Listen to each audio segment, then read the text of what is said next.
and insights. Special offers are, of course, available for the event attendees. Our latest issue talks about how the global bond markets are giving a bearish message for Indian stocks and why these street bulls will take a breather. The issue also has exclusive interview with Union Civil Aviation Minister Jyotiraditya Scindia, who speaks on how the Indian aviation story has arrived and more. For more information, ladies and gentlemen, please get in touch with Gorak Sanap at the registration counter. Ladies and gentlemen, let me take you on Business World's journey so far with our special AV presentation. Can we please have the Legacy AV?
I think if you live an interesting life, you'll write very interesting stories, which is also the beautiful thing about creative life overall.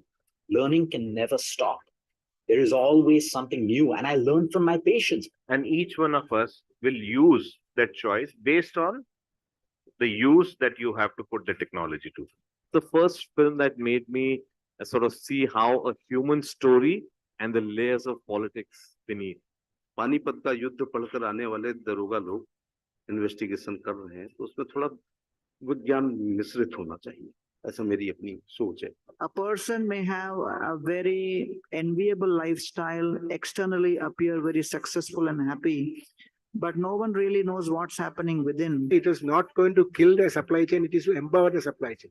And I'm happy to announce that we are still very much in the pilot stage and beta testing is going on. We are gradually building up our presence little by little as people get more and more confident. Because of the state of our cities, we have no option but to build smart and resilient cities. Digital India is more for the poor, underprivileged, and deprived.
Thank you so much, members of the console, for playing that wonderful audio visual.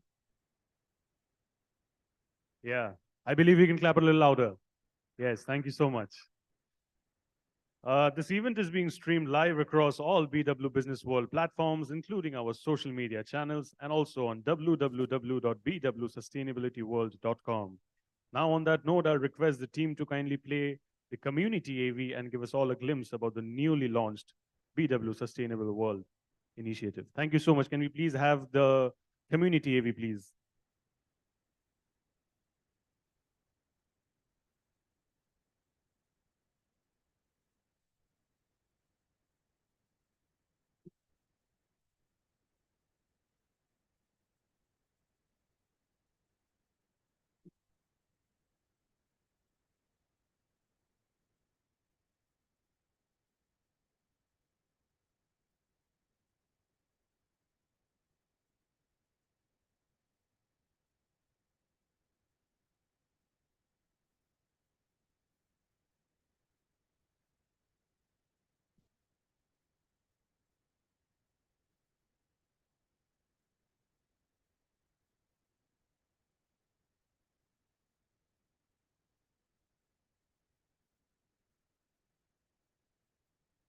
Thank you so much. As we commence today's event, I urge everyone to kindly participate in the discussions and share their insights throughout the day using the hashtag BW Sustainable World Conclave.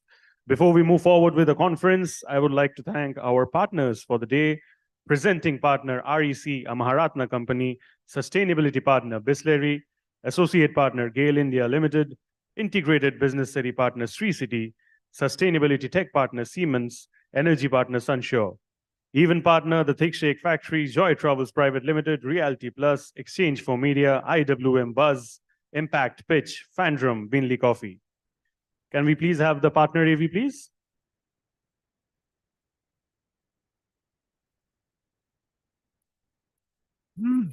Energizing needs.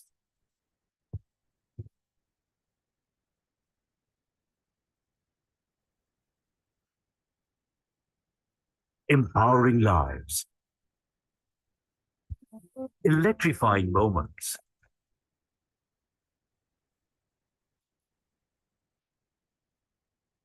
Endless connectivity.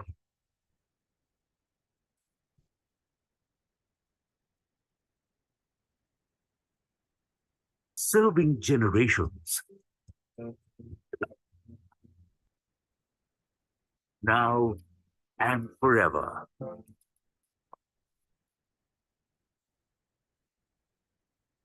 We are REC, every day, for everyone, funding power, infrastructure, energy transitions, and renewables.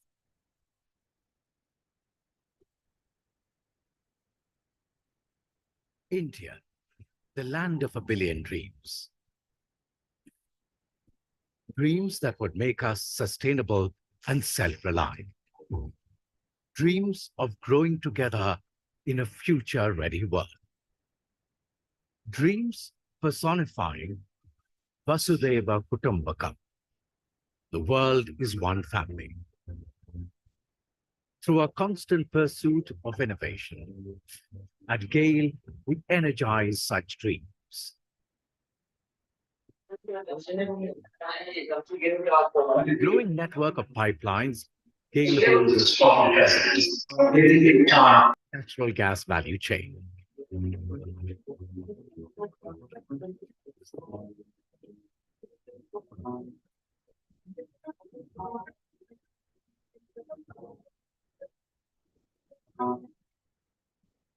Right from exploration and production, natural gas transmission, processing and distribution, natural gas trading, city gas distribution, LNG shipping, diversifying into hydrogen and renewable energy, and specialty chemicals.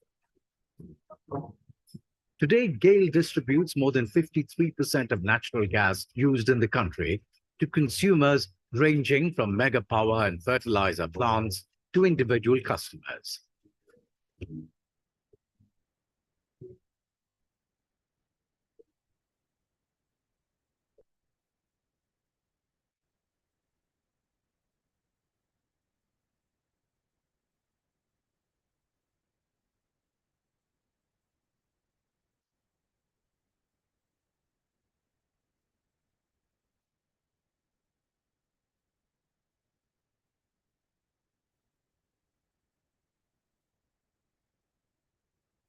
GAIL, recording a rapid financial growth over the years. GAIL has grown organically and established its international presence in multiple key markets and gas trading across varied geographical and price indexations, positioning GAIL amongst the top 10 LNG portfolio marketers globally. All these attributes make GAIL the undisputed leader and preferred partner of choice of gas market in India.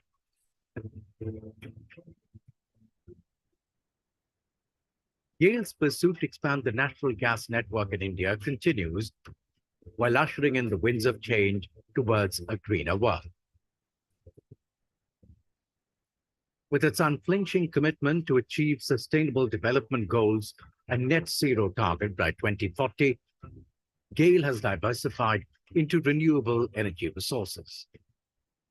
A slew of strategic moves have been adopted to achieve these targets.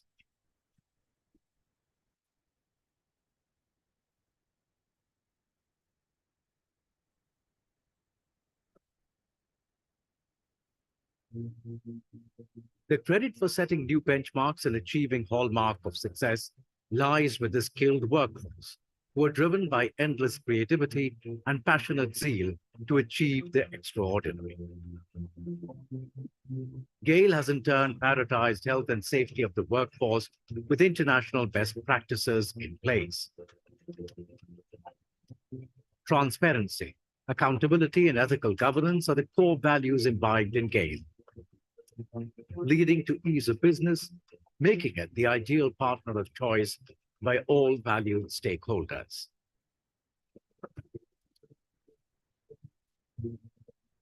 We foster a culture of research and innovation and have embraced new and smart technologies like automation and robotics to optimize operations.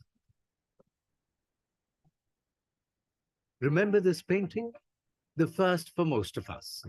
Hiking the tall mountains, running in the lush green fields, diving into the deep blue sea, the golden sun casting bright light in our lives. This dream of an evergreen future is the reason for Young India's smile. And the commitment to bring it to life is GAIL India's passion till the last mile.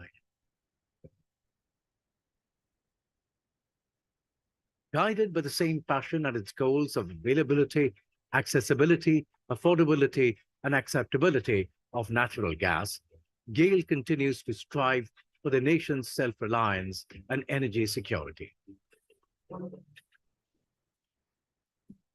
As a conscious corporate citizen, GAIL believes in its social purpose and actively engages in improving the lives of the marginalized and those at the periphery of economic and social development through its CSR interventions. GAIL has been running a digital advocacy initiative, the Hawa Badlo campaign, to combat the problem of air pollution by sharing real stories and several social experiments, resulting in visible behavioral changes in individual citizen level. In the pursuit of excellence and success, GAIL has shown exemplary courage,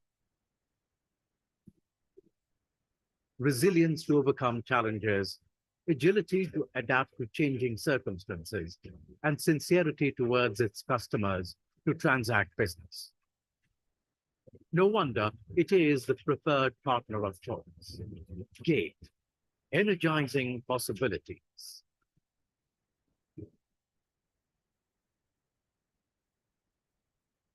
Thank you so much once again, wonderful members at the console. And I believe sustainability is the way forward. Sustainability is the need of the hour. On that note, ladies and gentlemen, may I please have the privilege of calling up on stage Dr. Anurag Batra, Chairman and Editor-in-Chief, BW Business World and Founder, Exchange for Media, for the opening address. Let's have the loudest cheers for Dr. Batra, ladies and gentlemen.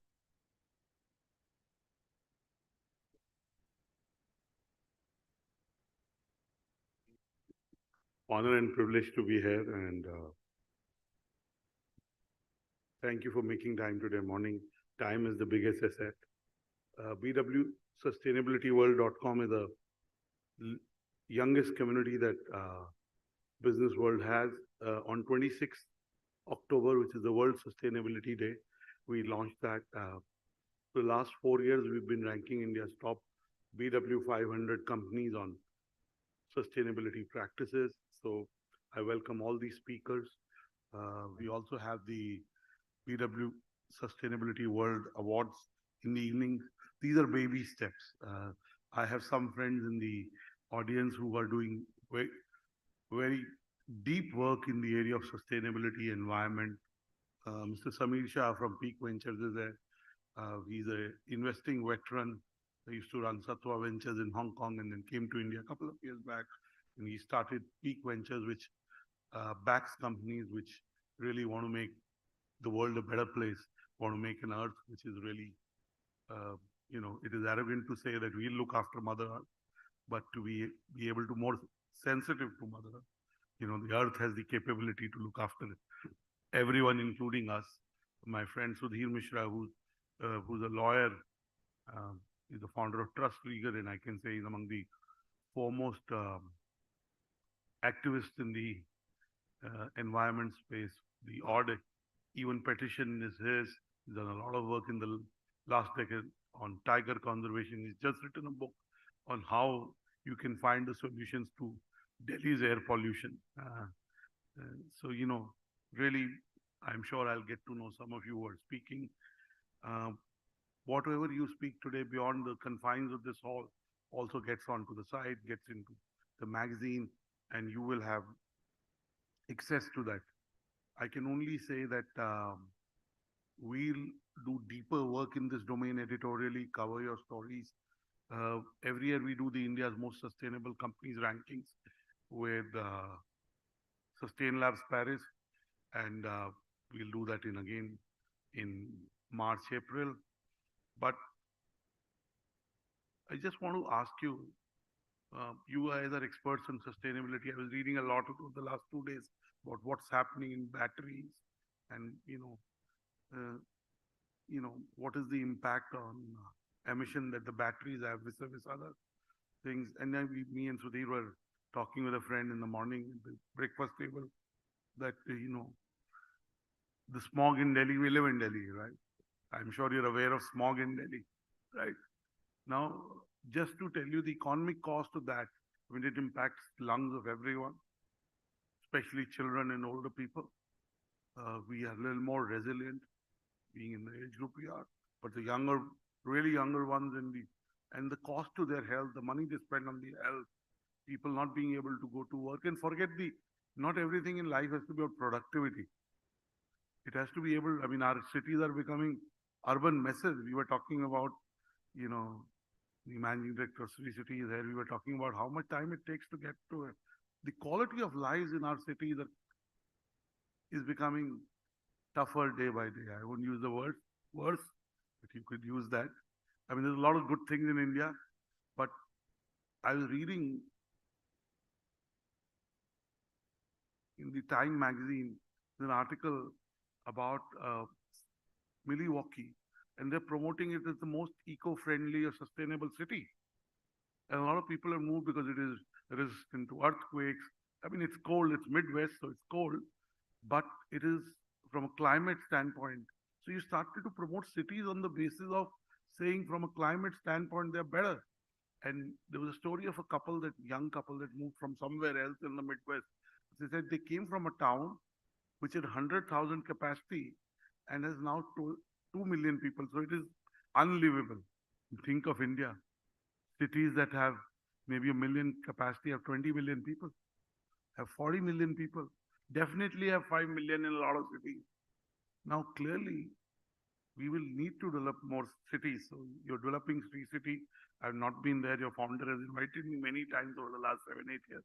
Hopefully now that you told me between Chennai and Tirupati, last month I went to Tirupati, I'll come there. But the point I'm trying to make is the smog in Delhi is not just about vehicular pollution. And last Monday, I got a 42,000 rupee challan. My drivers were driving my old Merc, which is the 8th year, and it's the BS4 diesel. Didn't know the notice. But the vehicular pollution contributes very little. There is a smog which is 3 kilometers over, this whole belt. And when the rain comes, it settles. Otherwise, how does that smoke go away? It's not about, it's about the coal we burn. You know, how much coal we burn, we were calculating. So unless until, and the quality of coal that we burn. So we will have to, if we are going to be so conspicuous about consumption, we fly so much, we are buying new things. The fact is that we are taking resources. So I'm going to talk to you about three things. You're experts in sustainability. I'm not. I'm just somebody who knows a bit about it and wants to know more about it. But I'll talk to you about three things. And his name is given. But do you know about this guy? Does anybody know about this guy? He's not a cricketer. Definitely. Otherwise, you would have known, right? So he's a young Israeli. In 2012, he almost became the youngest Israeli to ever climb the Mount Everest. So when he was very close to the peak of the Mount Everest, he was somewhere between the base camp and he was very close to the peak. So he had two choices. He almost became the youngest. And while he was about to climb the Mount Everest, one of his co-climbers died, Israeli. And another was not doing well. He was injured. So he had two choices in life, either to climb and become the youngest Israeli to climb the Mount Everest, or to go back and take his friend who was, if he didn't help him, he would die. He made the choice of not going to the Mount Everest. He took his friend down, he and another Israeli guy.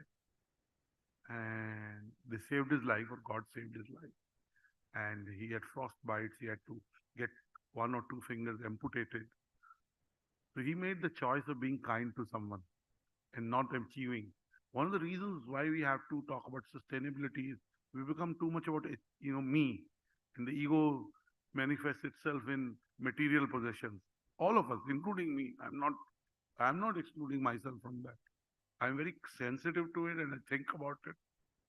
But we all are in that race. But this guy decided to be kind. If we are kind to ourselves, we'll be kind to the earth, we'll be kind to the environment. And Donald Trump is wrong about a lot of things. He's also wrong about the fact that climate change is hoax. Look at the temperatures of American cities.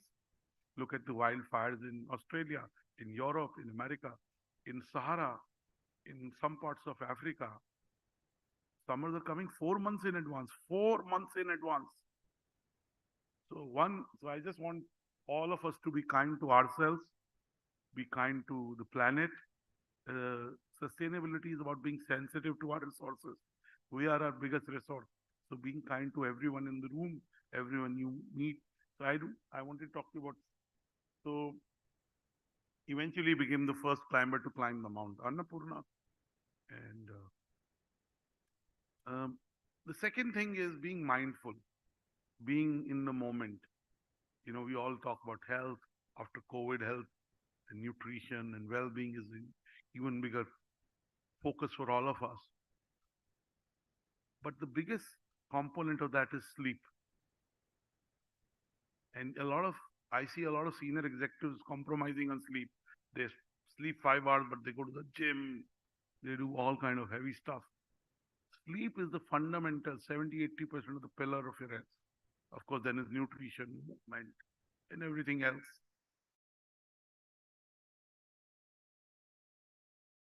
Bangalore for the conclave. I read it again, and last night I slept less. Only slept 6 hours, which is very little for me. I sleep 9 hours, but mostly I sleep 8–9 hours every night, somewhat. So I do want to emphasize the fact that all of you must sleep more, because I see senior executives, because of their responsibilities, lifestyle, whatever, they're sleeping less.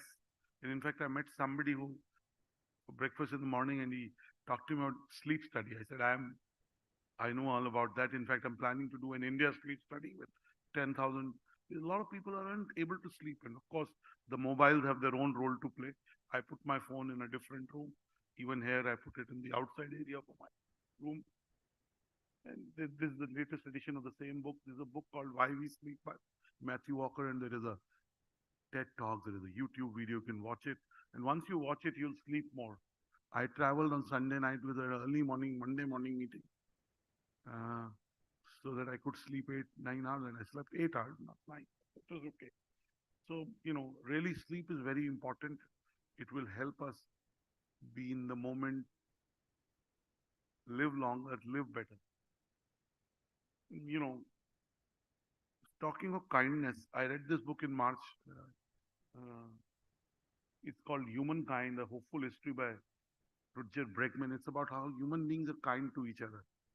I remember I was at Sudhir's birthday last year on 18th Feb, and somebody, an ex-colleague of his, came and gave a book called Force, Life Force by Anthony Robbins. And I was at his birthday, and I got the book. Next 3 hours, I was reading that book. It was about health tech and how stem cell therapy. That was my book of the year last year. And I would say till now, this is the book of the year. It is an empirical research on how human beings are kind to each other. Harari said that we come into our lowest, common denominator in terms of behavior. We claw into each other. We are not kind. Once you read this book, your perspective will change. That's his first book, which is Utopia for Real. Now, I'm talking to an audience which knows about business, sustainability. Let me ask you, I did ask it at another conference, which is the single biggest danger to us? I mean, we know we are in the midst of a very painful conflict between Israel and Hamas, and they're both overdoing it, which doesn't solve the problem. I was reading Harari's piece in the Economist or Time, I don't know, but it's forgotten last week. And the positions they are taking are very extreme. There is the Ukraine-Russia war, which doesn't seem to look like it's ending. So what is the biggest danger to our existence, your existence, my existence? What is the danger? Definitely Donald Trump's presidency comes, but it is about 12 weeks back. I was reading this issue of Time magazine at the Habitat, and it said the most important place on earth. Guess what is the most important place on earth? Most important place on earth? Come again? So you're close. So ironic, you're close. The most important place on earth, it was metaphorically not a place on earth, is the oceans. And why oceans are important for sustainability? The large mammals in the oceans, actually their excreta absorbs so much of carbon dioxide that it actually makes a lot of impact on earth being sustainable. So you're close. So as the oceans are shrinking, this article talked about oceans are shrinking. And last year I was at a UN conference, and India's head of Navy was talking about how we're not thinking of oceans. And I heard him and I did think about it, but then I forgot about it till I read this maybe 12 weeks back or 10 weeks back. I can't be sure, but around that time. So oceans are shrinking. The shrinking of oceans is very bad news for us. We're talking sustainability, we're talking. So the more the oceans stay, urbanization is welcome. But the more we urbanize, the risk of us in 30, 40, 50, 60, 100 years, maybe even earlier, causing a danger to our existence. However, the hope is that the earth has the capability to kind of resuscitate itself, if I may use the word, and our consumption of resources is what we were supposed to consume in 2036, we are consuming now. And of course, India is leading in the way it is cutting its carbon emissions, but there's a long way to go. So I just want to use this opportunity to sensitize all of you. You're experts in sustainability. I'm not. I'm going to listen to you and learn more. 3 of our editorial colleagues are here. I'm sure they'll cover the conference. In the evening, we have our first edition of the Sustainability World Awards. All our winners are coming. It is an eclectic set of winners. And some of you have been our jury. Samir, you've been a recipient of our award. You've been on our jury. Mr. Mishra, you've been on our jury. We do our awards honestly. I know my first venture is Exchange for Media. I love every media company which should do well. And life is about abundance and coexistence. But we do our awards honestly. You've been on jury, so you know it's not a spiel. I will take 3 hours from 12 to 3. I'm in a virtual jury for 40 under 40. And Aman Gupta is the jury chair of, and he was a years back when people didn't know him like they know him. And he respects that. And, you know, he always mentions that on forums. In fact, in his introduction in the Shark Tank, he writes, winner of BW 40 under 40. So, and he had to present to the jury. And as long as you enter and you present well, you don't have to do anything else. You don't have to know anyone. So really, these are baby steps for us in terms of bringing the world of business and sustainability together. ESG investing is growing. More and more large companies are setting aside money to be truly sustainable, making sustainability a part of their strategy and not just something that makes them look good in balance sheets and in Petfora. Indian companies and Indian investors are also looking at deep sustainability practices and companies that further the cause of ESG. Sameer has a fairly decent sized fund which is growing to invest in companies that really contribute to the longevity of the planet and the quality of life we live on the planet. Mr. Mishra is doing work in that domain. So that's why I'm sure I'll meet some of you and get to know about your work. Wish you luck. We'll be there to chronicle your stories and the work that you're doing. I also want to say that Business World has built 27 B2B and B2C communities. Our hospitality community is #1, BW Hotelier. Our legal community, which is at the cusp of business and legal, BW Legal World is #1. And we continue to be in the play. As long as you're in play, you can improve. So there's a lot of work to be done. We're at it. When I came here at 9:55, there were maybe 20 people. The hall is full now. And clearly, this is an area that we want to do a lot, do it in a deep way. And today's initiative in some way marks the start of it. So thank you for being part of the initial cohort.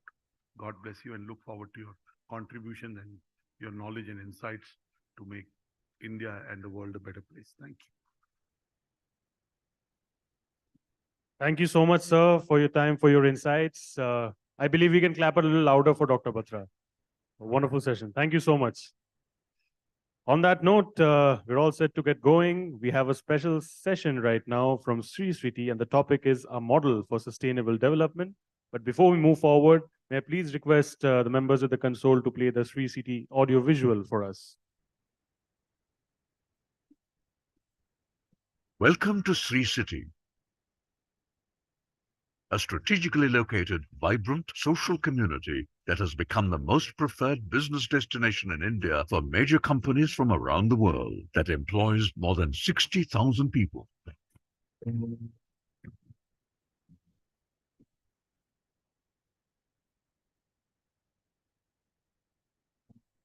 Our industrial zone comprises of a multi-product SEZ, a domestic tariff zone, and a free trade and warehousing zone. The Japanese cluster houses a number of Japanese majors, and the electronic cluster is fully approved by the Government of India. Sri City's state-of-the-art infrastructure is designed by world-renowned urban infrastructure experts. We have a dedicated business center, a single-desk 21 days approval window, ready-built factories built to suit options, high-speed mobile networks, 24/7 electricity, comprehensive water supply, modern sewerage treatment, stormwater drainage network, a solar power plant, a variety of options for stay, a golf range, a full-fledged medical center for emergencies as well as day-to-day healthcare needs, a dedicated 500 acres education zone, citizen services, including a post office, police station, fire station, and commercial banks. Sustainability is core in our values, and we are well on our way to becoming a carbon-neutral zone. A world of opportunities awaits you at Sri City. Why did we select Sri City? Well, a favorable business environment, fantastic facilities, infrastructure, access to great talent and people, a strong workforce. Sri City is really always helping us to expand the business. They are really good partner for our business. Thank you, Sri City. Thank you, Sri City. We invite you to be a part of India's best integrated business city and scale your businesses to new heights. So much, friends at the console, and that's Sri Sri for you. I repeat the session. The session is about a model for sustainable development. Dr. Ravindra Sanna Reddy, founder, managing director, Sri City, is unable to join us, but no half measures. We have the privilege of Mr. Satish Kamat, President Operations Sri City over here. He'll be joining us for this session. So may I please invite Mr. Satish Kamat on stage, ladies and gentlemen. Loudest cheers for him, please. Thank you. Hi, sir.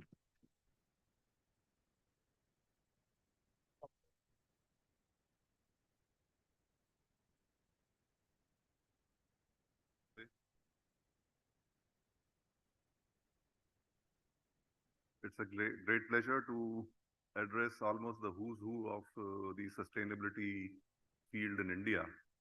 And I have to thank Dr. Batra for the great initial address that he made. And two things stuck out. One was, okay, business field is all competitive and about economic progress and all those things, but you have to be kind to the society and kind to the environment, because you can't win in business without balancing the environment and society in equal terms.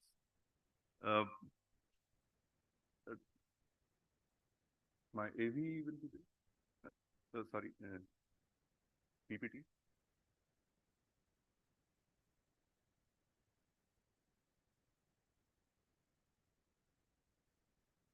Dr. Ravindra Sanna Reddy could not make it because, Mr. Batra mentioned about oceans. Many of you may not know that today is World Fisheries Day, and the CM of Andhra Pradesh was supposed to visit Sri City, and we are next to the Pulicat Lake, which is one of the second biggest brackish water lake in India.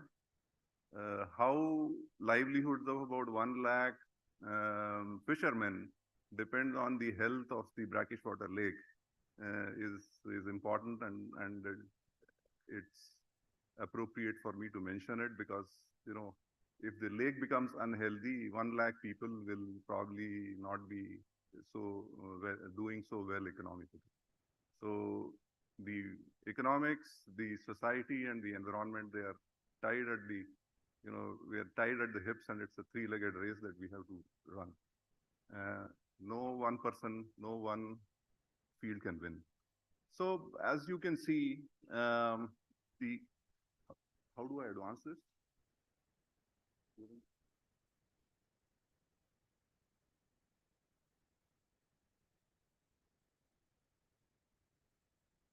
Will I have this one? Okay. So thank you for showing the Sri City AV. So I don't really have to repeat all those things. I will start from our vision, because we keep saying that sustainability is almost in our DNA, because our founder managing director, Mr. Ravindra Sanna Reddy himself is an environment sciences postgraduate from US. He worked in the US in the area of environment sciences before getting into IT industry and coming back to India, and with an intention of starting Sri City to really benefit the area where he grew up. That's very close to Chennai, but it's one of the most backward areas of Andhra Pradesh.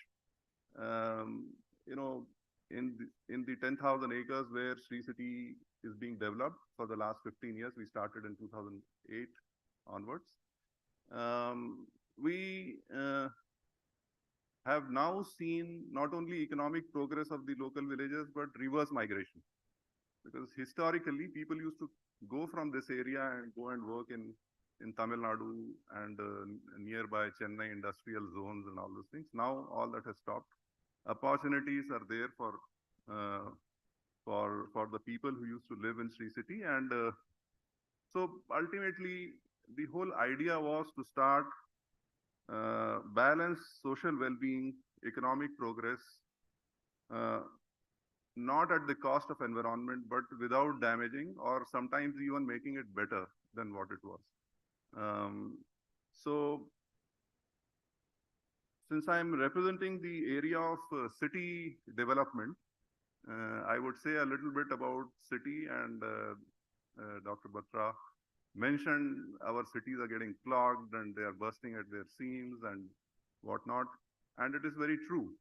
If you really basically think, if we have to, we talk about reaching 4 trillion in economic size, and we are talking about 7 trillion and 10 trillion. If we have to become 7 trillion, 10 trillion, our cities have to be the foundation layer of the infrastructure, along with the roads, ports, airports, and the national infrastructure. Each state, each city has to step up and be sort of build the capacity to support all that progress. So when the FM was mentioning that, you know, we will be by in the next 10 years, 50% of the urban population of India will be living in urban areas, where right now I think about 37–40%. That means about half of India, that is about 650 million people, will be living in cities. As such, our cities, we are worried how they'll be able to sustain in the present size, but these cities will be growing almost 50% in the next 10–12 years. So various different models of city growth are required. When our founders were talking about doing something in near to Chennai, but away from Chennai, hustle and bustle, in the state of Andhra Pradesh, edge of Andhra Pradesh, they had the Hong Kong Shenzhen model in mind. And many of the people who have seen Hong Kong and Shenzhen, how one feeds the other, you know, Hong Kong was the manufacturing hub and the economic hub at one time. And China had kick-started a lot of SEZs and special economic zones for fast economic growth. Shenzhen was very close and it was very small. It was a sleepy sort of fishing town or something like that at that time. Now, if you see the economy of Hong Kong and the economy of Shenzhen city, they are almost the same size.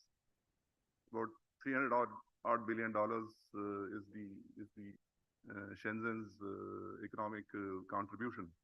So if done properly, the hub and spoke or the sort of, leaving the main city intact, you can develop growth centers close to it, but they are not actually piggybacking on the infrastructure of the parent city, but they are generating their own greenfield infrastructure and development models.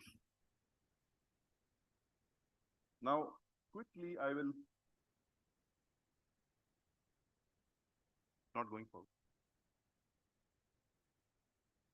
Hello.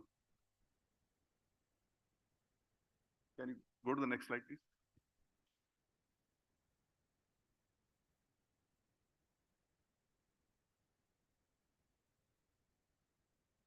Yeah, sorry. Yeah. So I'll quickly cover what we added economically and socially before going to the environment part. We started in 2008, so we have completed about 15 years, and 15 years is not a big time span in the life of a city. As you say, Rome was not built in a day. We have now been able to host about 200 odd companies from 28 different countries. Number of companies operational about 145. Every 15 days, a new company gets inaugurated. now coming to this investment, all these companies put together has brought in more than $4 billion. I would say last count, it will be about $4.5 billion, bringing in almost 60,000 new industrial jobs in an area where the total population was less than 3,000, and they had only part-time working kind of jobs. You know, agricultural jobs are not year-round. Now 60,000 people are having a year-round job and a stable income, and all of them are doing at least 100% better than what they were doing earlier. Our exports are also very good, and we are one of the best SEZs, non-IT SEZs or industrial SEZs in India. So initially when we started, the idea was how to plan a successful city. So our initial master plan gave this kind of a sequence or 4 checkpoints that you should be able to check to build a successful city. First of all, you have to bring a lot of work. If there is no work, there is no reason for people to come there and stay. Some of them will start living there. Initially, they will commute from the nearby big city, and then then your civic infrastructure will develop, and then some people will start living there. Then they need schools, colleges, and education, and obviously recreation. And so this is the rough sequence that we followed, starting with work. So a lot of 60,000, 70,000 people are coming there to work every day. About 8 to 10,000 people are staying there right now. That 60,000 will go to about 1.5 lakhs. And this 8,000 people will go to about 1 lakh people living in Sri City in the next 4 to 5 years. So every day is something new in Sri City. Now, I was sort of also going to mention about sustainability, building to, how everything connects to sustainability, how sustainability and the balance is required. Even when we invite companies, or even when we try to decide which companies should come and how they should come, I would want to equate it to the Kohli's, around the pitch, hitting. So we want to hit sixes all across the sectors. So if you see the sectors that we are covering, so almost all the major sectors: automotive, auto components, FMCG, electronics. So it becomes a resilient place. You're not dependent on one sector. You're not dependent on one big industry. Though we have about 60 Fortune 500 companies, but we are not dependent on any one of them. Let's say if one of them performs a little less, it doesn't mean that the city becomes less lively. The other things are kicking, and like that, so the city resilience depends on who are the users, how you sort of ensure that it is de-risked from the sector-specific ups and downs and the market-specific ups and downs that every sector will face. So when we wanted to sort of develop a balanced kind of growth, we thought that we cannot do it at the cost of the social well-being or the well-being of the societies which used to live there, or the local people. We cannot do it at the cost of environment. We cannot pollute the water. So we decided to follow this model, which is the famous triple bottom line model. And if you see, if you're doing economically well, and let's say you are helping society, you can say, okay, you are equitable growth. If you're doing environment and economics, you're viable, because your business will not go down. It'll keep making money, but at the cost of the society. If you are thinking only about society and green and clean and this and that, but the companies are not doing well, it is bearable to the society, but but it is not going to sustain for a long time. So maintaining a balance is always at the base of whatever we are thinking, whatever we are planning, whatever programs we are running in the city, and how we are driving the growth of the city in the long run. In the last few years, we are translating our programs and our goals from the triple bottom line to the UN SDG. Though the SDG is basically appears to be a sort of paper that is set for the nation, but as a city you are a part of the nation, and what we did was, if you see the bottom part of the right side, the second layer, these are the 7 goals that we have chosen to expand on, and each of them, and out of the 17 goals, goal number 11 is specifically about the cities, and we are doing much more to expand upon that. And each of our program, each of our initiatives, we are making sure that it maps and documented according to that in the global SDG, UN SDG format. So quickly to summarize, in the environmental sustainability area, resilience and ability to recover from disasters. We have seen that in COVID. COVID was wreaking havoc in the major cities, but we had almost negligible cases of COVID, though 60% of the companies in Sri City were still running during COVID period, because either they were manufacturing food items or items that are required for the society. One company was making oxygen, so even PMO was tracking their operations.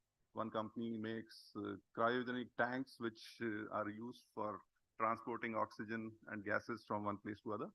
So health and safety of the city, responsible consumption of all kinds of resources. I would want to mention water here, because many cities, many big cities are actually facing acute water shortage. If not enough water is there, the industries or sometimes even supporting the general population becomes difficult.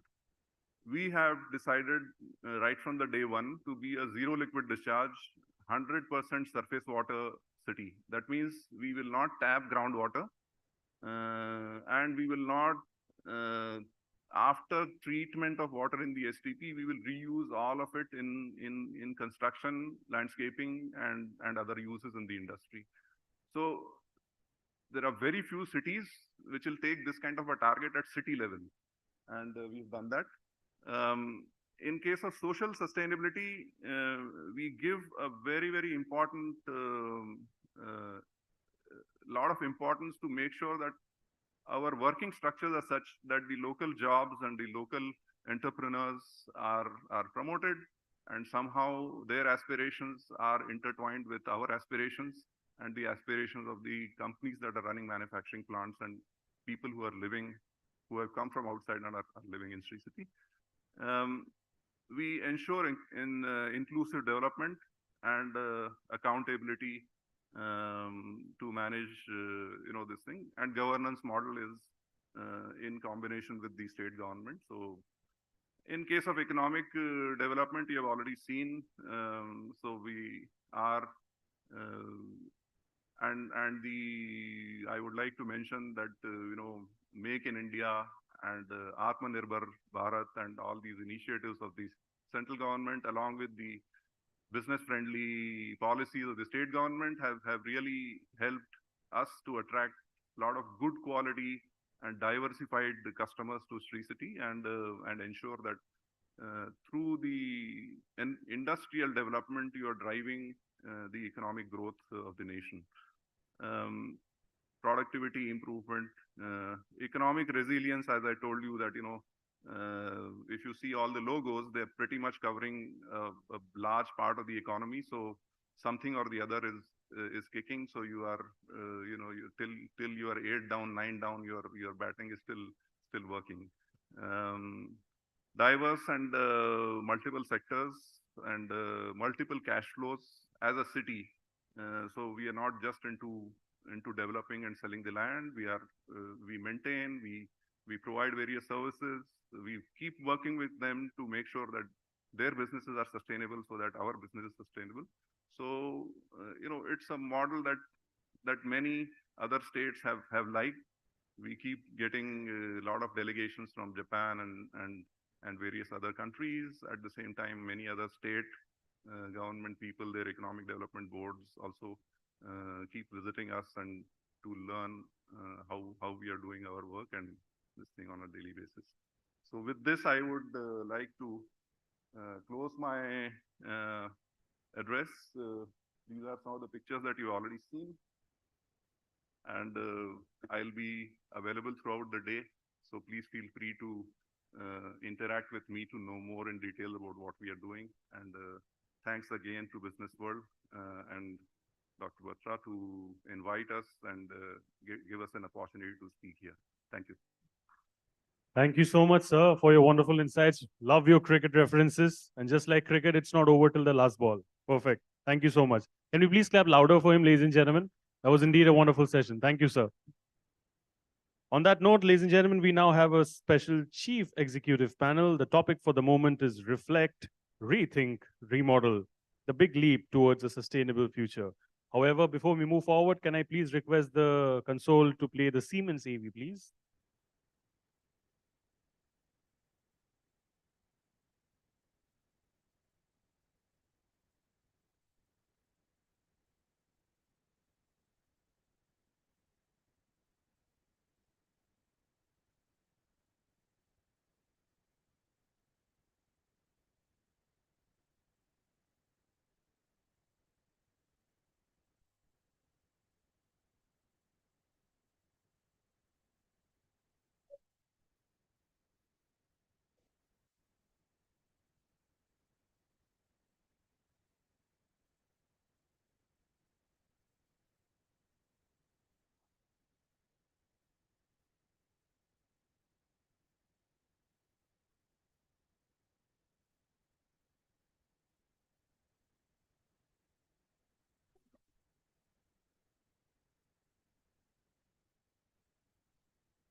Thank you so much once again for the AV.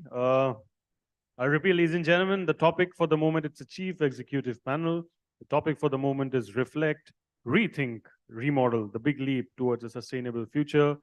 The session will be chaired by Dr. Anurag Batra, Chairman and Editor-in-Chief, BW Business World, and founder, Exchange for Media. And he'll be joined on stage by the likes of Mainak Dhar, FMCG CEO and best-selling author, Robert Demon, CEO, Siemens Smart Infrastructure, Mahesh S. Anand, President and Additional Director, Nippon Paint India, Decorative Division, and Samir Shah, Managing Partner, Peak Sustainability Ventures. Can we please have their honorable presence on stage? And before that, I'll give them some time to kindly set up the stage. Let's have the loudest cheer, ladies and gentlemen, for this wonderful panel, and let's get going.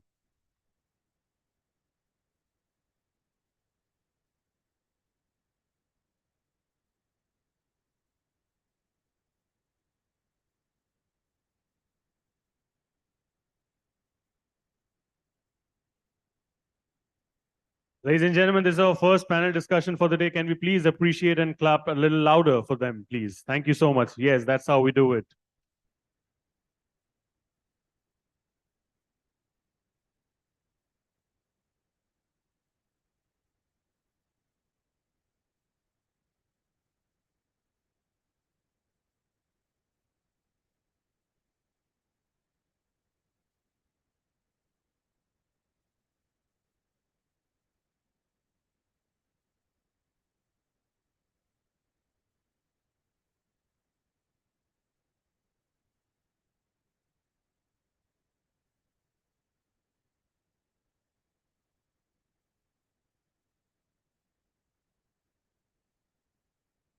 Thank you so much, everyone, for joining us. Sir, the stage is all yours. It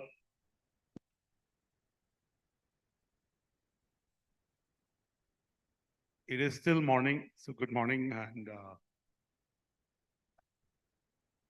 don't think we need one more chair. We don't need it. Unless you think I need two chairs to sit, then it's a different ball game. You must meet me off stage. But coming back to sustainability, we really have a high-powered panel. I've known two gentlemen on the stage for a long time. I'll get to know you a little bit. We have an investor. We have three CEOs. I would call it a manel because there is only male panelists. Manel, I wish there were more women leaders on the panel. And I told Priyanshi next time, make sure you have more women leaders in our juries and in our conferences. Try to get to a 50-50. Let me start by asking each one of them an opening comment on where we are in terms of our efforts and consciousness on sustainability and how deep is the commitment. Let me start with Mainak. Mainak has led many large companies, built businesses on the back of very venerable brands, and he's an author. So let me start by asking Mainak, do Indian CEOs think about sustainability in a deep way, like they think about their quarterly results, they think about market share, they think about margins? Absolutely. First of all, thank you so much, Dr. Batra, for having me here with some amazing leaders. See, I always believe any change and any realization starts with ourselves. So I'll tell you a bit about my journey. When I began my career, I think 26 or 27 years ago, as a young brand manager, I didn't even think about sustainability. It was all about building brands, market share, building businesses. When I fast forward today and I look at young kids joining our organization straight out of campus, it's very much top of mind for them. It's something they think about, it's something they challenge, it's something they question. So I think a lot of change is being hardwired by how not the environment or the business environment or what CEOs say, but just broader awareness among people, especially among younger people, which manifests itself into how consumers choose brands, how young employees choose companies they work for. And I think so it's certainly we've come a long way. I think the awareness is there, the sense of urgency is there. The one thing I would personally like to see happen more, which we can chat about more, is how does it just get much more hardwired into a business imperative? I have seen a lot of leaders talk about, are we red, green, yellow on market share, sales, profit? How can ESG measures be up there along with them? And that's something I'd love to see more of. Okay. let me get to you, Robert. Robert, how did you get initiated into this in terms of your personal thinking and then kind of percolating it down to the organization and weaving it in the strategy of the organization? So I think it's pretty similar. What happens is I got, of course, kids. Yeah. So when you have kids, kids bring in very often new ideas back home. And let's say the first discussion started when my son, he was a fan of a special branded electric car, and we were looking at a new decision. And he started saying, okay, you have to change your behavior. Yeah. I think the other thing which contributed to it is you read a lot also in the newspaper. You read a lot of scientific reports, etc. You experience lots of changes in your environment. Let's say I know a number of people who have grown up in areas who have experienced winter with snow, who are not experiencing that anymore. You spoke about summer coming up 4 months earlier in advance. I think all those things together actually articulate this very nicely. And when it comes to actually changing, it has to start with changing with yourself. And then the next topic is to change the people around you. Yeah. So it is first the people, and then, of course, how do organizations work? They set themselves targets. You have to be able to measure those targets. And then it works just like the other KPIs we all track. That's the only way to make it happen. Again, in terms of really, there is this old saying which I first learned in the business school 29 years back. Whatever you can measure and monitor, you can improve, you know. So clearly in terms of sustainability, what is its impact on business? How does it really help the planet and help a long-term existence? So lots of companies on their balance sheets have an ESG scorecard. They have a sustainability scorecard. And that's why in the last 5 years, along with Sustainable Lab Paris, we started ranking the top 500 companies. And again, the gentleman from Sri City, I was not there in most, but I know a lot about Sri City, are building the community, if I may use that word, in a very sustainable way. But generally, even the new cities that are being built in India could do better in the way they're being planned. And another thing I feel in India, when we plan something, we can be a little more longer term in our horizon. Just to give you the KL airport, which was built 15 years back or 18 years back, 20, maybe 20. Right now also it can look at another 25, 30 years. We built the Delhi airport. It already will like, of course it's India's growth, so the numbers that we're getting. But I think we can take a little longer view on things. The infrastructure that we build has to be built for 20, 30, 50, 100 years from now. Coming to you, Samir, you have a vantage point where we are talking to startups that want to change the world. They want to make it a better place to live in. They're looking at solutions and they're bringing in services and products that really make a better world, a more sustainable world. Do you think these startups will be able to, these new ideas, these new companies will become mainstream and be able to help companies like Nippon, like Siemens to be more sustainable? Sure. No, I definitely think so. I think innovation is a very important aspect of how one will meet sustainability goals. And we are working with startups who want to change the world. And everything begins with a starting point of saying, how do you innovate? I think one of the earlier companies we had invested in is Wabag, which today counts itself as the 4th largest water company in the world. We have a company called Vari Energies, which today is the largest panel manufacturer in the country. We had Ion Energies, which is again doing battery management systems for EVs. So there are examples of companies which can scale. And the objective of what we do is to support innovations globally as long as they solve India's problems. Our focus is India in terms of saying, which are the companies best positioned to address India problems at India's cost points.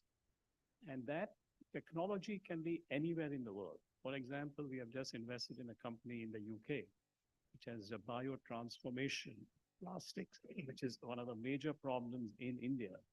And if you have a technology that can, within 230 days, break the molecules of hydrocarbons and basically just be effectively converted into biomass, that is an interesting solution. So we want to bring it to India, see how it works. India is going to continue to be a big user of coal. There is an interesting technology called torrefaction, which improves efficiencies of boilers by 7%. Those are the kind of, we have a company in India which is doing effluent treatment using electrocoagulation technologies. So this is wastewater reuse. I think Sun City mentioned ZLD as well. Sri City. The Sun City in Gurgaon too. So promoted by Lakshmi Goyal. My apologies. So the ZLD technologies are you have to look at multiple solutions. So, the electrocoagulation is one, but there are many aspects, and we are excited. I mean, we have seen 2,000 entrepreneurs chasing or looking at companies in this space, and finding the right companies which can scale and solve problems at a global scale and for India is what we look for. So our assessment is twofold. It has to have an economic return, but it has to have a positive externality and impact. If either of the two criteria are not met, we will not invest. Thank you, Samir. Clearly, what you are doing does build a segue for the future in terms of having a more sustainable world. Mahesh, what are your opening comments in terms of your own personal trials with sustainability and how you're making sure that at your leadership level, you're seeding thoughts, ideas, projects that lead to a more sustainable world? Oh, yeah. Thank you. Thanks for this opportunity. In fact, I head the decorative business of Nippon Paint, and also I am the co-chairperson for the Indian Green Building Council Chennai chapter. So let me first talk about the paint industry. And most of you, or even if I am not in the paint industry, I will also be in the same plane like you. Paint always considered as a color and protection, right? I mean, that's been the perception, and our consumers' involvement into paint, buying the paint is still very, very nascent. But over the years, it has changed. Today, paints have come out of that. And now today you have paints which can purify the indoor air, right? And it can be antiviral properties, and it has heat resistant properties, very high solar reflective index, which will give you a thermal comfort inside your home, which is the most essence for your sustainability of your energy savings, and that's what the paint industry is doing. And as far as the manufacturing process is concerned, paint industry itself is a very process driven industry, wherein there are a lot of process improvements have come in, and that has helped us to reduce our energy. And I can tell you that all the paint companies today, at least the organized ones, in our monthly dashboards or monthly balance scorecard, we have a sustainability report which also is shared. We just measure it. So like what we said, first you understand where it is, and then start measuring it and improve upon every year on year. So for me, my sustainability person gives me this report on a monthly basis. That's where we stand today as an industry as a whole. And if you see the paints, what you buy today are very low in VOC, no heavy metals, and generally a paint which you applied on the wall or any substrate, it dries by evaporation of solvents. So if you don't, earlier days, a paint has to smell. A nail polish has to smell. Otherwise, it's not a nail polish or it's not a paint. But today, the change, Never use the nail polish, so wouldn't know. I'm just talking to those young ladies or very gorgeous ladies here who are very fond of that. But today, paints don't smell, even while painting and after painting, which means they don't emit any gases. Or to what I understand as sustainability is start using products which emit less carbon. That's it. If you start doing it, I think you are there, running closer to the net zero targets what India has set for itself, right? And my other role, what I do right now is the co-chairperson for the Indian Green Building Council, Chennai chapter.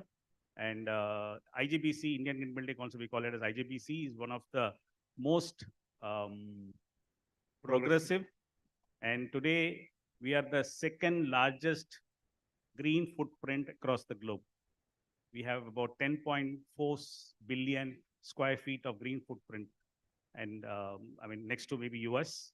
And we have about 13,000 projects which are certified. And IGBC has about 32 ratings today. Name it, you have a rating for that. Like Sri City is one of the, they show that IGBC. So what is that? It happens is like these type of meetings, and of course, media plays a vital role in driving the sustainability. The more the media talks about it, the movement becomes more aggressive, more intensified, right? So as we speak, from tomorrow onwards, we have the Global Green Building Congress in Chennai, which is being hosted by Chennai actually. It's for 3 days. And the topic is advancing net zero through decarbonization. And as a paint industry, we participate in it. We have green paints which are certified as green by the CII, Green Pro. And very simply saying is, while making the paint, the carbon footprint is lesser by 20%. While applying the paint also, it emits less carbon. So that's where we stand as an industry today.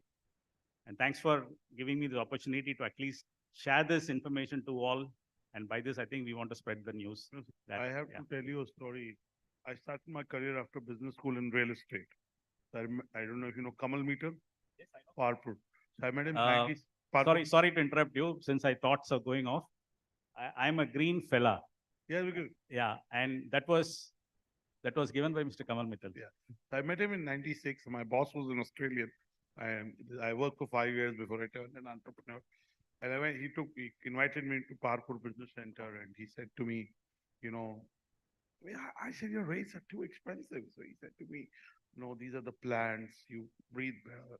And I said, who pays so much money to be in this building? And I met him a couple of years back, and I meet him at least once a year. His son and son-in-law, both my friends. And I realized he was ahead of time. He built a green building 30 years back or 35 years back. And he charged a premium for that because he said he was the first one to educate me in '96 on particulate matter. I didn't know what PM stood for, except the Prime Minister. Right. So, and today, look at what's happening. You know, I'd be happy to pay more and be in his building. His office is the greenest, purest office in Delhi. Yes. He has got about 30,000 indoor plants. So he lives, or whoever works in the office, breathe pure air. Pure air means it has maximum oxygen in it. And it has been proven, like, you know, a lot of tests have been happened that if you breathe pure air, your cognitive ability improves. Absolutely. Right? Yeah. Absolutely. Now coming to a crucial question, I'll start with Robert, go to Mainak.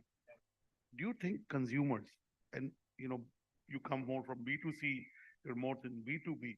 Do you think as a CEO, consumers will pay, whether they're B2B customers, for a sustainable project or sustainable products that go into a project more and care for the environment, or it is always about the lowest cost? So I think the first topic many people have to change is that business and sustainability are in contradiction to one another. They are not. They're actually very complementary. And I'll just try and give you one practical example. Since we're in Mumbai today, if you look at Downcity, Mumbai, you will see these e-buses, double-deckers traveling around, which is charged using our charging infrastructure capabilities. If you look at the cost of those buses compared to a traditional ICE bus, then they are about 30% cheaper. So actually the consumer has, with this one example, a benefit of moving towards green than most people think. What many people forget is that usually when you look at the investment part of it, also if you buy a green car or e-car, it looks more expensive than an ICE car. But if you look at the life cycle costs, and that's the same principle over here, then you are actually economically better off. So I think if consumers actually get offerings which shift from a pure investment-based decision to a life cycle cost kind of decision, which can be facilitated by different business models, they will adopt sustainability very quickly because it makes also for them economic sense. And there are heaps of examples like the one I just now mentioned. I could go on talking, but then it will not give other people. Beautiful example. Yeah. I was with a friend of mine who runs a fund. Samir knows him. I went to, he's a friend of mine, so I just called him and said, I want to come and meet him. He always is an interesting person to chat, to learn, and he showed me his new build, the Chinese, it's called Build. And he said, Anurag, it's practically free. I drive this for free. It's a little more expensive. And then he gave me the maths, and clearly if you can demonstrate. And let me give you a philosophical view. The philosophical view is the quality of air at any cost should be good. I mean, if the government of India or the government of Punjab spent 20,000 crores and gave it to the farmers, it would, the maths add up to little less than 20,000 crores. I mean, they should do it. Just to add to that, I mean, you mentioned it in your opening speech, but there are sufficient studies also by the World Economic Forum showing that the cost of healthcare, because of people getting cancer, all those things which come with it, yeah, are much higher than the costs you would Forget actually. the cost, the quality. I mean, not everything in life has to be cost. But even the economics would support it. That's the point I'm trying to make. So economically, it makes more sense to have clean air. You know, again, I give these examples, and actually I had lots of slides on cost and all that. But you know, Taylor Swift, as you know, she is doing $1 billion plus tour. You know, tickets are sold out, secondary. She just canceled a Brazil tour. It's too hot because the fans died. So it's not like, you know, climate change is not like, you know, it's real. Now, coming to mind, do you think for products and services from a consumer standpoint, consumers are willing to pay more for products that come from a sustainable value chain? Okay, so I think it's a really good question. Anurag. My belief is, I think there's two parts to it. One is, what do consumers value and what do consumers pay for? I think fundamentally, if you look at how, forget consumers, I personally don't like the word consumer because we're all human beings and our customers and consumers are all human beings. If you think about the most important choices we make in life, who we marry, who we become friends What is our with. hairstyle? Exactly, right? Me and Mahesh have the similar hairstyle. We don't sit down and make a spreadsheet and compare numbers. We don't. I think all of us make the most fundamental choices, and consumers, when buying brands, associating with brands, make choices not just based on a tallying of rational costs and benefits.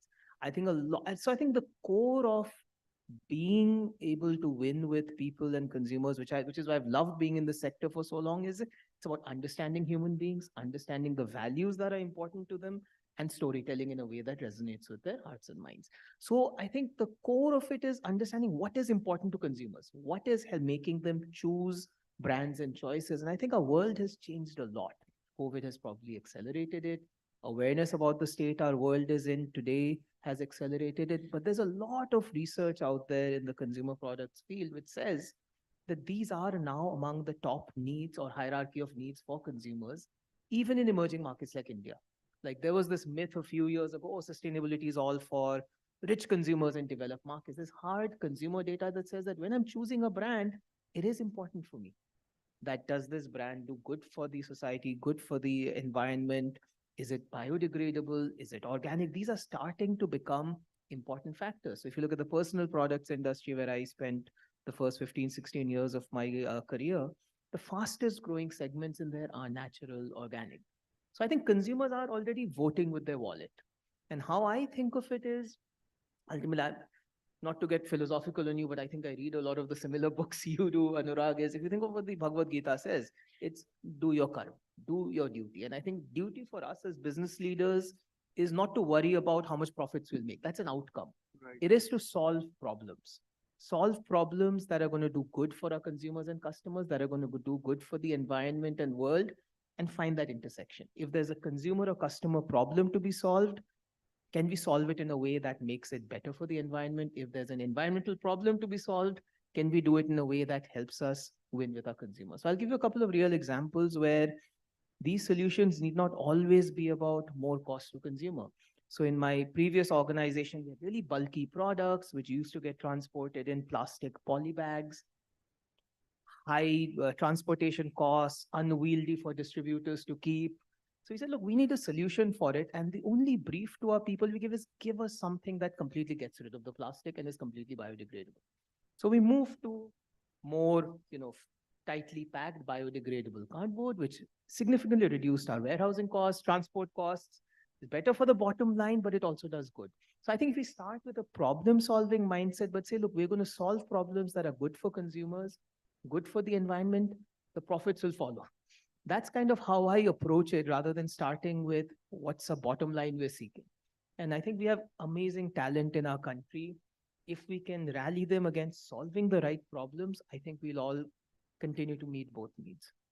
Okay, let me go back to Mahesh again. Mahesh, if for the next 2-3 years, you had to make some predictions about what will happen and give examples of what you're talking about. Green buildings is one manifestation. Using, recycling. We run a recycling. Priyanshi runs recycling awards in Summit. And, it's a lot about glass. There's lots of, so that's a tangible thing. Electric vehicles is a tangible thing. Give us in the next 2-3 years, what are the other tangible things which are changed in a demonstrable way and they make our world more sustainable?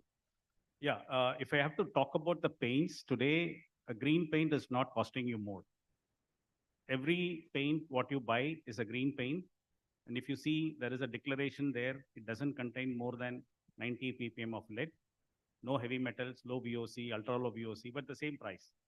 That is because probably all the paint companies have joined together and we communicated this in a lot of medias. And the pricing of the raw materials also eventually came down and today it is affordable. Coming to buildings, today IGBC has Green Pro, which is the green certification for the products. 600 products are certified as Green Pro. Right from your cement, steel, paint, everything, hollow blocks, fly ash blocks, everything is certified as green, which means while manufacturing less carbon footprint, after manufacturing, once you apply, it also emits less carbon. So eventually today you can make a green building 5% lesser than normal building. And what is the tangible benefit out of it? Your consumption, energy consumption cost, recurring cost is lesser. Because of that, coal burned somewhere else is lesser. So you're adding on to the planet, you're helping the planet to be more sustainable. And now people ask this question whenever I go and talk, what is the government doing? Government don't have to do anything. There are green financing by banks. If you are building a green building, your financing cost is 0.5% lesser. So just imagine 0.5% of your interest rate for a period of 20 years. It's less.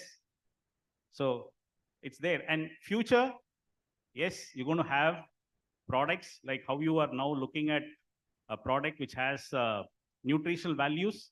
It's going to be what is the carbon footprint it has come. I mean, you want to buy a paint which will have lesser carbon footprint, 20%, 30%. So based on that, you can make your choice. Maybe slightly more, but people are getting ready for that. Yeah. Thank you. Can I just add to that? Because buildings are the largest consumer of energy in cities.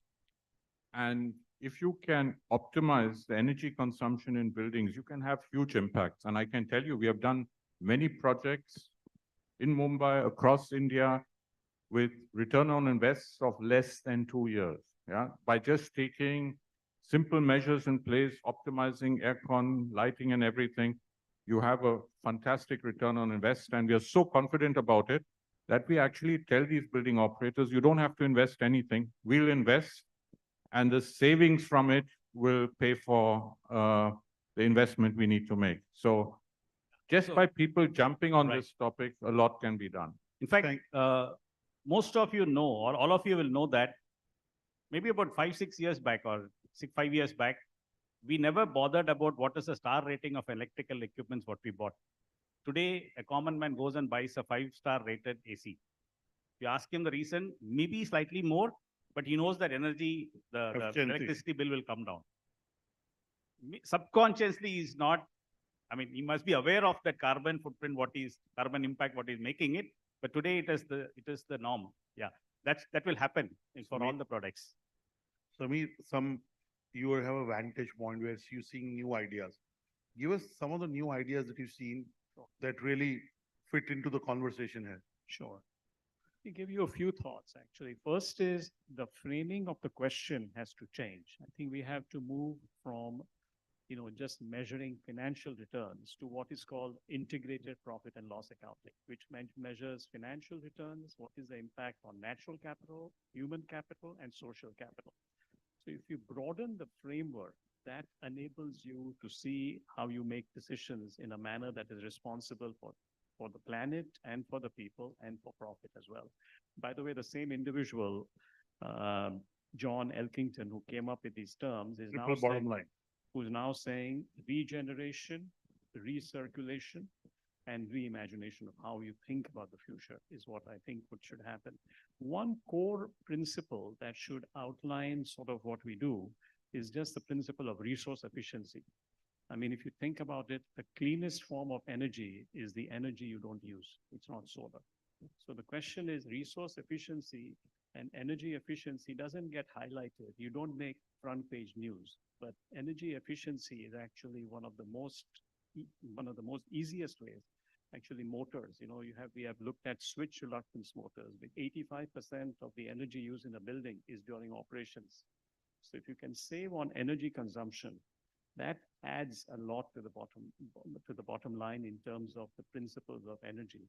We are seeing some great ideas. We are setting, as you rightly said, to build a fund to invest in entrepreneurs and in companies that are going to solve problems for India and the world.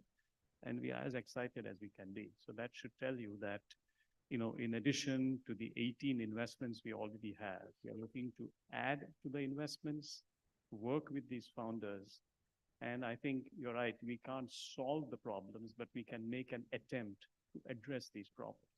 The founder of Patagonia, who made a recent statement that if you have the resources, the ability, and the opportunity to do something good, and you don't do it, that is evil.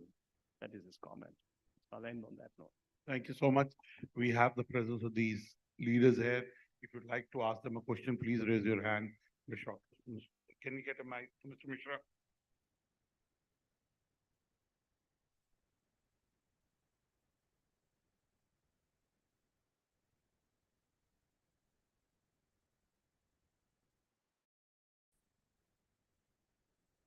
Thank you, Dr. Batra. If you permit, I'll just make two observations also before asking. I'm very glad that the panelists actually believe in the strength of the common consumer. And having worked for the forest and wildlife for first 15 years of my life, I have seen that if you had a forest cover of 9% and which is now 17%, and much of the tiger conservation or biodiversity conservation which has happened in India is because of the local community. And that is something which has not happened anywhere in the world. The same is now happening with regard to mobility, which few people have talked about. Like in Delhi, if whatever consumption which has gone down of two-wheelers, because that was a taboo topic in my petition, basically the two-wheelers were exempted. And they were exempted because of the political reasons. But voluntarily today, 40 to 50% of shifting on electric scooters and 40% has already shifted. I'll give you my own example. In my office, 2 scooters are being used for electric. You don't have to raise bills on the daily basis for fuel. You don't have to clear all those invoices. It has to be charged. The cost has gone down, which was very rightly pointed out. I think I have to ask you that, and Sameer has been talking about it very regularly, we need more stories about these things, especially about the city which we saw today. If we can have resilient, sustainable cities, and we can tell this story, in BW is taking a greater step.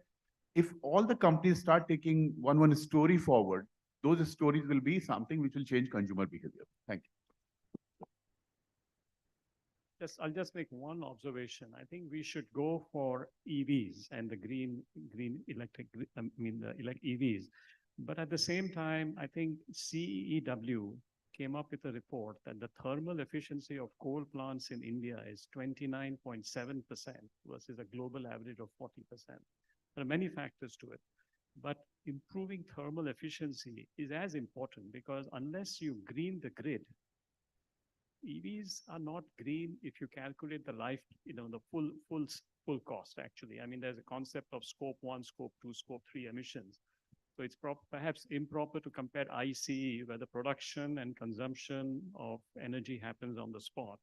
Whereas in an EV, yes, you're not polluting, but you have shifted the point of consumption and the point of production.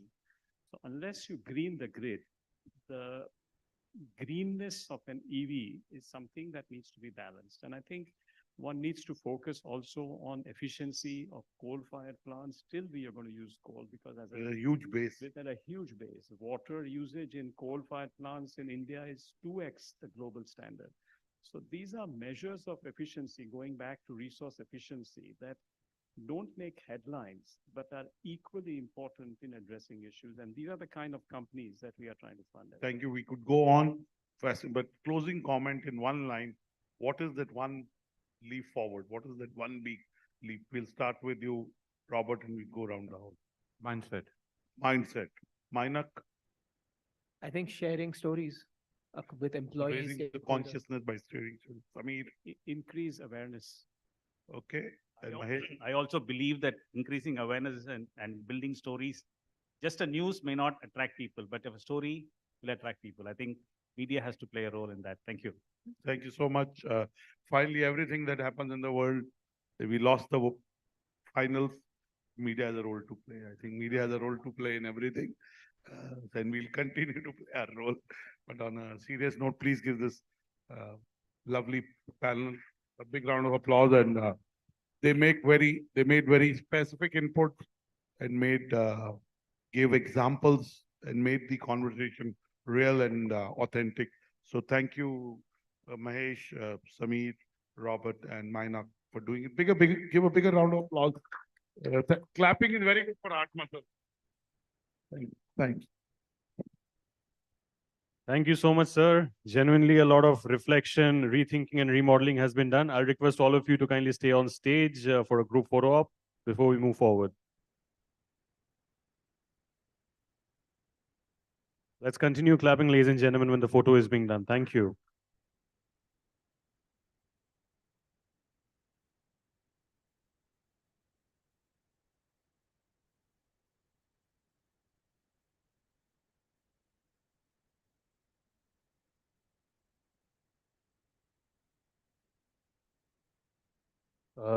Request you all to kindly move away the chairs.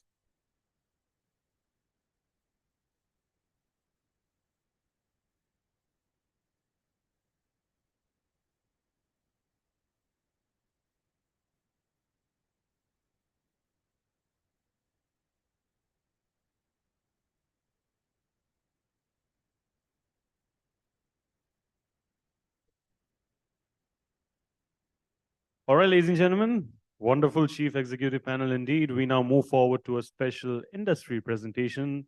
The topic for the moment is building an energy independent India, Sunshore's vision. Before we move forward, may I please request the console to play the Sunshore AV, please.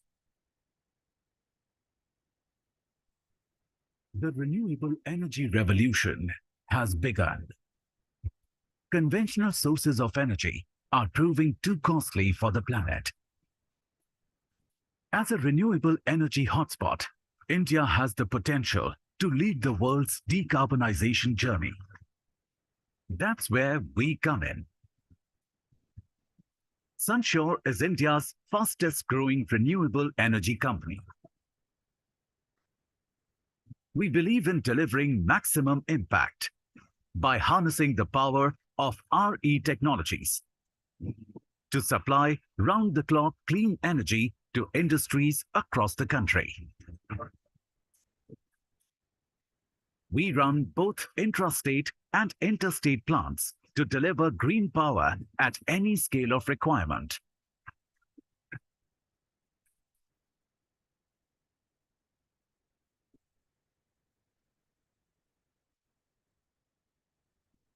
Since 2014, we have helped over 60 corporations transition to clean power, cut costs, and achieve their ESG and RE100 goals. Our investors, Partners Group, are powering Sunshore's vision of becoming one of the largest global renewable energy producers. India's renewable energy moment has arrived. Be a part of it.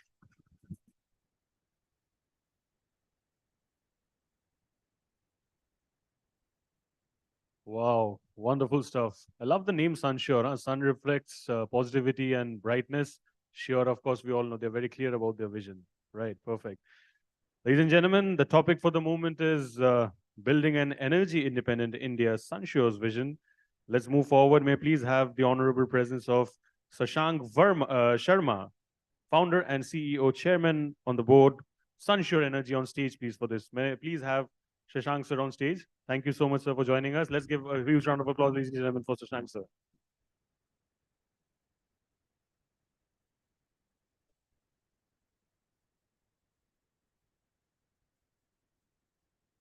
Good afternoon, everyone. He's handed over the baton to me at 12:01. So good afternoon. It is my absolute honor and privilege to be speaking at this sustainability summit and to this esteemed gathering today. We've done an brief introduction about the company, so let me just do a brief introduction about myself. I'm Shashank Sharma. I'm the founder, chairman, and CEO of Sunshore Energy, a company that we are building brick by brick with a belief that one day we will be the most valuable and the largest energy company in the country. Currently, we are in the first leg of our energy journey, which is centered around industrial decarbonization. And as you saw, we are backed by Partners Group with a $400 million equity investment to take this mission forward. Do you have a... So let's just come back to the topic of the talk, our vision for an energy independent India. So let me just show you a picture. And I just want all of you to look at this, take 5 seconds, and just write down whatever comes to your mind first.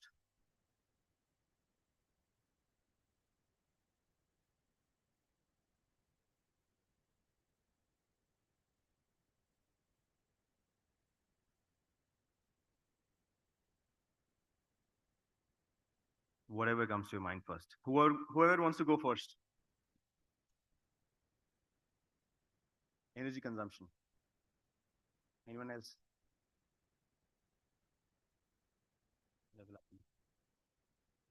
Waste.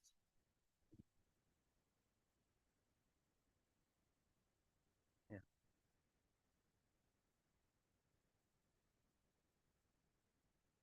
Correct. Correct. You know, for us at Sunshore, when we look at this picture, we imagine the India of 2035, right? That is how India is going to be. That is how our megacities are going to be. And, you know, our nation in 2035 is going to be a global superpower, the third largest economy in the world. By a considerable margin, we'll be a $10 trillion economy then, right? And we'll have the largest workforce. We'll not only be the office of the world, we'll also be the factory of the world, right? So it'll be a very different India that we see today, right? And the euphoria around India is so intense, you know, it's so intense these days that I was going through a report by Morgan Stanley, which said, titled, "Why This is India's Decade," right? The report said the world is rallying behind India to lead the global growth. India is going to be the fastest growing economy for the next decade, will add 20% of the world's GDP over the next decade in a world which is starved of growth, right? And if you look at the MNC indicator of Morgan Stanley, which basically reads the reports of all these multinational companies and funds, they're talking about India very heavily, right?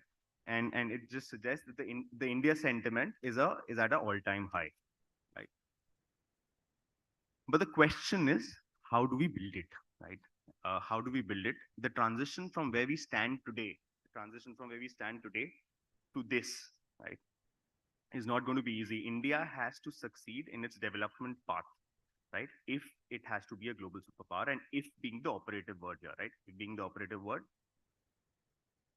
And, if India reaches here, it will be a unique country. Being a democracy, to attain this in such a short span, it will be a unique country, right?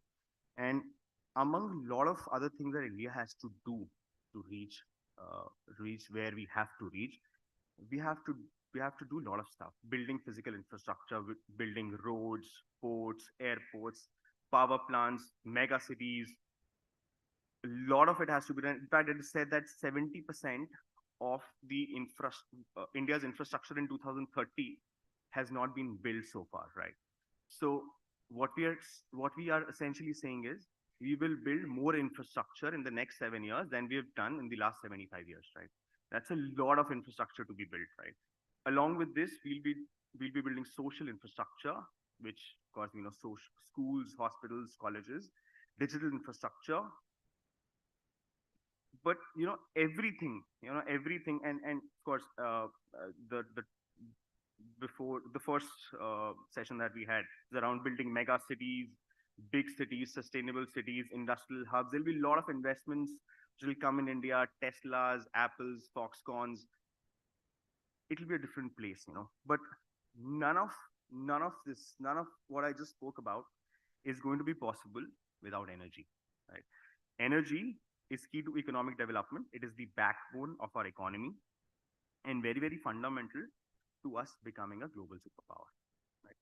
And it wouldn't be incorrect to say that when we talk about an Atmanirbhar Bharat, it wouldn't be incorrect to say that without energy independence, there will be no Atmanirbhar Bharat, right? So it's that importance, and that is the cause. That is one cause that drives all of us at Sunshore each day to come to work and take India forward, which is how do we make India energy independent, right? And just to give people in the room an idea of how important this is, let me just jog your memory to the 1980s, right? 1980s, we all know that India wasn't doing well economically. We had balance of payments crisis, and the economy was not so liberalized. And then Iraq decided to invade Kuwait in 90s, and we had the Gulf War. Oil prices suddenly went up, and we did not have money to pay our import bills, right? We couldn't import oil, and India would have come to a standstill if IMF would not have helped us. And we had to go to IMF, and I hate to say this, with a bowl in our hand, to help us in that situation. And to us, it is the biggest scar on our soul in the last 75 years, having to go to an institution begging for help, right? And that is why we need to make India energy independent, which is not dependent on vagaries of the world and can power its growth on its own, right? But what exactly is the idea of energy independence? We all know that every country has its own story, right? Every country has its own story on development. The Western development model has been very different. It did not care about the generations to come. It did not care about the future too much. It was built on the back of oil and gas. Now, India's story is different, right? And the underlying assumption that we have here is that, unlike the Western world, where the consumption has sort of flattened out, the energy consumption is not going to rise too much. India has a very different story. For next 3 decades, our energy consumption is going to rise massively, right?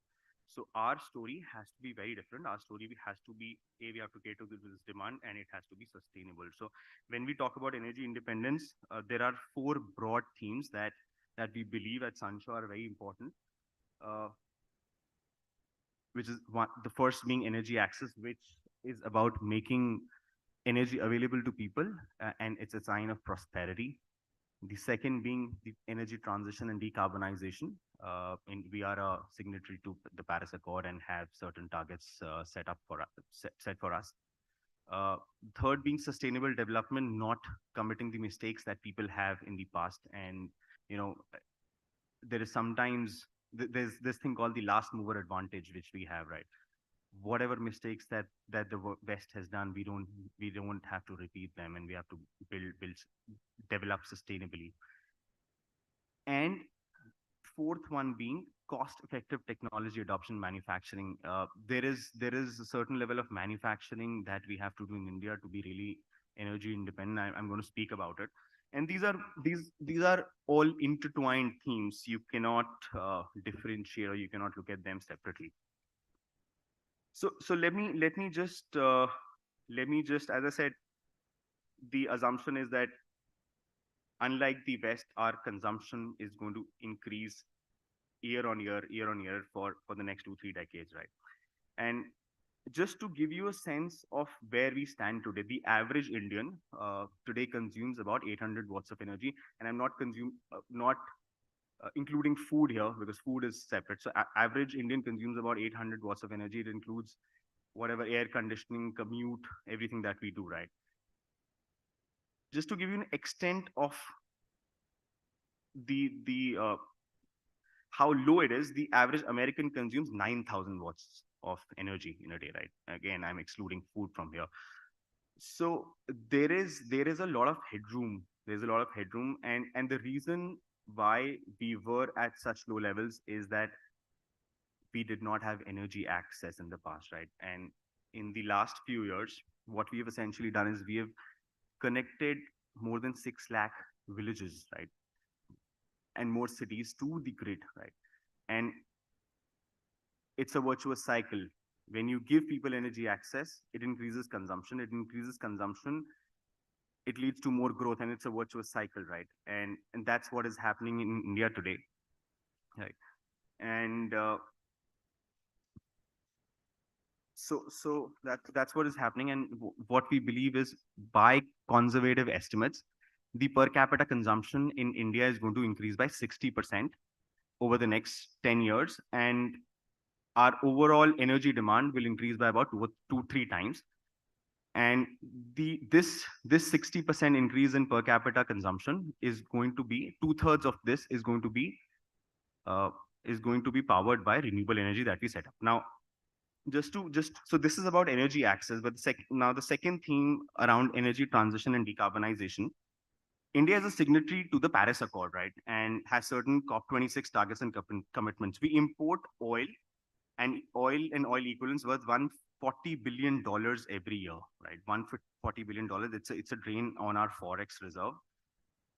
Since our energy requirements are growing, and this is something that is very different from what the Western world is going to do. So now Western world's energy requirements are being catered by the plants that they set up previously, which are traditional plants fired by coal, oil, and oil. Now, so in India, what's happening is, when our energy requirement is increasing, what we really need to do is we need to add more of renewable energy rather than destroy our coal plants, right? So our transition that we're talking about is going to be a lot less disruptive than the rest of the world, where they'll have to shut down plants and replace it by renewable energy plants. So our transition is sort of very, very different. And India intends to add 500 gigawatts of RE capacity by 2030. And when we get there, it will change our external dynamics and reduce our oil dependency and reduce oil inflation volatility. There's one thing that we need that is very unique about India. While energy transitions have taken place in a lot of countries, right? But India is the only country where energy access and energy transition are happening parallelly at this scale. There is no parallel to this in the entire world, right? So it is important that while we are making this transition, we do it in a sustainable manner, right? And also include our underserved people in the country. Now, when you look at stats, and when I interview people who are not from Delhi and ask them to shift to Delhi, the first question that they ask is, my parents are telling me, "Beta, bahut pollution hai wahan. Would you be able to live there?" Right? It's a very, very strange narrative to have for your capital city, by the way, right? Delhi is our capital city, and if that's the perception that Indians have, what is the perception that the world has about us? We can just imagine, right? But the hard fact and the hard reality is we are home to 39 of the 50 most polluted cities in the world, right? And in Delhi, residents lose 9 years of their life expectancy every year because of this pollution, right? So this energy transition that I just spoke about, that has to be a reality in India's energy independence, right? And while we have achieved 100% rural electrification, I don't think we are supplying power to our villages enough, right? The schools, villages are not being catered to, and 90% of the power is being used by the mega cities, industries, and the transport hubs that we have, right? And we are leaving them behind. And there is a very interesting thing that we have at Sunshaw. When we say we are responsible for people's dreams, right? We are responsible for people's dreams. So what we actually do is we set up large scale renewable energy plants for large corporates, right? And we set up those plants in far-flung areas of UP, Maharashtra, Rajasthan, places like Banda, Balia, where kids, some of the kids can't even afford a pair of clothes in winters, right? Those are that poor. And it's a humbling experience whenever we go there, right? So although these plants are set up there, the power that we sell to our customers is actually an accounting exercise. The power is actually being used in those places, right? It's not actually that the power is being transmitted to these large corporates that we sign up for. And that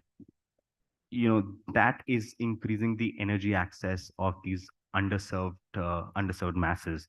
And that's why the decentralized and democratization of the power sector in India is extremely important. Last but not the least is the low-cost technology.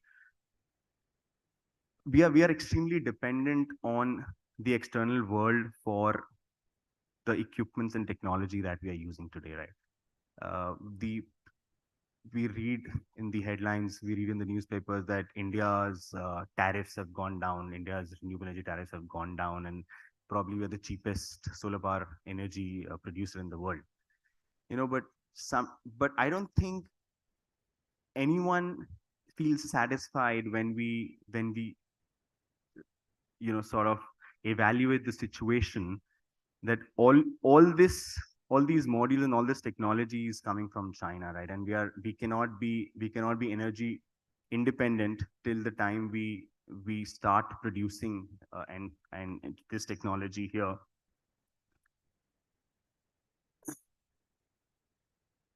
So I just want to end this energy independence talk by saying that we are in a seminal decade, and energy and infrastructure as a theme is at a different level in India right now.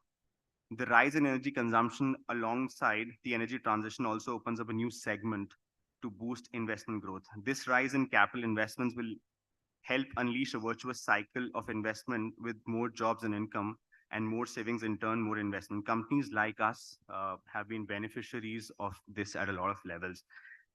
Just to give you an idea about Sunshaw, we are actually the youngest company in the energy sector in the country, with an average age of less than 35, to have raised this sort of capital, which is $400 million from a private equity, right? And this $400 million that we've raised is just the start. There is a 750 billion. We believe that there is more $750 billion to $1 trillion investment that is going to come in the country. And if we continue to work in this sector for the next 15 to 20 years with this passion, we'll actually create the largest energy company in the country. Our Prime Minister has said that we have to become energy independent by 2047, right? Which is the 100th year of independence, and hopefully we all will do our bit to make India energy independent. Thank you, and Jai Hind.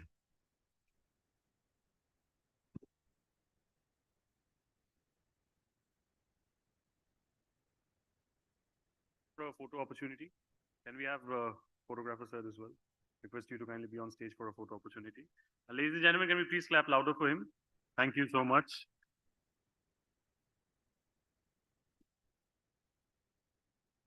Thank you, sir. Great stuff indeed. And our Honorable Prime Minister has said and set up a deadline for 2047. I'm sure you'll be contributing that so that we can complete that a lot before. Thank you so much. Moving forward, the discussion today is about sustainability. Sustainability is indeed the future. Sustainability is the need of the hour. I'll share a special quote. The future is green, energy, sustainability, and renewable energy. In the words of the one and only legendary Arnold Schwarzenegger. On that note, ladies and gentlemen, I'll quickly move forward to our next session. The topic for the moment is energizing the future, achieving sustainable energy systems. This wonderful session is going to be chaired by Chandni Khosla, Board Advisor, Sustainability and Sustainable Finance. And she'll be joined on stage by Bimal Jindal, Chief Operating Officer, Wellspun New Energy, Sindhu Sharma, Head ESG Nextra by Airtel, and Kartikeya Narayan Sharma, Co-founder and Chief Strategy Officer, Sunsure Energy. Can we please have all of them on stage? And can we please clap loudly? Can we please clap louder, ladies and gentlemen, for them? In the meantime, we'll set up the chair and the panel for them.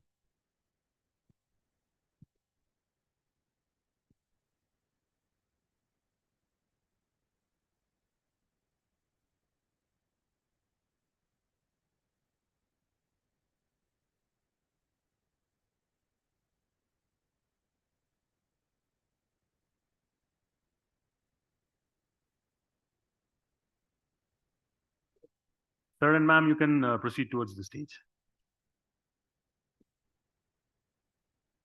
Thank you so much for joining us. It's indeed a pleasure and an absolute honor. Thank you.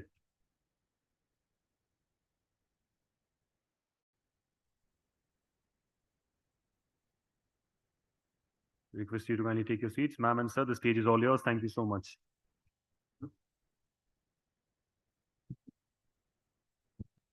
I hope I'm audible.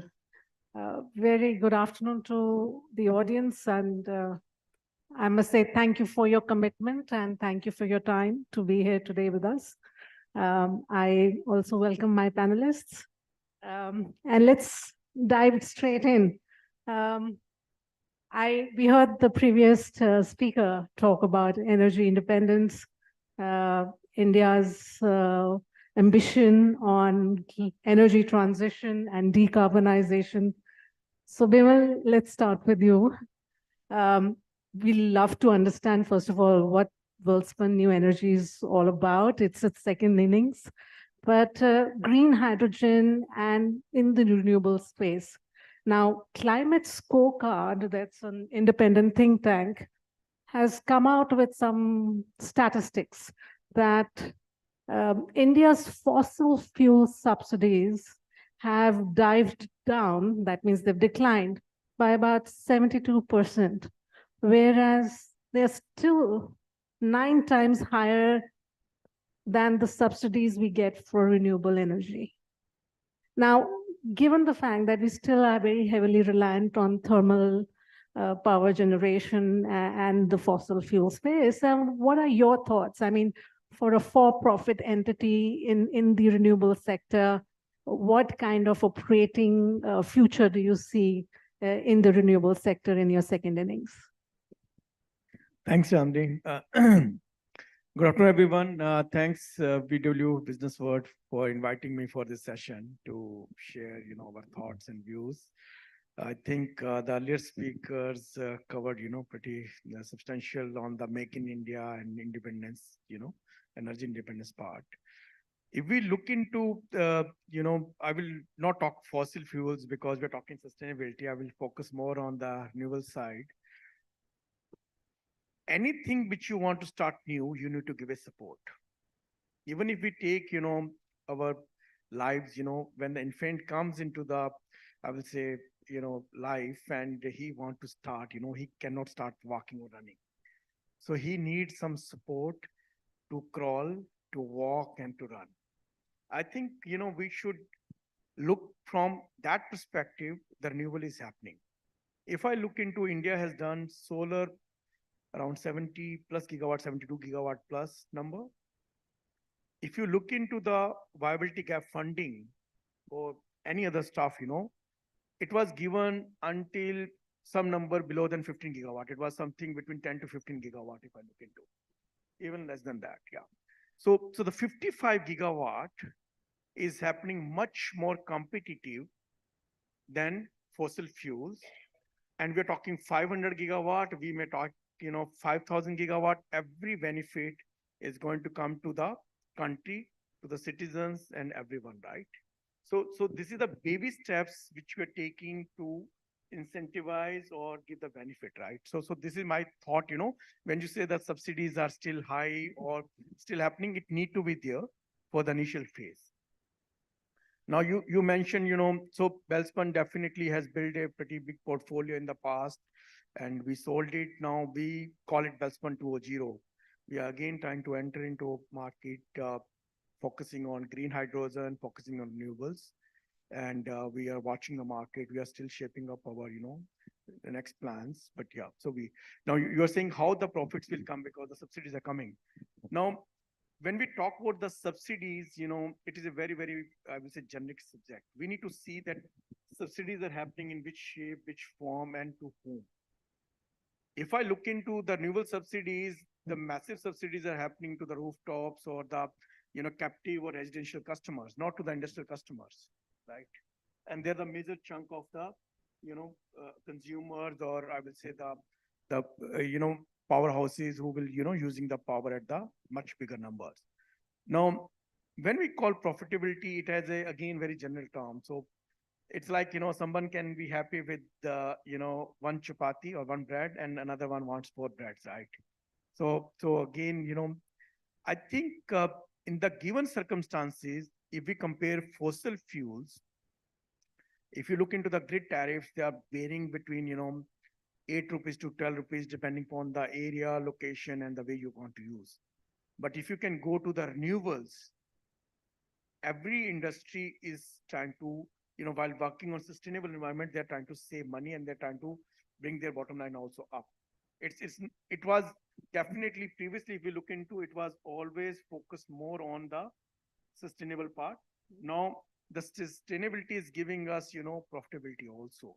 That the challenge with renewable is 24/7 availability of the power. The RTC power is one of the big challenge which people are trying to work on. If we look into solar standalone, we are talking 30% sort of CUF plus minus. If we talk about wind, we are talking about 35 to 45% depending on the locations. If we combine hybrid, we are talking about 60 to 75% number, depending on the location.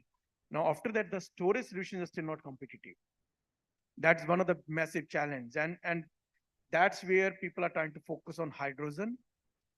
Now, hydrogen, again, can help to bring that net zero part.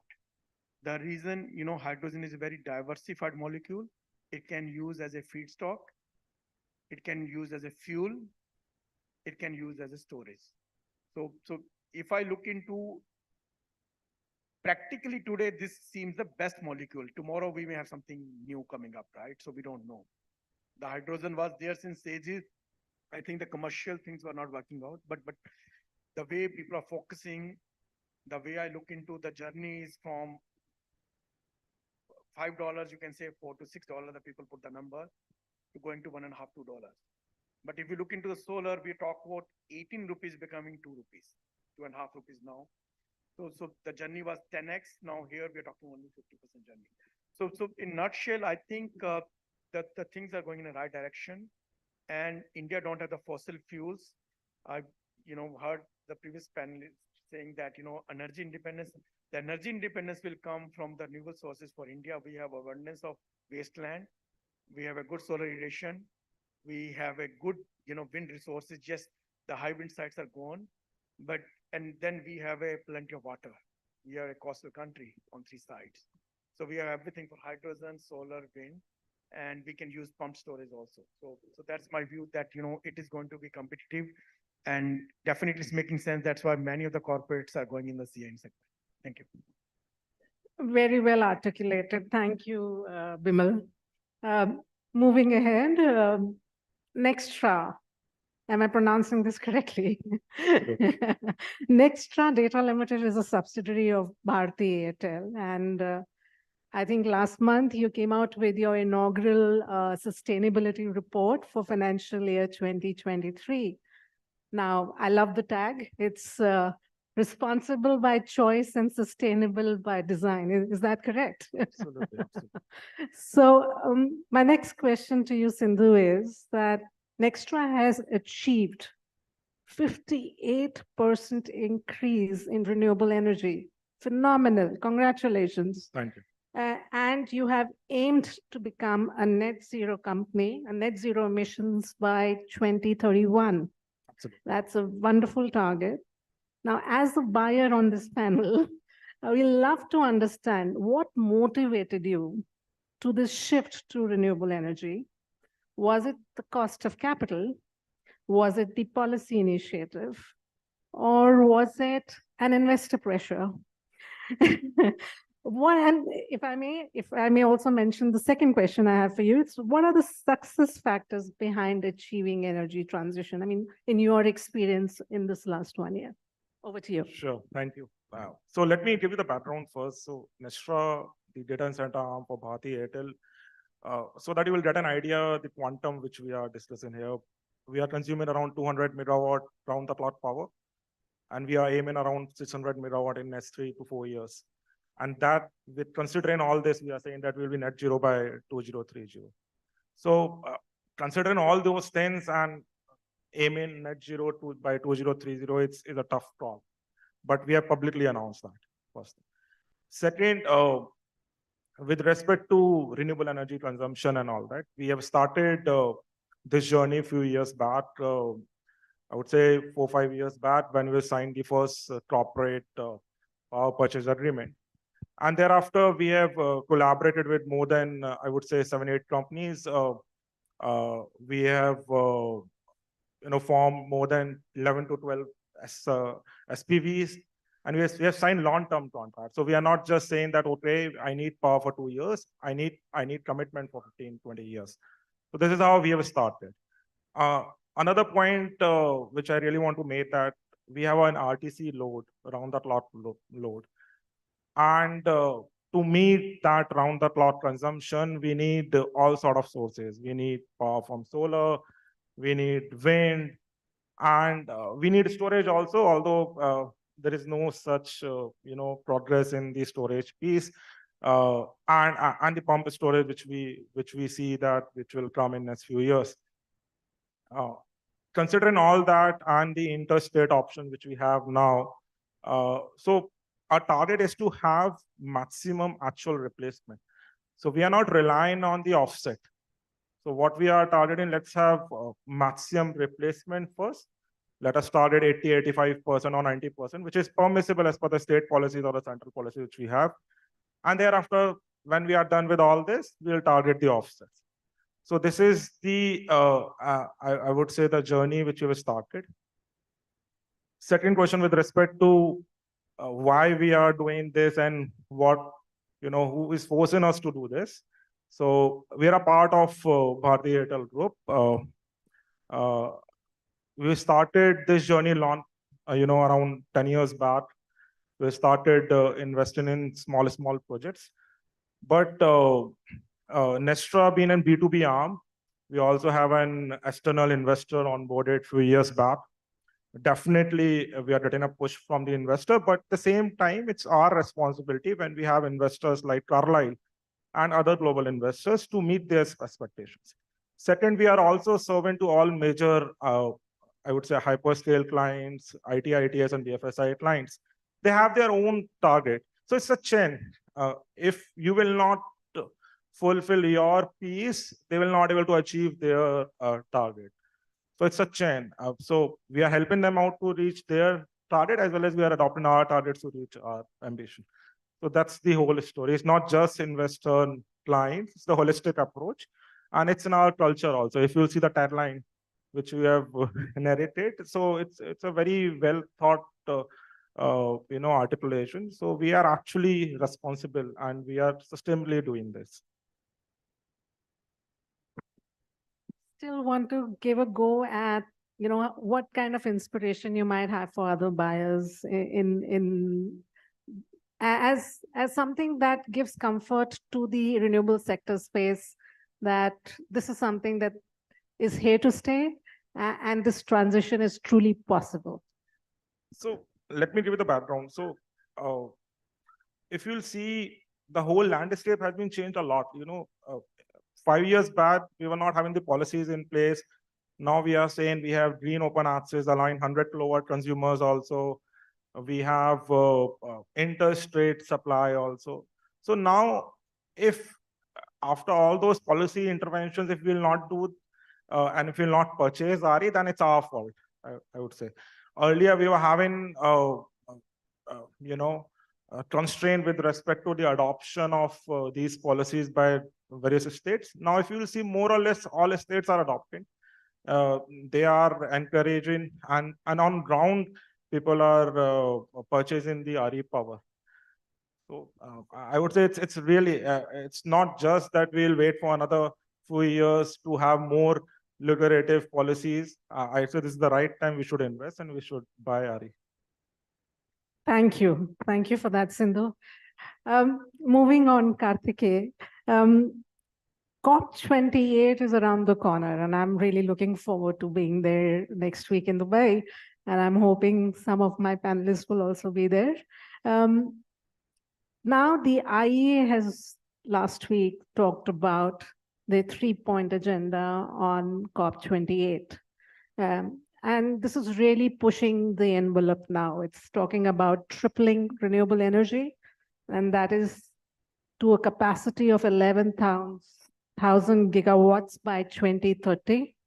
It's talking about doubling energy efficiency. Now, that's from now to doubling it to 2030. And the most important of it all, phasing out fossil fuels. And yes, G20 was a little disappointing on that count, but that agenda is back on the table, and the COP28 wants to accelerate the phasing out process and getting at least the financial sector not providing funds towards new fossil fuel companies and sector entities. Now, while India has targeted about 50% installed power capacity in the renewable sector, non-fossil fuel sources by 2030, thermal power continues to remain mainstream. And yes, we all know, we don't, like Bimal was saying, an elephant is born and it has to take baby steps and then it matures to running. We understand that, but I think the risks outweigh the opportunities far wide enough so that we accelerate. We do everything in our power to move in that space. My question to you, Karthikeya, is that what are the 3 things India needs to prioritize to triple its energy capacity and genuinely phase out fossil fuels? Thank you, ma'am, for that question. And it's a great question. And I think I'll get an opportunity to, and I have the last mover advantage in this panel. I've already heard Bimal and Sindhu speak, and some very pertinent points have been put forward, I think, by both Bimal and Sindhu. And to your question, I think the 3-point agenda sounds amazing. And I'm sure that it would do all of us a world of good, literally, if the world leaders can get behind these 3 things seriously, which has been, a little bit of a problem in the past. And I hope that at some day we can get around that. But I think as business leaders, a lot of power rests in our hands, right? Just like Sindhu also said that, if you get the opportunity, and I've seen that even in the last panel that was being discussed, right? If you've got an opportunity, you've got the means, if you're not acting on that right thing, then it is really not a great thing to be doing as a leader. And I think as consumers, as business leaders, we do have power. Even if the world leaders don't really go out and create the right kind of environment for these 3 things to be achieved, I think as individuals and as companies, organizations, if we can swear that, all right, this is the general direction in which we have to lead ourselves, our families, our companies, our communities, then I think we can definitely get there. It's a noble pursuit. what I feel are the top three things to achieve, triple the amount of renewable energy, doubling the energy efficiency, and phasing out fossil fuels. I would start with saying that number one, for India, renewable energy today is it's the only energy that makes sense for industries. And let me break down the problem for you. In India, 55%, approximately 55% of the energy, overall energy, is consumed by commercial and industrial customers who are also paying anywhere from 8 rupees per unit to maybe 12, 13 rupees per unit, depending on where you are and who you are. Renewable energy, whether you're buying it from solar, from wind, whether you're buying it from within your state, you're buying it over the interstate network, is going to land to you at not more than 5 rupees per unit, maybe 6 rupees per unit, right? But not beyond that in most states. So there's a clear economic benefit. A lot of finance has been mobilized. You heard Shashank, we ourselves have raised $400 million, right? And I think billions of dollars have already been mobilized in equity capital. Debt markets are not far behind. Debt is, chasing that equity now at this point. And, just the fact that companies like Welspun are now going out and chasing hydrogen, which is like a 50 to 100 times bigger investment as compared to a solar power plant, means that, we've got the capital, we've got the intent, we've got the capability, that energy is cheaper. It's simply a matter of when people take that decision. Folks like Nextra, I know I've dealt with in the past that, there are certain companies who are leaders in this regard, and they've gone out, they've taken those decisions, and they are reaping the benefits. So number one, I would say that renewable energy adoption for industries, which is more than half the problem, and also for consumers, needs to become easier. The primary constraint in that is regulatory and policy related complications, because power being a concurrent matter, you have certain direction and policies at the center level, but each state has to come out and kind of endorse that in its own way. And you see a lot of movement there, and that is why, just for people who are not from the power industry in this room, only 6 or 7 states today in India out of the 26 states have good policies for buying renewable energy, whereas all the 26 states can benefit from that if they move in that direction. So that would be number one.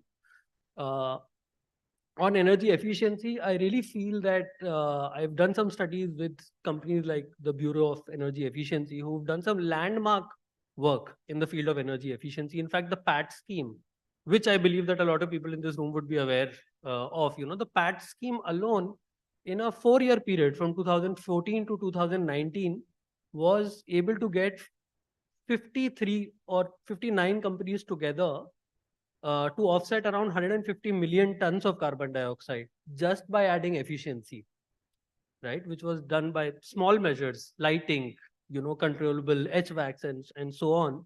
So the potential for energy efficiency to be a central player in reducing the carbon footprint and putting the,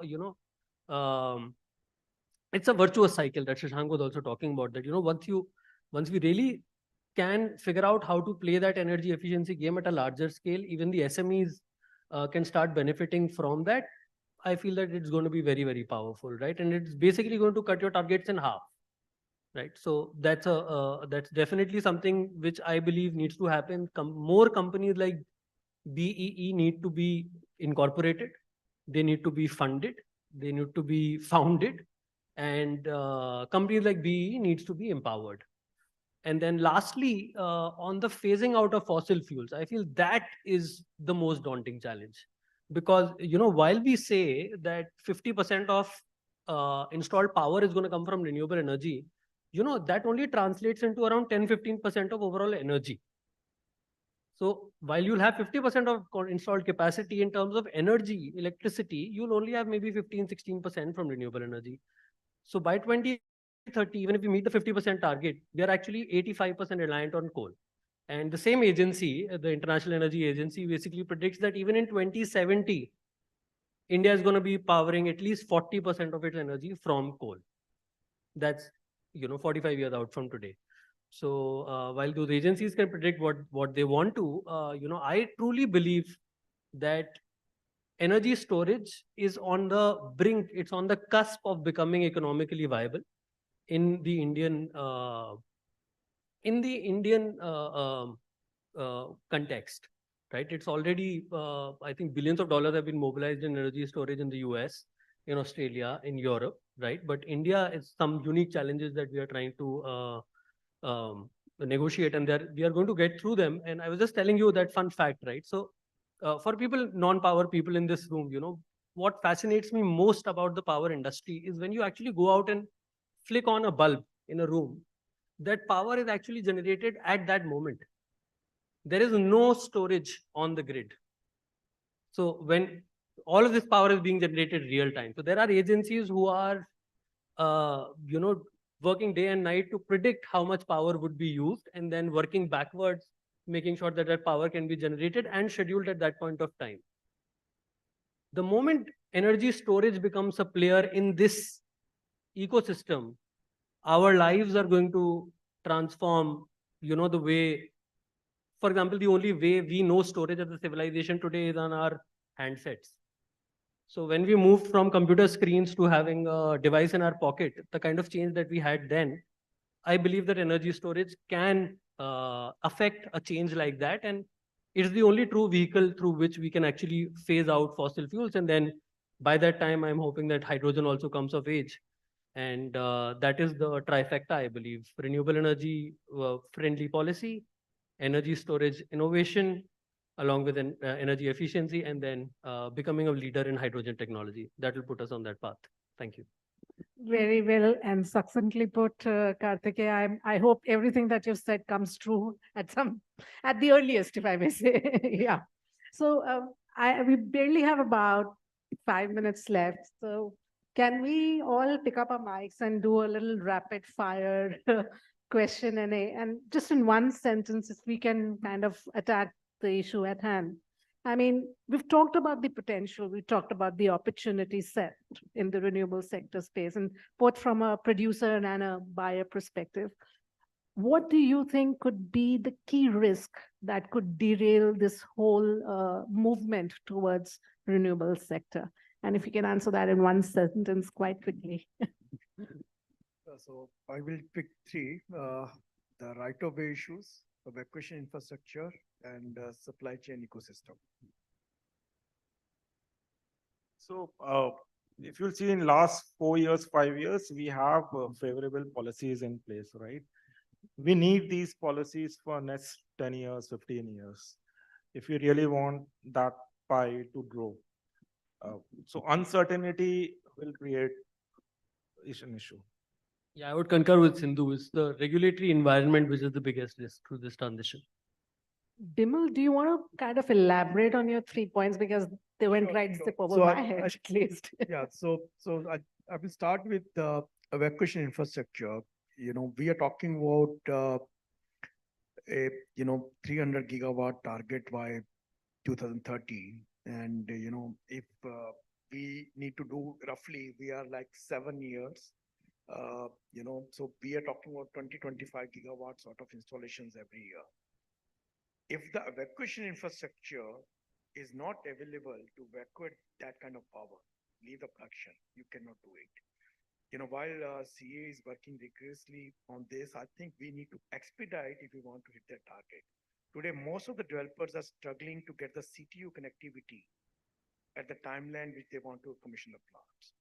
The second challenge is right-of-way issues for acquiring the land, whether it's a solar wind project or the transmission lines.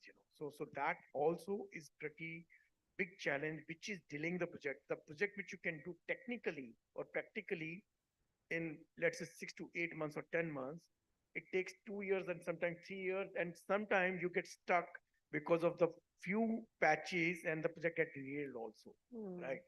And the third portion, when I say supply chain ecosystem, I'm not talking about modules or inverters. Everyone is focusing on that. Let's talk about the downstream when we talk about the transformers, combiner box, structures, everything, right? If you need to do that, you need to have the strong supply chain ecosystem within the country where the credible suppliers can deliver you 25, 30. If you want 25 gigawatts, your capacity should be 40 gigawatts. because of the, various reasons, the efficiencies, breakdowns, strikes, or whatever, we don't have. The people are struggling. It's like, the guy who can pay more, who has more good relationship, or who can control, they are able to manage. But if you look historically, all the projects are not happening on time. So these are the, rationales for. No, thank you for the explanation, Vimal.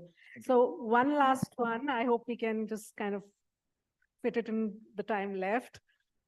What is the one advice you would give to companies who have the ambition of carbon neutrality in energy uses? So one advice in one sentence for the audience here who's probably part of corporations and entities where they have that carbon neutrality ambition, or still on paper probably. Now, how do they kind of achieve it? So, the carbon neutrality, can be achieved by, again, taking the countermeasures as well as conserving the power consumption also.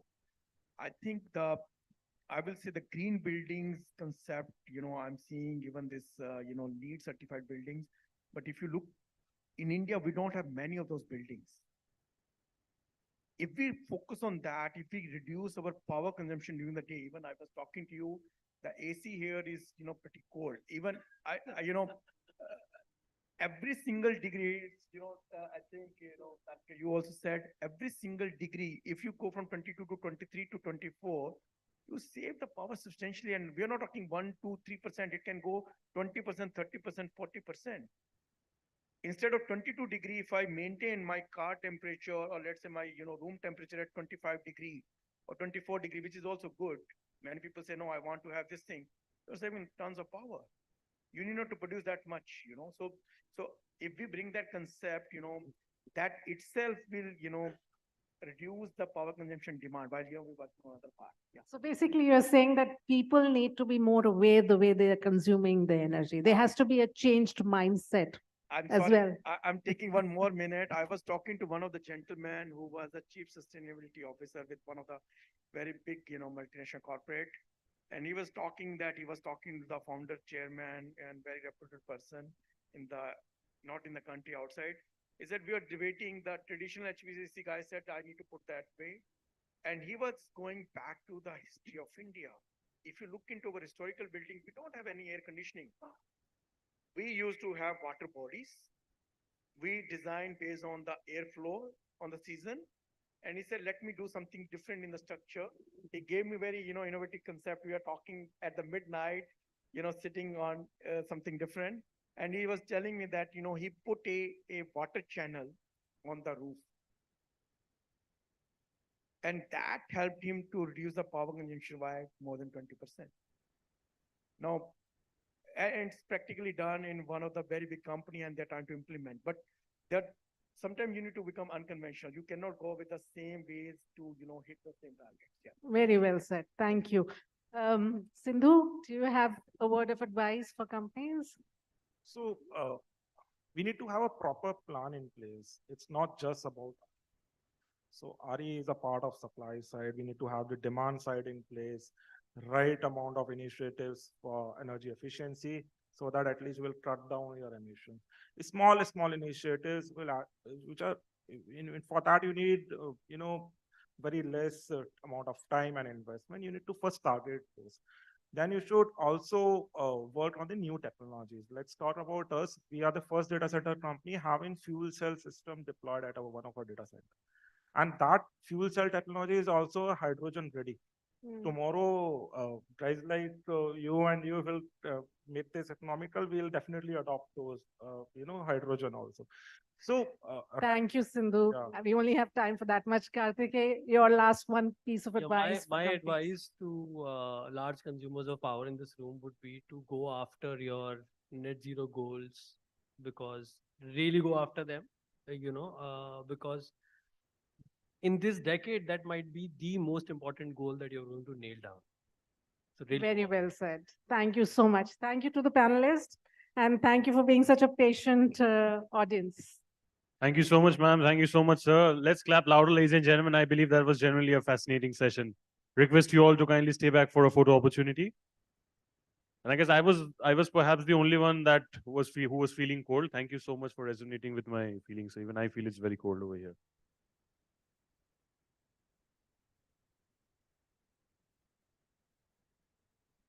Thank you so much, sir. Thank you so much, ma'am. Ladies and gentlemen, on that note, we break for lunch right now. I'll see you all again at 1:45 p.m. Enjoy your lunch, and we'll see you on the other side. Thank you so much.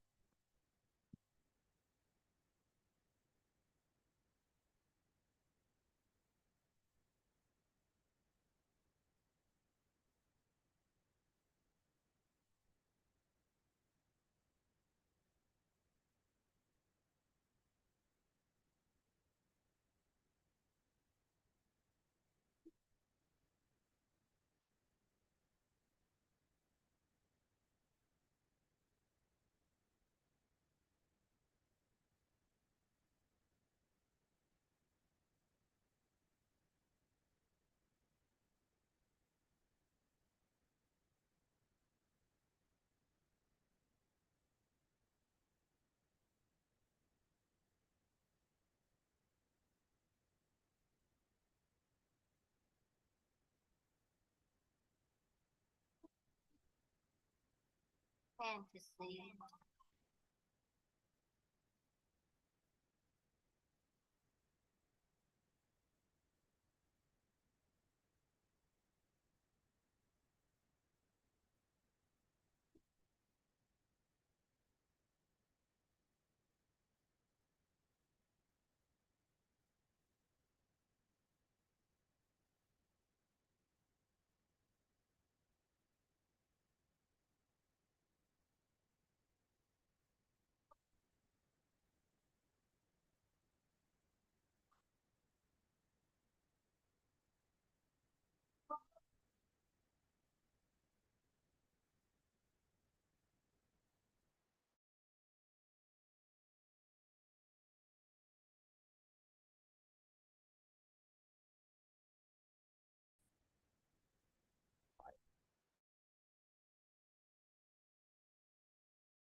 Crowd देखना plate देखी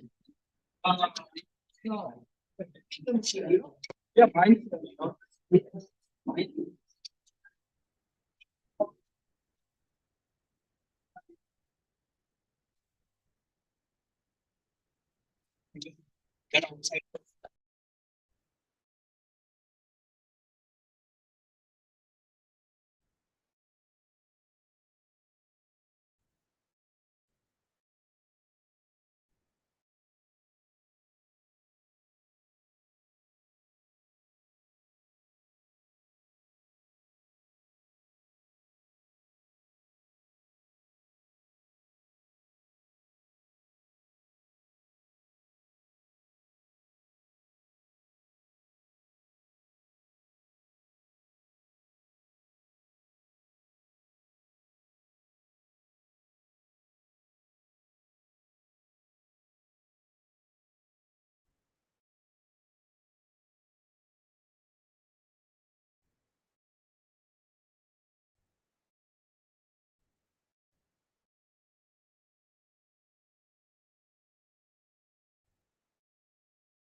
series में आएगा जो awards वगैरह कहाँ देते हैं?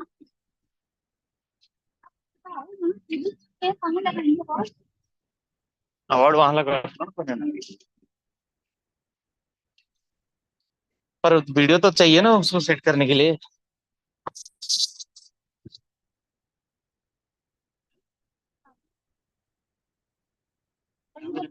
यहाँ पे लगा दो। क्या लैपटॉप चालू रखा है लाइव चालू है ना अपना सलमान को भी लाइव चालू है ना हाँ बट मेरा लैपटॉप मैंने चार्जिंग खाली डाला मेरे को नहीं पता है मेरे को तो दिख रहा नहीं है क्योंकि आपको नजर नहीं दिख रहा है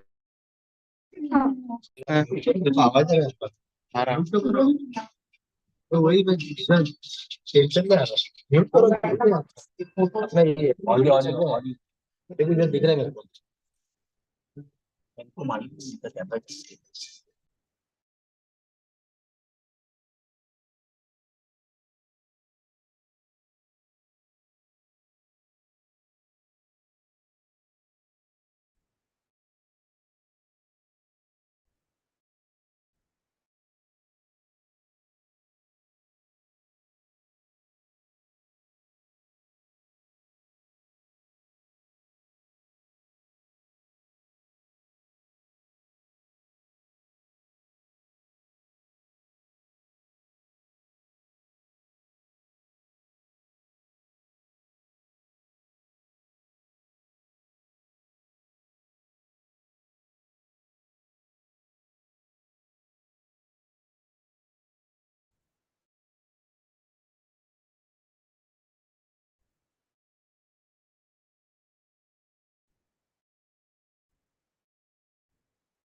Ladies and gentlemen, we're all set to begin after lunch. I request you all to kindly take your seats so that we can proceed forward. Thank you.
All right, ladies and gentlemen, we're all set to begin right now. I request you all to kindly take your seats.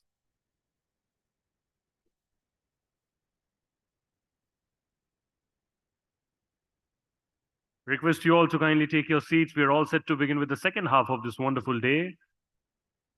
Anybody who's outside, I request you to kindly take your seats so that we can move forward with the day.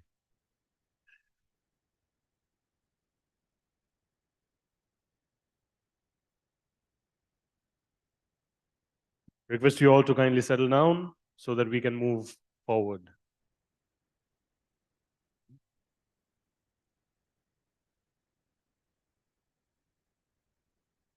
And I hope you all had a great lunch. Perhaps you can show some energy after having lunch. I am very energized after lunch. I think the food was very yummy. Do you all agree as well, ma'am?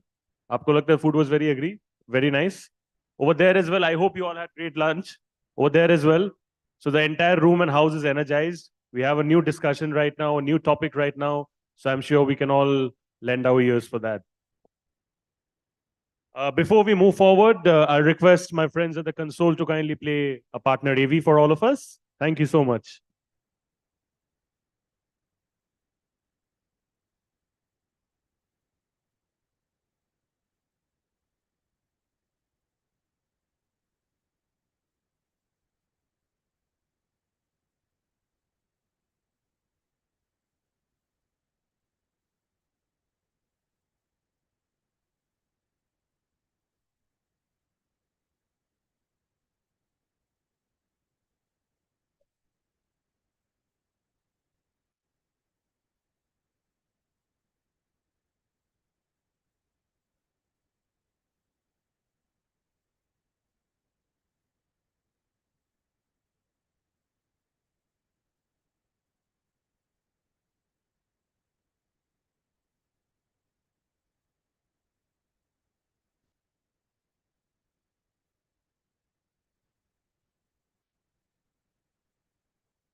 All right, thank you so much for that wonderful audio visual.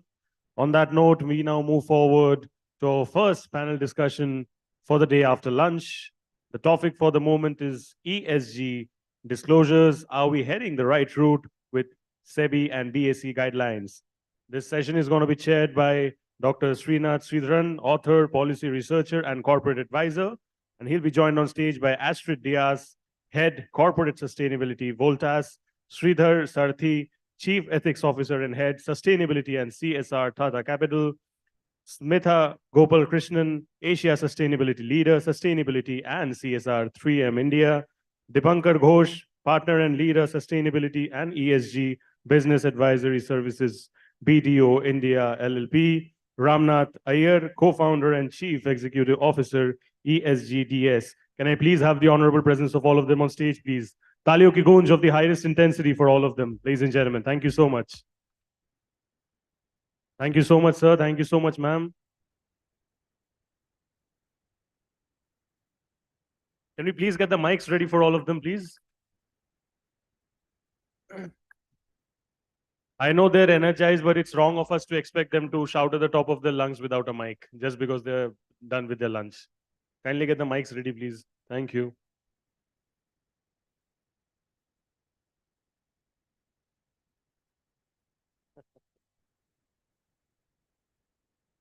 All right, all smiles, all charged up, just exactly how we want after lunch. Thank you so much. The stage is all yours. Hi, good afternoon. I thought sustainability was a tougher one, but getting people after lunch seems far tougher than sustainability.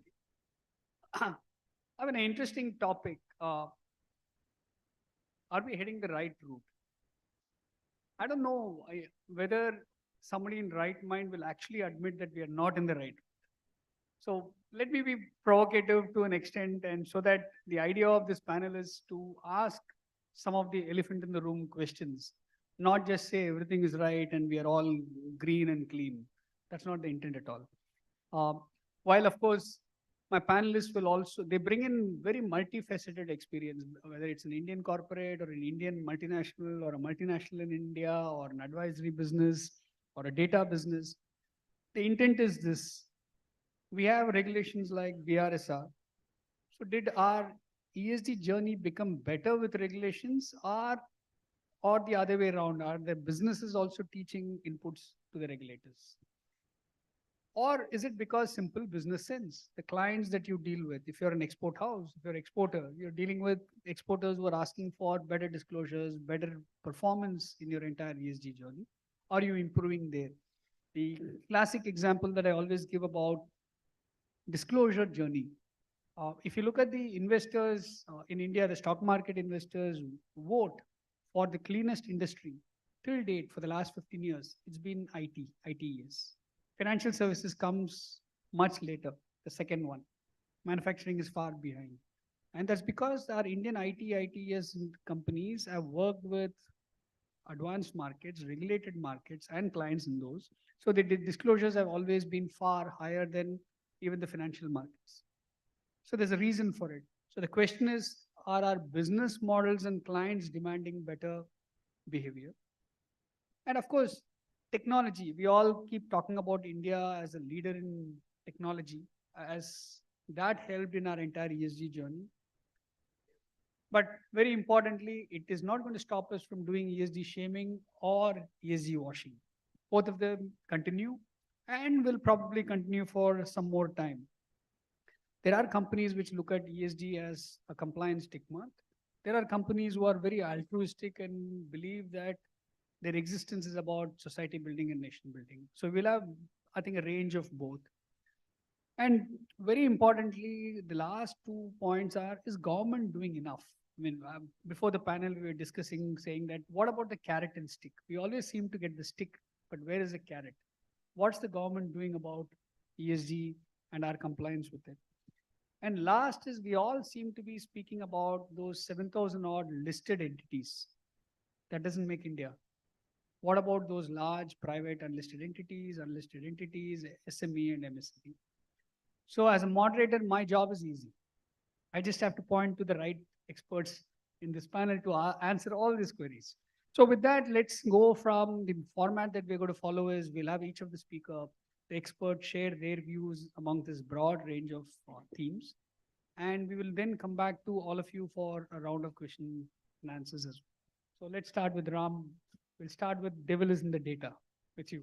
Hey, thank you so much.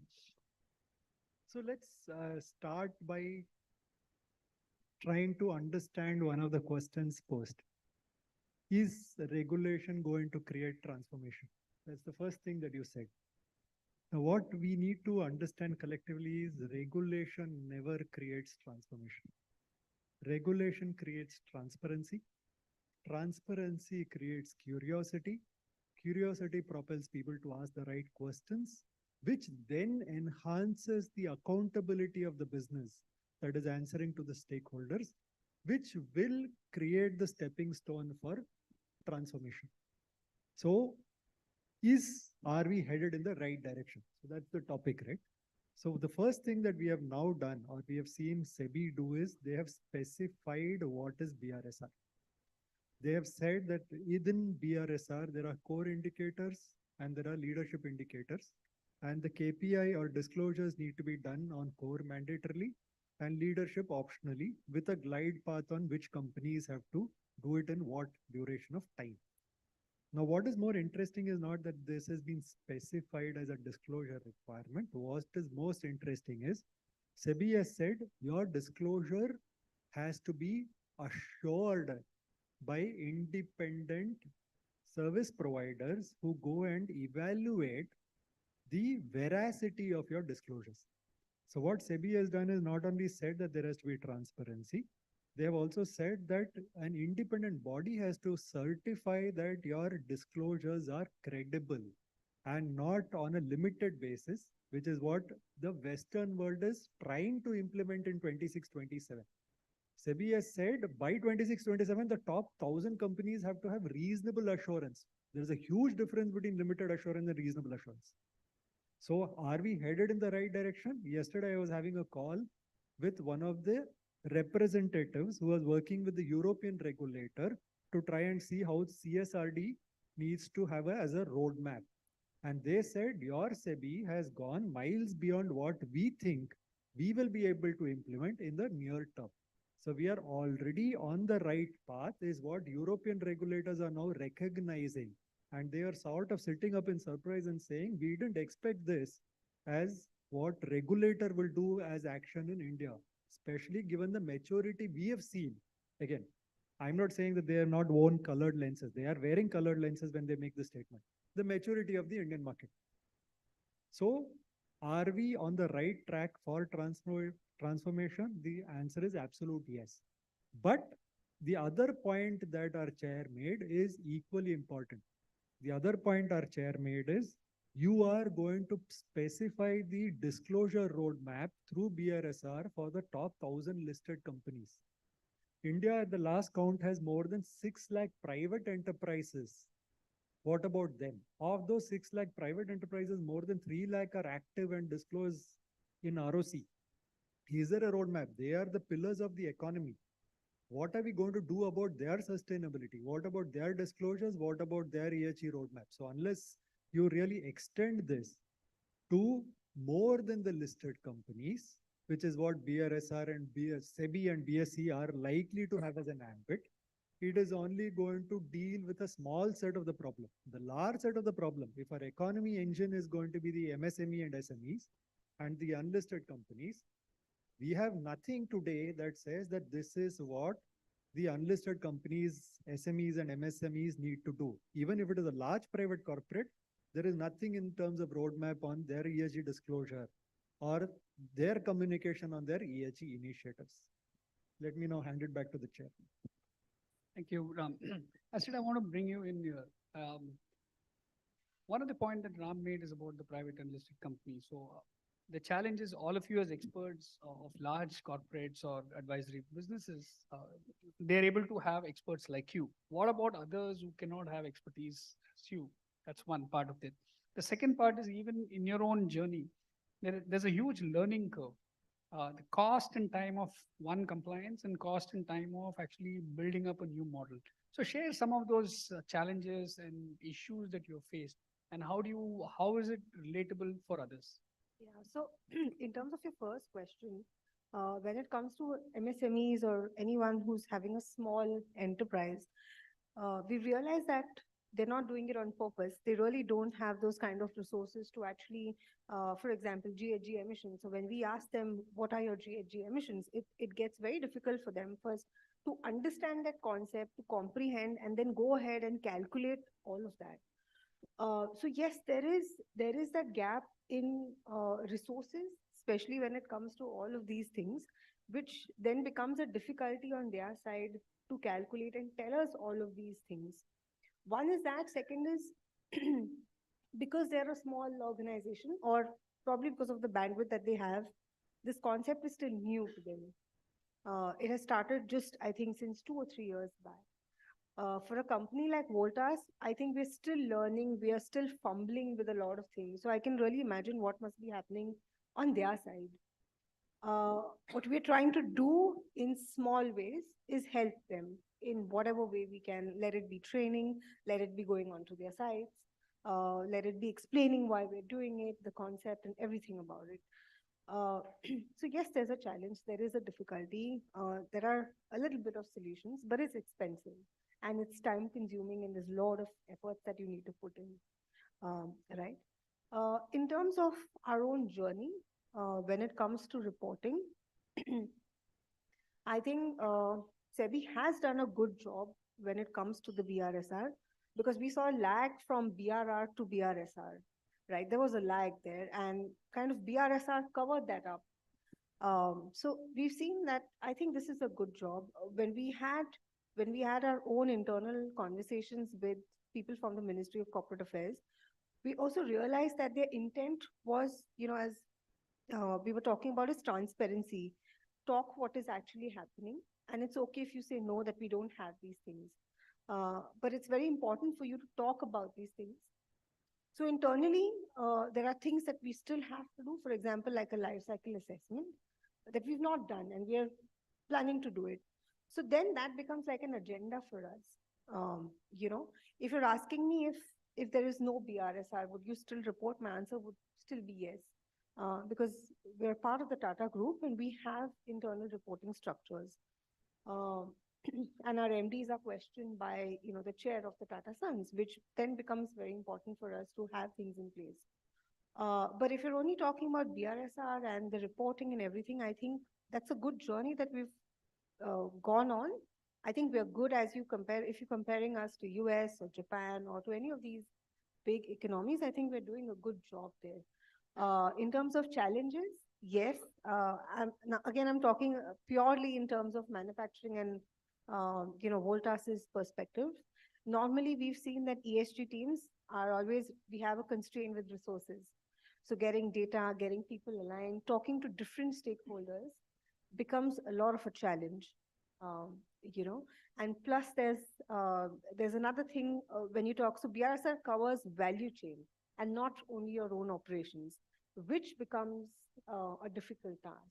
But I think it's an opportunity for you to learn, explore, understand where you want to go and set bigger goals internally. So that's it's purely my take. I hope I've answered. Yeah, you have. But the advantage for Tata Group is it's almost altruistic by intent. So a lot of your resource being available, people being available, or let's say amenable for conversations is open. How do you find dealing with, for example, you serve a lot of global clients in your business? We don't really. don't? No. We are national. So no one really questions us on a lot of these things. For And what about your vendors in terms of their disclosures and reporting or sharing data with? So some of them, we've kind of got them onto the table to disclose. So we've picked up the ones that are high in revenue for us. So some of them have been disclosing, some are still facing challenges, but it's a journey. We have to take baby steps here. There are teething issues. So we'll have to go step by step, but it's a big task, to be honest. Yeah. And I think that's where we'll have consultants coming in and, doing their job of helping. We would need people who manage data. So I think that's the entire value chain now for us. So with that, let me come back to Dipankar. I mean, the advisors available, the consulting expertise available. In this entire ESG journey, the broad spectrum of clients that you serve, whether it is manufacturing or services, what are the 2-3 key challenges apart from the mindset challenge that you have to deal with? And two, heart of heart, how honest are actually clients? And I'm using the word honest because we do green shaming, greenwashing very similarly. We want to sound nice in the media as stakeholders. How honest are people? Right. I think, what we have been seeing over the years is that, the ESG or sustainability performance as such has become increasingly more and more important for clients, for our clients. So, one is, of course, it brings in efficiency, it brings in resource conservation, it helps in optimizing the, the cost. And also, of course, it is a license to operate, social license to operate. But at the same time, it gives immense stakeholder confidence if you are able to demonstrate that you are performing well in terms of ESG and sustainability. And that is why this is directly linked with what we call the future proofing of the business. Now, in terms of disclosure, coming back to your question, people are doing truthfully, many companies, but at the same time, we are also seeing that increasing regulatory pressure sometimes becomes a bit detrimental. And that, if you are not really prepared, but some regulation is coming in where you have to disclose certain things where you are not ready. For instance, we just now heard about the supply chain related disclosure. I'm sure in this room, in a lot of corporates, people are there, all know that how our Indian companies, or for that matter, why India? Anywhere in the world, the supply chain disclosure, the readiness is not at that advanced stage. So there, what will happen if such kind of pressure suddenly come?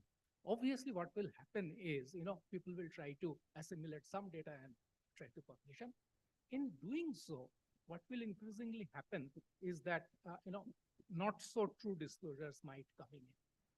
But at the same time, what is interesting is that these kind of regulations, we are seeing when we meet various kinds of companies and clients, see two kinds of things. One is those who just want to put a tick in the box. Okay, regulation is there, I have to meet it, so I have to put a tick in the box. But interestingly, what I'm seeing more and more today that many organizations are taking this as an opportunity to do really something good, which is very, very encouraging. And that proportion is, I've been into this sustainability consulting for last 30 years, but today the kind of momentum and the business value I'm seeing people are realizing is really, really encouraging. And if that direction, I would say we talk about whether it is going in the right direction or not. I would say these kind of regulations gives people a nudge to think in the right direction. Effect may not come immediately, but it creates that base of the effect which comes over the years. So that is what I think is the most positive side I am looking into once this type of regulations come. So I also see more conversations happen around sustainability. Sorry, more conversations, are they happening around sustainability? Yes. In fact, now when we are talking about conversation, earlier this type of conversation to be happening with, say, for example, the person who is responsible for environment or the sustainability in the organization.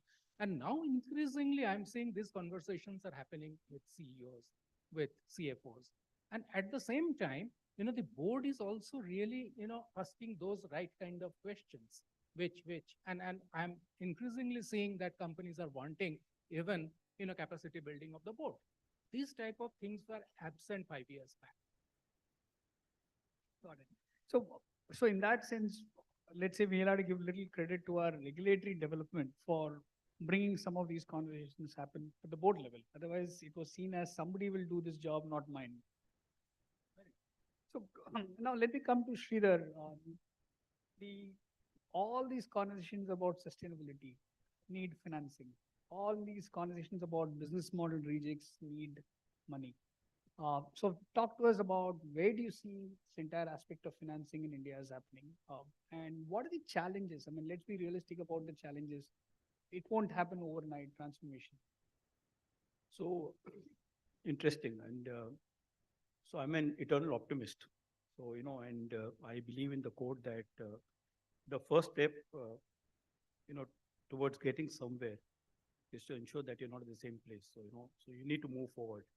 Now, whether we're in the right direction, whether we're moving at the pace that is so desired, is all a matter of discussion, and it's very subjective. But at least we've begun the journey and the evolution. And they also say that in God we believe, but in data we trust. So when you ask them the question about whether discussions are taking place, and more boardroom discussions are taking place, but at the same time, as Astrid mentioned, in terms of supply chain, etc., the readiness of the partners, etc., are not there. So those are challenges that are there. In terms of financing, I sincerely feel that it depends on what your purpose is. As a group, which is a conglomerate, which Astrid is also a part of, more than 150 years. So for example, our purpose is to be a responsible financial partner, fulfilling India's aspirations. So when you look at nation building, when you look at the country at large, and also talking about responsibility, which means the lending that you do. So we can always take shelter in saying that I'm a finance company, and therefore I do not have to worry about emissions, etc., like a manufacturing or any other company. But that doesn't prevent us from doing what is good for the society or planet. And so therefore, lending responsibly is the key, and financing is key. So we have the advantage of a green finance company, a renewable energy company called Tata Cleantech Capital, which is in partnership with IFC. And we've had a lot of IFC performance standards, a lot of good practices from IFC that's applicable to us. And we've learned a lot from that journey, which means now what? So on one hand, you have renewable energy or infrastructure finance lending. Now you're getting into a corporate book. So what you don't do here, can you do it here? Of course, yes. But then as a responsible company, should you do it? Question that comes here. But then on the other hand, there's a growth story. You need to help fund not only your large corporates, but also SMEs, MSMEs, because the wheel has to continue. And that's where the responsible financing comes into aspect. So there is a strict standards. There are strict standards that we have, but also at the same time, we give them time to ensure that they meet the objectives of not only us, but the larger banking industry, the financial services. It's very important, to say that, okay, for example, if you're in an industry, I'm just giving an example. If you're in an industry which is, polluting at the moment, can they do it overnight? Not possible. But yes, do they have a plan for the next 3 to 5 years, to slowly start the journey? We look at that aspect. And it's important for us, as I said, to keep supporting. We also have our internal challenges as a financing company. What is the challenge? For example, if we decide that we will not do those companies which are, say, harming the environment, then your book also will have a challenge in terms of growth, in terms of profitability, etc. So as a responsible financial partner, then we do take a call as to what we should do and what we should not. And I think that's where you look at the larger perspective rather than only profitability or the book growth, etc. You look at the country's interest at large, and that's where we stand for. But yes, financing will become a challenge in the next few years, but it's also an advantage. So there are two sides. There's also an advantage for those industries which actually, have standards which are high and which also help in terms of, lesser emissions, etc. So there are two sides of the coin. So, one the question is in the entire net zero narrative that India has set itself. A group like Tata's are far more aggressive and ambitious in the net zero target. A lot of it is actually dependent on the monies available. I mean, corporates cannot transform and move from, let's say, brown assets to green assets overnight. Even if they have the wherewithal, they need the money. So where is that larger narrative? Where will India find its money? Because Tata Capital is far more altruistic and very, very serious player in this. But if you look at money, everybody wants profits, everybody wants return off capital than return on capital. So we are at a stage where money is kind of chasing, so you can't have short-term profit making in the conversion of green projects. So that, as you rightly mentioned, we'll have to be a little bit patient. So it's a combination of several factors, including your culture, including, your purpose and the intent. So let me assure you, money is not is not the key challenge. The challenge is in terms of what you would like to do, the intent that is there, because money flows. So for example, if you're talking about the green finance that is available today, I don't think that's a challenge at all at the moment. Unlike a product where you sell and you get your money, the challenge in terms of money is also to recover. So the projects, it's not that the projects are not there. The projects are there. It's also about the entire, viability of, and that's where the stress testing, etc., comes on climate risk, which is key. Patience is absolutely critical. And so when we look at a larger purpose, when you say that, okay, this particular partner has the intent, you'll have to be a little bit patient. I mean, there are various aspects that we've seen over the, number of years that we're there. It's important that you don't look at very in a short-sighted way. I mean, don't look at it very myopic. Look at it at a larger, have a greater vision. See that the changes take place. I always keep saying, whenever I'm just giving an offbeat example. We'll have a lot of beach cleaning exercises done. The question is, why do we even need to throw trash to have the beach cleaning? Similarly, here is, if an organization is on its journey, we can help speeding up the process. But rather than say, no, we will not support it, then we will never meet the end objective. So whether it's 2070, whether it's 2045, whether it's 2030, which I saw in AV before, I think at least they're looking towards. Now, whether you do it in 2030 or 2040, I think that's the second step. But at least you have, goals that you have set and your goal posts that are there for you to measure. So that's. Thank you. So Smita, I want to bring you in as a multinational in India for a long time and the distinction of one of the few global subsidiaries actually being listed. So I have two questions. If 3M India were not listed, would you still be doing what you're doing in terms of sustainability? That's question one. Two, if you compare your own, let's say, counterparts in other markets, how advanced or how behind are we in the entire sustainability? So to answer your first question, 3M has always been a leader, whether it's in India or globally, it's always been a leader in terms of doing the right thing. So we're known for being ethical.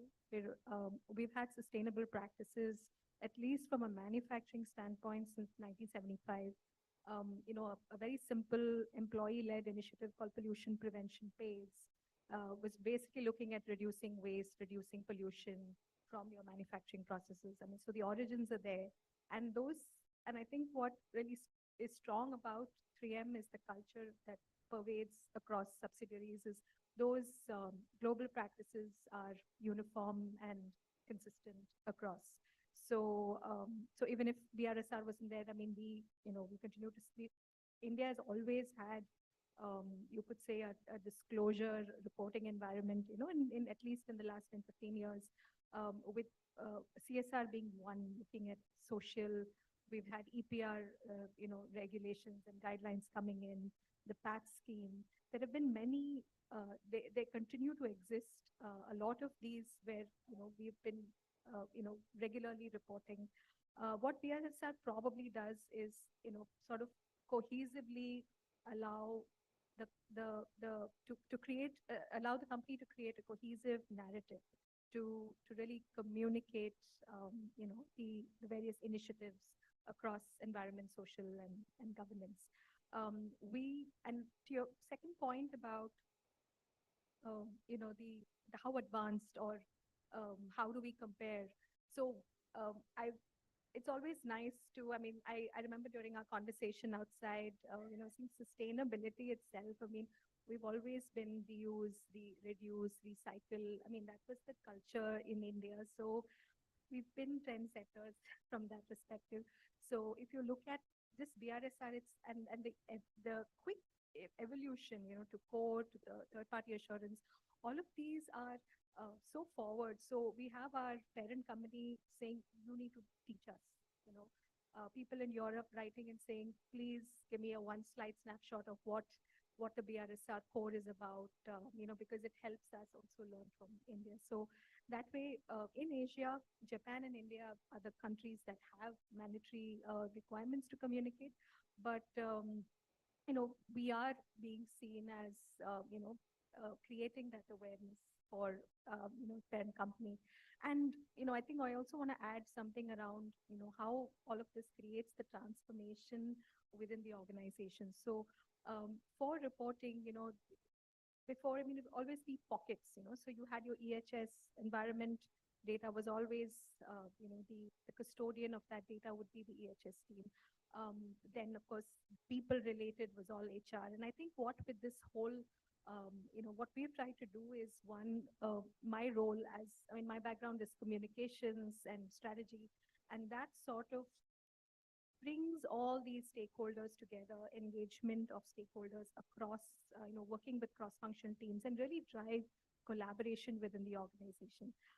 So which means it involves simple things like not just at a board level or a leadership team level, but have an ESG council, so to speak, with people who are actually reporting data. Because often what happens is, you provide data, but you don't see the big picture. And I think bringing these people who are, doing the data entry, helping them see the big picture, and that's really a communications job or, a strategy job, helping to sort of align teams with the overall strategy. The other initiative that I can, talk about is, every job is a sustainability job. So really it's about rewriting some of the job profiles to, whether it's marketing, whether it's, sourcing, even R&D leaders, how do we look at those roles from a sustainability lens? And, these are, and this is inspired from Project Drawdown, which really looks at how every job is a climate job. And I think these are some of the transformations organizations are seeing to really be part of the reporting and the sustainability journey. And ultimately, the whole thing is a journey. And just like how CSR has had, so many years for it to reach some level, we're going to see the same thing with ESG as well. Thanks, Mita. So let me, before we open it for the audience questions, let me go back one round of a quick 30-second wish list from each of you. If there were one single additional regulation, feature, law, or development, what would you want it to be? Deepakar, we'll start.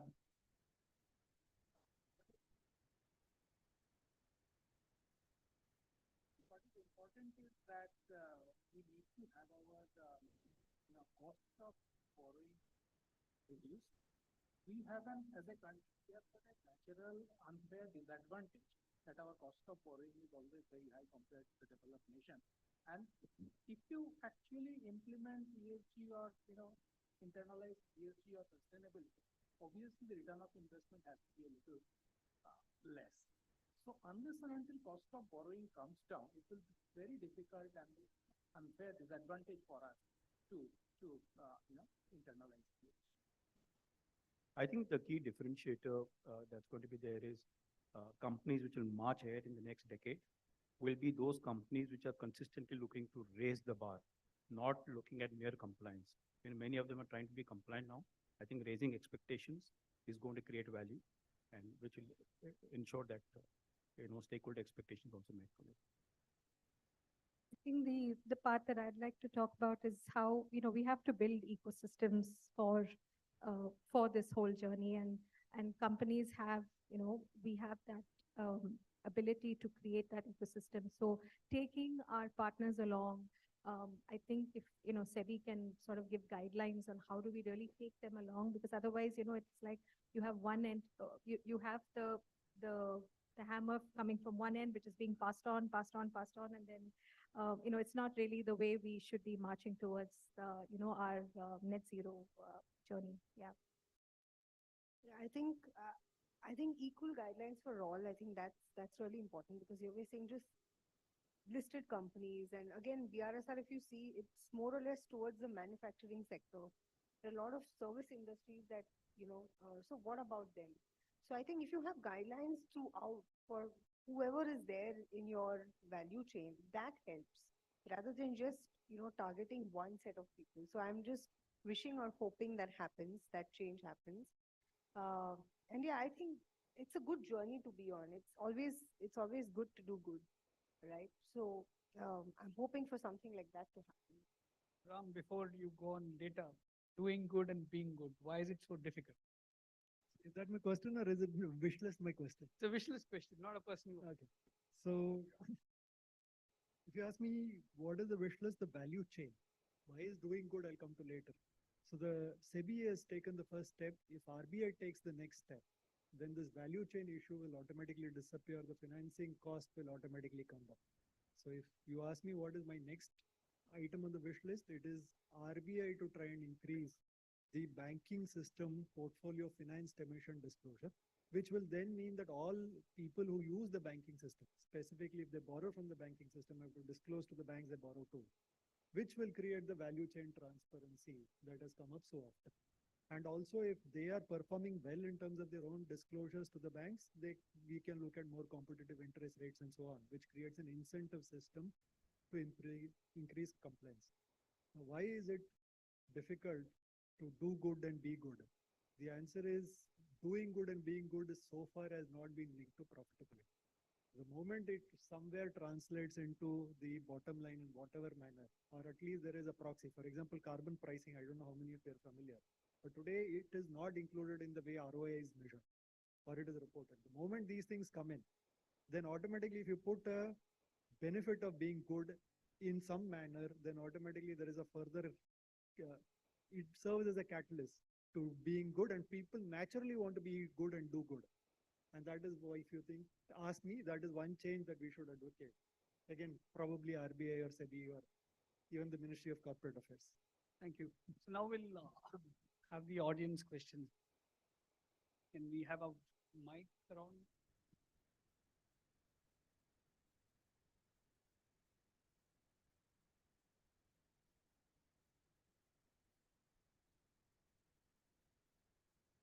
Hello, my name is Vishal Sanghvi, and I'm an innovator researcher into the sustainable economy using the new technology of IoT, nanotech, and there are many startups actually. They started to develop many new technology, which is really part of the ESG and using corporate.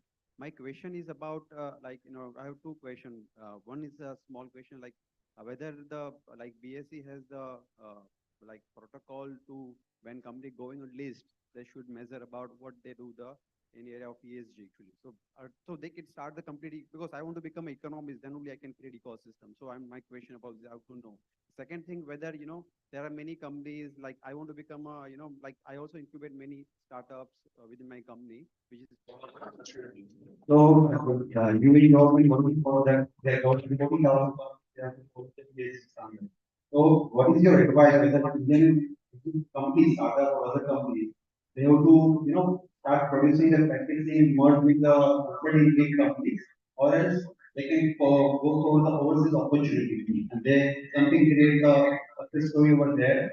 And then India actually, so that's, I want to know.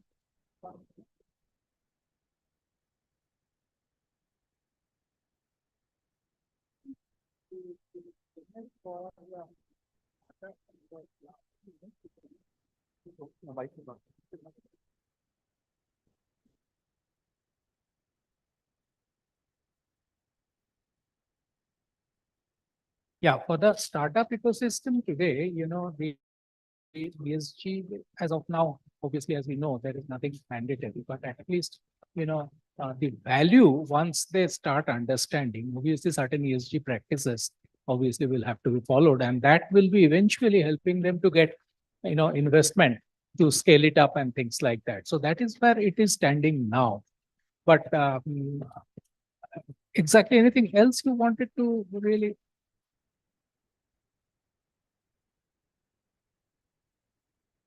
The other one was about entities starting an entity which is in a friendly zone and then bringing them to India.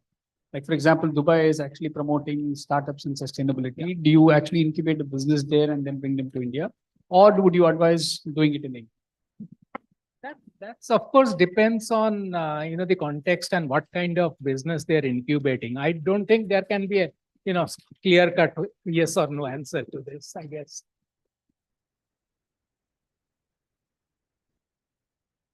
Thank you so much. Very interesting panel indeed. And really like the suggestion on, the RBI, reducing interest rate. I think what you mentioned, Ramnath, and also Dipankar, and I think that's a very good suggestion. My question is, you see, at a country level, the priorities that we have and the way, let us say, the BRSR and the SEBI guidance and so on and so forth, the way they've developed along the lines of GRI and, the standards that we, where is the convergence that you think that, the RBI governor would say, well, it has a direct linkage with the priorities of the country. So we have SDGs and so many other indicators. So from a country perspective, creation of jobs, okay, then circular economy and various other priorities. Where do you see this convergence? Honestly speaking, when I read some of these reports, and I've been in this field, with Dipankar and many others as professionals for a while, I really don't see any synergy with how the country is growing and how, the reporting process is growing. Maybe I'm missing something, but I would like this very erudite panel to suggest, is there a convergence between the growth of the country, hence the interest rates can come down and be competitive? Will take that. First point is the priority that you're talking about as a country. We have to step back and understand that our country was fundamentally sustainable. Okay, so if I go back to my childhood, we never used to get milk in plastic bags. We used to get it in bottles, which had to be sent back, and then those bottles would be recycled and the milk given back to you. So, is there any change in the business of it by putting it in plastic, or would it have been as sustainable if we used glass bottle? So the request is not to compromise the country's priorities. The request is only to do it in a way that sustainability ingrained to the business practices. Are they conflicting? It is in proven time and again that sustainability does not need to conflict with business practices or bottom line. I can give a number of examples. All of us are very clamored with Tesla. We know what happened, right? Tailpipe emissions, they took a simple problem. They said, it's not a simple problem. Let's assume it is a simple problem. Fix the tailpipe emissions. Today, it has become the most valuable automobile. If you are able to solve sustainability problems creatively, it gives you an alpha in terms of business opportunities, which others are not able to see monetize, and hence it sets up. So if you ask me fundamentally, Does incorporating sustainability militate against the country's goals? The answer is no. Does it give you the glamour in the stock market? The answer is yes. As now, the other way of looking at your question can be, are we being over ambitious? Yeah, as a country where we have so many people who are marginalized, financial inclusion is still an issue. We still have child labor to grapple with. Are we going to solve the world's problem by stopping to burn coal? So these are good questions to ask. So does it mean that if we stop burning coal, the society will not remain marginalized? The answer is we have to subject ourselves to creativity. I don't know if you've heard of the story of the man on the moon. When Sputnik was launched, the entire country called America dedicated itself to one mission, saying, let's put the man on the moon. And then they led the space race, they created rockets and everything in terms of science and technology. So the question is the same thing. Do we dedicate ourselves to a cause saying that, yes, this is a real issue, our grandchildren are not going to have a livable planet? And do we reorient our business to say some ambitious goal like let's hit net zero? The answer is yes. And can we do it profitability? Again, it has been proven it can be done profitability. So in my mind, they are not dissonant concepts. You can still have financial inclusion, you can still include the marginalized, you can still create jobs and do all of it sustainably. Yeah, so I think it's a very interesting question, and he spoke more on the S part, and it's very valid, very pertinent to say. On one hand, you have poverty, unemployment, etc. On the other hand, you're talking about sustainability. But as you rightly mentioned, there is a confluence somewhere. For example, if you're talking about me as a lender, and you're talking about capital to go get into an industry, we would always look at aspects which have the opportunity to create employability, which has the opportunity to create employment, which has the opportunity to grow at a pace which the country should desire. So there is a confluence of that. If you're saying, will it wipe away in one brush the entire challenges? No, it will not. But it will take some time.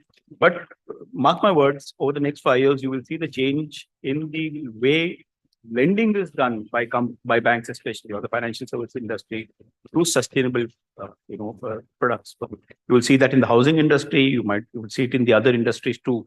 Slowly, how it differentiates from what you see today in the next 5 years, and you will see the change, especially as being more responsible towards the environment. Thank you for being a wonderful audience, and thank you to my panelists for Thank you so being much. very gracious with the comments. Thank you. Thank you so much. Thank you so much, ladies and gentlemen. Talia ki goonj of the highest intensity once again for all of them. Thank you so much. And doing good, being good, and striving for even better. I believe that's the mantra in every aspect of life. Sir, I'll request you to kindly be on stage. We'll have a group photo opportunity, and aap log tabhi bhi taaliyan baja sakte ho. Please, I'll request all of you to do that. It was indeed an insightful session. Thank you.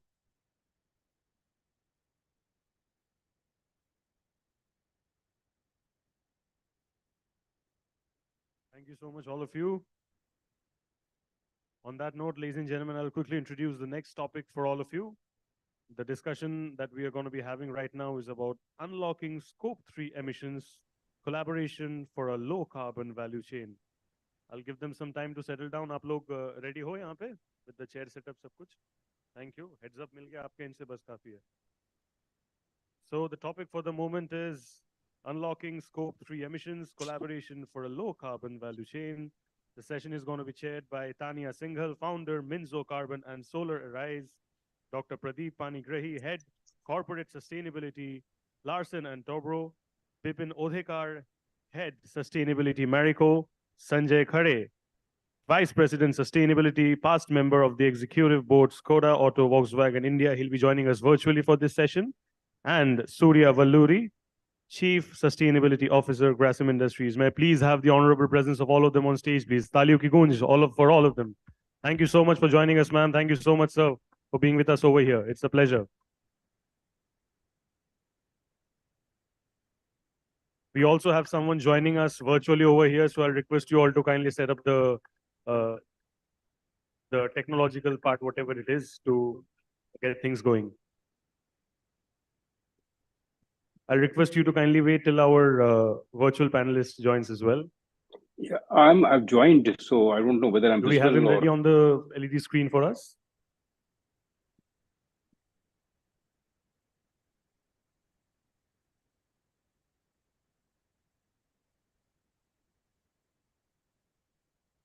And during the session, I'll request all of you to kindly keep your phones in silent mode so that it doesn't add to any distraction to our panelists. Thank you.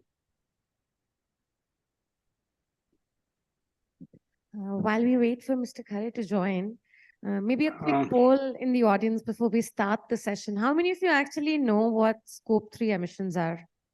Quick raise of hands, okay. The others don't know, or they're just not here with me right now? Good afternoon, everyone. Okay, so let me ask again. How many of us know what Scope 3 emissions are? Okay, a few more hands went up.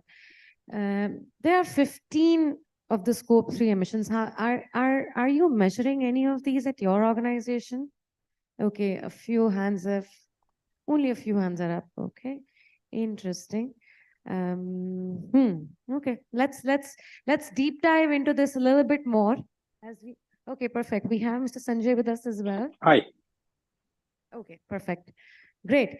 So let's do this. Let's start with a quick round of introductions. And leading on the question that we just started, maybe I can quickly explain for the ones who didn't raise their hand what Scope 3 emissions are. We've all heard about Scope 1 and 2. Scope 1 is something that you directly produce from your factories or your work, whether it's your fleet, whether it's your boilers, and easy to measure. Scope 2 is anything that you indirectly do in terms of the electrical resources or fossil fuels that you consume to power your things. Scope 3 is everything else. It's everything you do on the upstream, downstream, your employees, your suppliers, your business travel, and it has 15 elements. So it's like saying that this part of financial balance sheet जहाँ पे वो others डाल देते हैं ना, कुछ समझ नहीं आया क्या करें others. That is the Scope 3. And that others right now has become almost 80% of some organizations' emissions calculation. And that's the scary thing. So with that note, I will just open the discussion to the panelists. If you could please introduce yourself and say how many of the Scope 3 emissions are you measuring at your organization? And then we'll go into a full round of questions. Yeah. Good afternoon, everyone. I'm Surya Valluri. I'm working as Chief Sustainability Officer for Grasim Industries of Aditya Birla Group.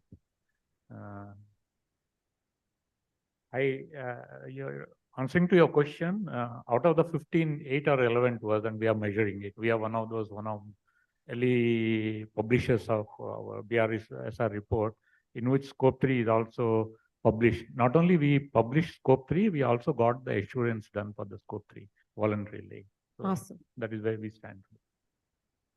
Yeah. Hi, good afternoon. I'm Pradeep, Head of Corporate Sustainability at Larsen & Toubro Limited. So all of you know, it's a massive organization with more than 1,000 project sites. And at any point of time, we have got 600 plus live project sites. And then we have got, listed subsidiaries like LTI Mindtree, LTTS, L&T Finance. So LTI Mindtree, Pratyush is here, is representing LTI Mindtree.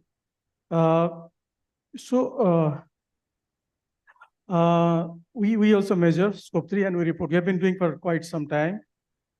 And we measure almost 7 to 8 parameters as of now.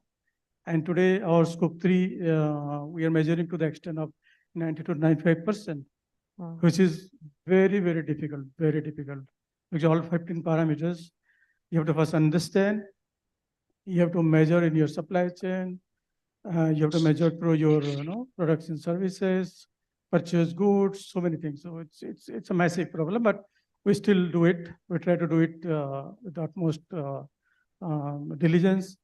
And so we are measuring it. And today, in fact, what Tanya said, it can constitute 80%. For us, it is Scope 3 is 85%. Scope 1 is 10% roughly, and Scope 2 is around 5%. So I think it's matching with almost the global norms. And we intend to dig little more deeper and try to maximize the coverage as much as possible. Yeah, thank you. Yeah, good afternoon, everyone. Myself, Vipin, I represent a company called Marico Limited. We are into FMCG space and operating in most of the Asian countries. Now, as my co-panelists have talked about, we also measure scope 3 emissions from last 4 years. And between 11 categories out of 15, we are measuring them. And a decent reduction has been there in last 4 years. I feel scope 3 is actually a connecting link between all of us, because my scope 3 will be scope 1 of somebody else. Okay.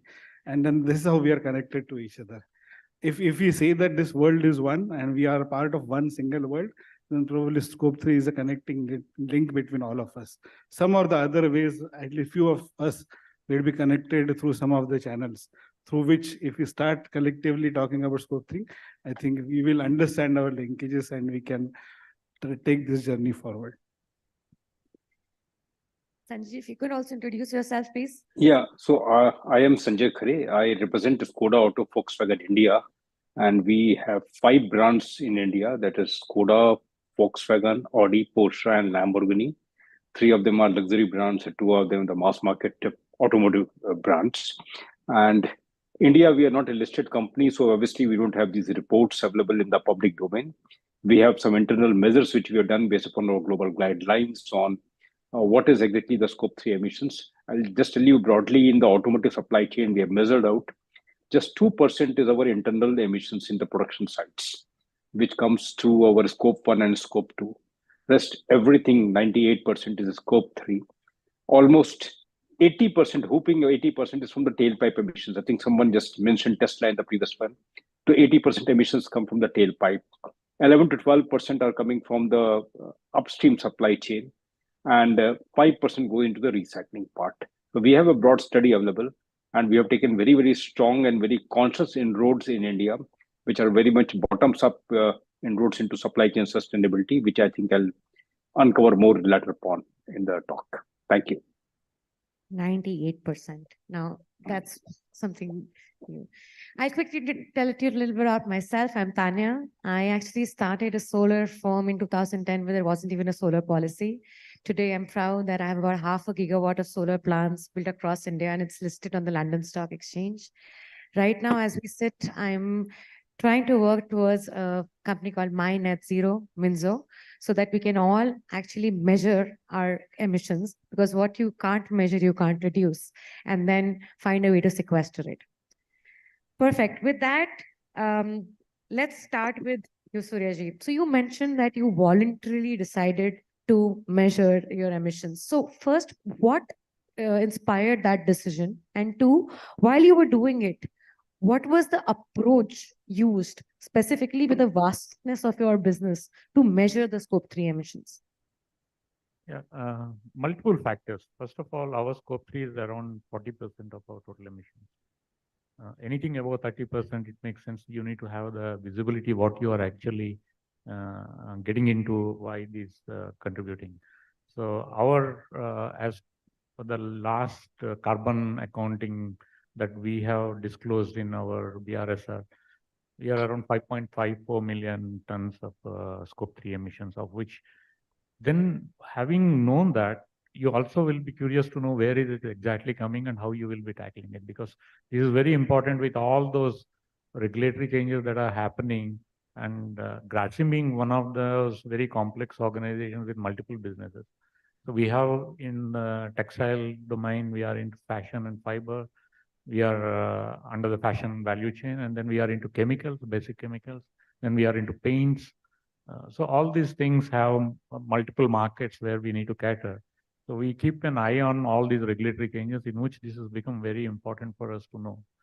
So once we measured it, then we realized that 52% of these scope 3 is coming from, all the raw material goods and services. How do you get access to the raw material emissions? Like, would love to know a little bit more, because both the upstream and the downstream for you, it's something not in your own hands, right? So it's coming from somewhere. Yeah, so there are like norms. How do you measure those things? You will be taking from your invoicing. From there onwards, the country of origin. Then once you know the country of origin, then easy to calculate the shipping emissions, and then inbound where it generally comes. You have 5-6 ports in India. So you know where, which is a proximity from there, how much is the land transportation. It's once you start looking into it, these are things very easy. It's not very difficult to measure those. Then we have around 29% for our goods and services like transportation upstream and downstream, and around 17% for fuel. So this is the large breakup of our scope 3. So having now known that, now we started looking into solutions. So for example, we started looking for a solution for our transportation, for which we are reaching out to some digital solution provider for optimizing the logistics. That's how we are moving in. That's where it is necessary for us to know. As I told, we are part of a fashion value chain. So with all those ongoing changes and ongoing regulatory changes, we have a huge exposure to European markets. Now, without knowing what you are actually having, the carbon that you are packaging in your product, you will end up, really wake up surprises at some point in time. So it is better that you need to learn that upfront and try and look for solutions. So that's our approach. Dhamanji, over to you. So you have a very different aspect of the business, right? So what kind of challenges have you seen, and what opportunities have those challenges showcased to you at Marico when you are looking at your scope 3 emissions, both in terms of the upstream, downstream, and the distribution? Yeah. So I think we started this sustainability journey somewhere by 15, 16 when we started measurement of our emissions. And as you were saying, if you start measuring, you'll realize for a typical FMCG company, the scope 3 emissions are extremely on higher side. So for Marico, it is 93%. And only 7% is scope 1 and 2, because most of the activities are already taken care of in our operations. What happens in scope 3 also, if you drive down further, almost 80% of these emissions will come from materials, raw materials and packaging materials. And then these materials are, for an FMCG company, these materials are part of the product formulation. And product formulations are done based on what market or consumers are asking for. Okay, so when you wanted to do certain changes because of these things, it is not so easy. You need to understand what kind of changes you are going to propose. You need to carry out a consumer study. Based on that, you have to check the regulations, whether these are acceptable or not. And basis that, you need to propose, I think, you have to carry out stability test on the shelf life of the product. And after that, only you can propose something. So I think it's a long journey, even though you wanted to change one aspect of one of the parameters. But what we have tried to do is that slowly we started, let's start focusing on packaging materials, because ultimately changing product formulation will be far difficult. So we started from packaging materials. We created our strategy on sustainable packaging with 8 different levers, which will help us to improve our emissions on these things. And over the years, we have taken almost more than 37 projects only in packaging itself, where we are trying to improve either reduce material or change design, improve loadability, use materials with lesser emissions, etc. So there are various levers which are there applicable to that. Interesting. We'll come back to that one more time. In the meantime, Sanjay ji, I'll come to you. Your value chain in terms of both the material procured and the final product going out is one of the largest in the group here. And you mentioned 98% of your emissions are actually in this category of scope 3. So for you, what are the challenges that you are facing when you are trying to measure it? And what learnings from those challenges are you getting? So good. Thank you for this very interesting question. We do have certain experiences. We first focus on our internal 2%, of which is our direct scope 1 and scope 2. Even that's sizable, the type of production volumes we have around 1.5 to 2 lakh vehicles which we produce over here. We have converted over 18 gigawatt of installed solar capacity in a huge way, 18 megawatts of installed solar capacity in a big way. We have covered all our rooftops with solar power, number one. So that covers almost 30% of whatever was permissible to us as per the regulatory requirement we have been able to cover. That saves huge amount of CO2 emissions, more than 20,000 tons a year, but much more than that, it saves 60% of my energy cost. That was a first factor which really I could bring the company on board. That's economics and environment are two sides of the same coin. So if we are able to switch to solar energy, which was otherwise 8 to 12 on an OPEX model without any of my direct investments. Am I audible? We lost you in the middle a little bit, but we understood that you were talking the scope 2 emissions being reduced by the solar power. Please continue. Yeah. So fine.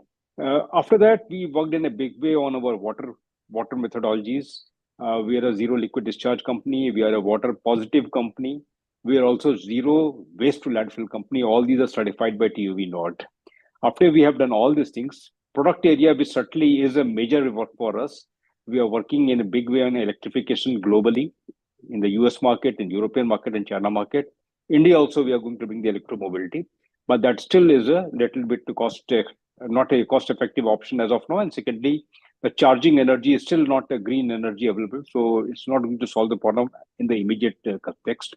I'll focus on the what called value chain, because India's 60% of manufacturing industry is dominantly MSMEs and so-called scope 3 value chain parts. And that's where we have done a very unique pioneering work along with CII. Last year, we joined the CII's Eco-Edge initiative. We are the first company to have done that. And I, along with 18 of my partners, I'll name them also: Aptiv, Beher Hella, Deloitte, Lear, Mindavast, Plastic Omnium, Roots Engineers, SMRC, and Suprajit Engineers. They're all various suppliers, a mixed origin of some are European multinationals also, and some are purely Indian companies. And I took 6 dealers: Audi, Chandigarh, Gurgaon, Volkswagen, Pune, and Liftech, and Skoda's 2 dealers out of South India. And all of them, we worked along with them hand in hand to build a capability on 4 broad areas: decarbonization, circular economy, health, safety, and human rights. Very, very important areas to work upon. And frankly speaking, what it was really said in the previous panel, we first struggled for almost 4 to 5 months to get somebody onboarded from each one of them. They didn't have most of them did not have enough people and partners to really work on that. We have a very good mix of bigger companies and the smaller companies. Bigger companies maybe are having their own multinational pressures, but smaller companies had big challenge. They didn't have any resources. Their focus was not at all there on any sustainability issues. And after we have worked together with them along with CII for almost 7 to 8 months, hand-holding them, every month working along with them, a lot of availability of theirs was built up on these calls. And in the end, we could get the data out of them. How much is their own scope 1 emission, their scope 2 emission. And the real picture they shared, once the trust was built up, we could understand that their real picture is something totally different and lots can be done. We then made a report along with CII and shared with all what are the real good works that somebody has done. Like some of my partners already have 74% energy in their portfolio, and some don't have any renewable energy. Some have got very distinctly defined 240 or 250, 2050 and 2050 net zero goals. How much have recycle, reuse, rewater percentage? How many have waste diversion percentage? How many have human rights policy and health and safety measurements are being done?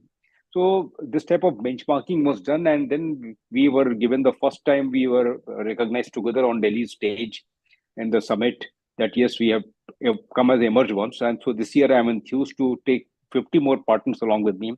It's a big learning. And to sum it up, I'll say that this is the first step that we have done. Long way needs to go, because saying that just by measurement of scope 3 emissions, we'll be able to control that, it's difficult. We have to build capability, we have to build intent, and we have to support with finances. And more than that, we have to make a business case for sustainability. I'll end up with one more statement. Today, India is a $4 trillion economy. 15% of that is manufacturing. That is $550 billion.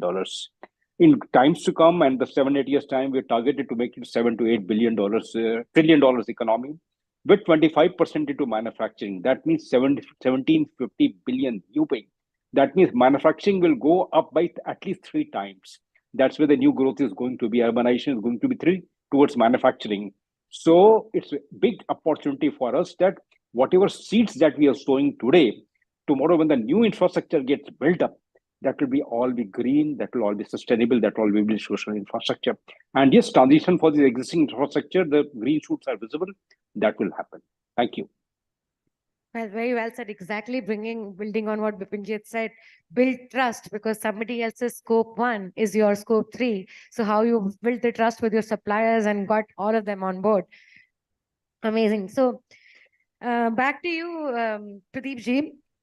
For a large, gigantic organization of your size, right? The work is not just at the suppliers outside, but within, right? So how do you drive it and measure emissions for your employees and make this a part of the journey in terms of how they work with you in this emissions assessment? Absolutely, you're right.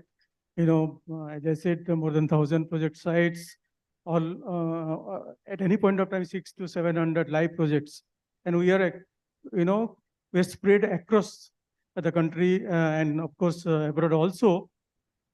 So it's a very challenging task measuring and monitoring scope 3, scope 1, scope 2 also, but scope 3 is more daunting. But what helps us is the two things. One is that our material consumption is a big chunk of it, almost 90%. Steel, we consume almost 2 million tons of steel, for example. Cement, sand, so many. So we consume materials so that you have millions of tons. So gathering those data, measuring, monitoring, and then converting them, those data into some emission factors that is available, and then getting your scope 3. It is a challenging task, but we did it. So we have been, in fact, we are using internal team to do it, right? So in certain cases, you don't find the emission factor.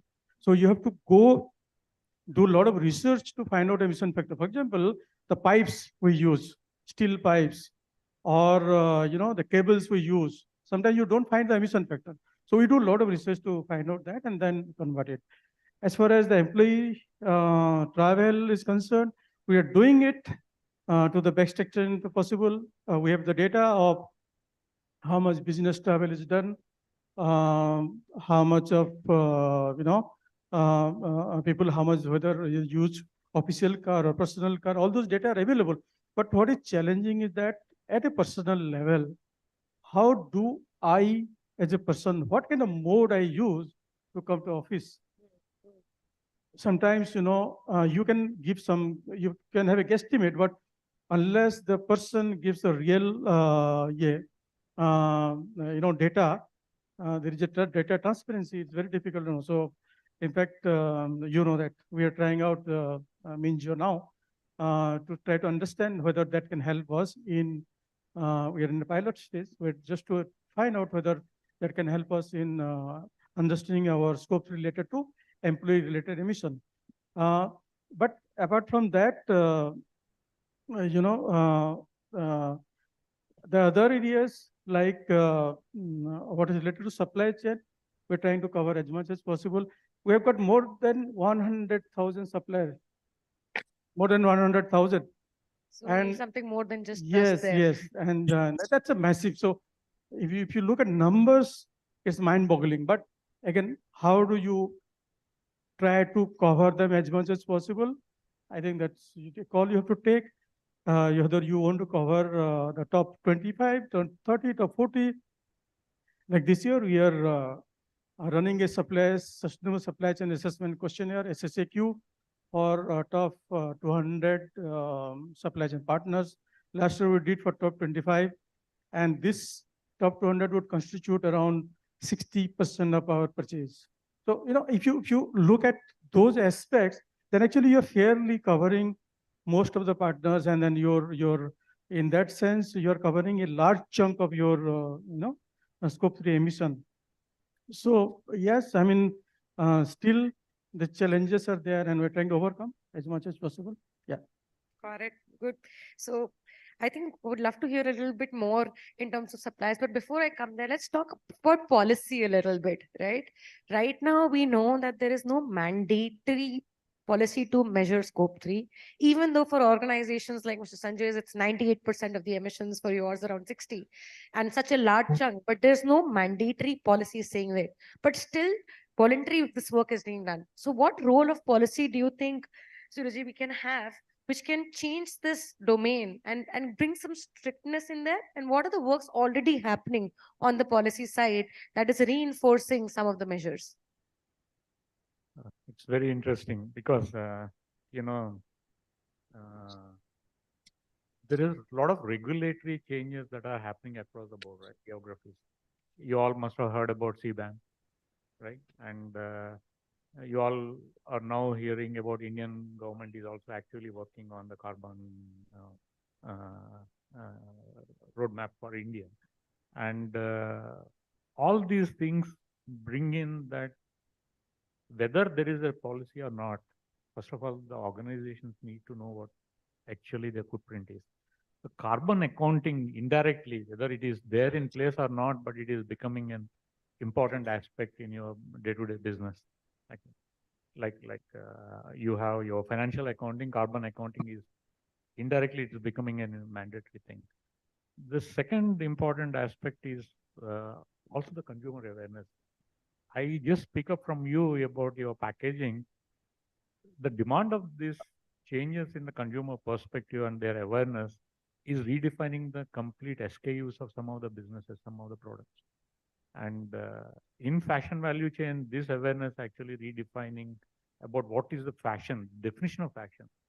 They are coming up with fast fashion. They are talking about all those kind of terminologies, which is triggering lots of changes. So first of all, whether irrespective of whether their policies are not there in place, business as a good governance and as a good corporate citizen, you should have that awareness. It's not always the stick that is needed. But I'm also very happy to say that in India, the BRSR is especially well defined. I think there was a lot of amount of discussion happened in the previous panel. It's very well defined to capture all these aspects of the carbon, and not only carbon, of course, other aspects, other materiality aspects of your sustainability. But there are changes that are happening, like in BRSR. Earlier, it was not mandated. Now it is becoming mandatory to publish.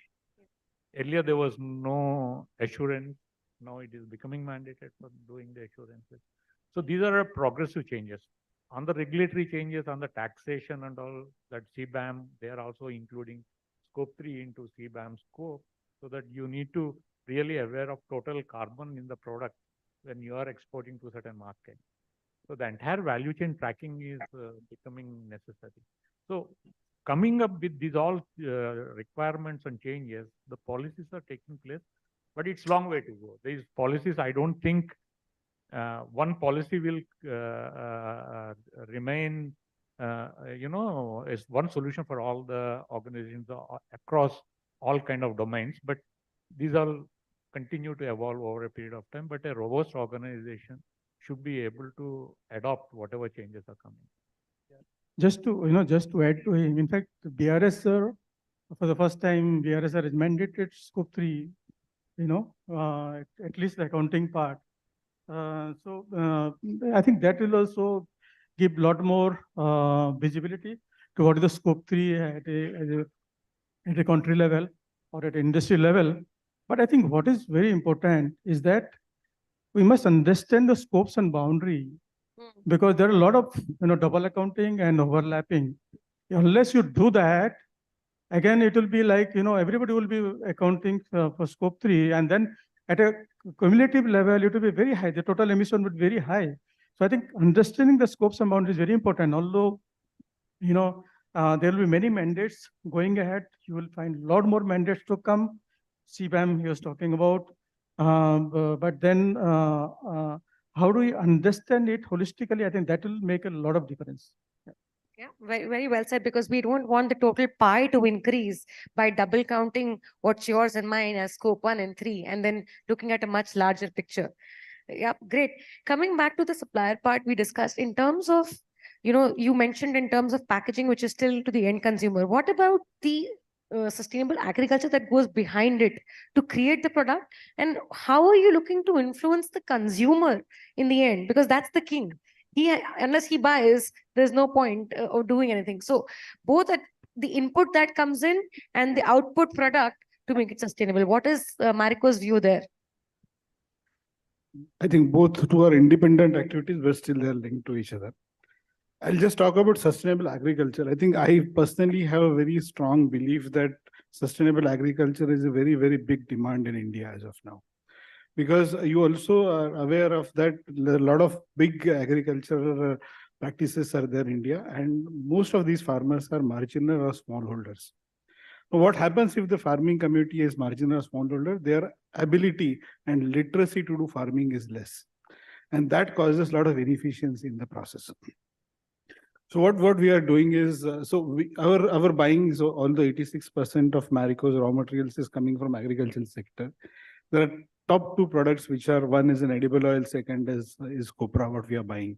This constitute to a large amount of raw materials for us.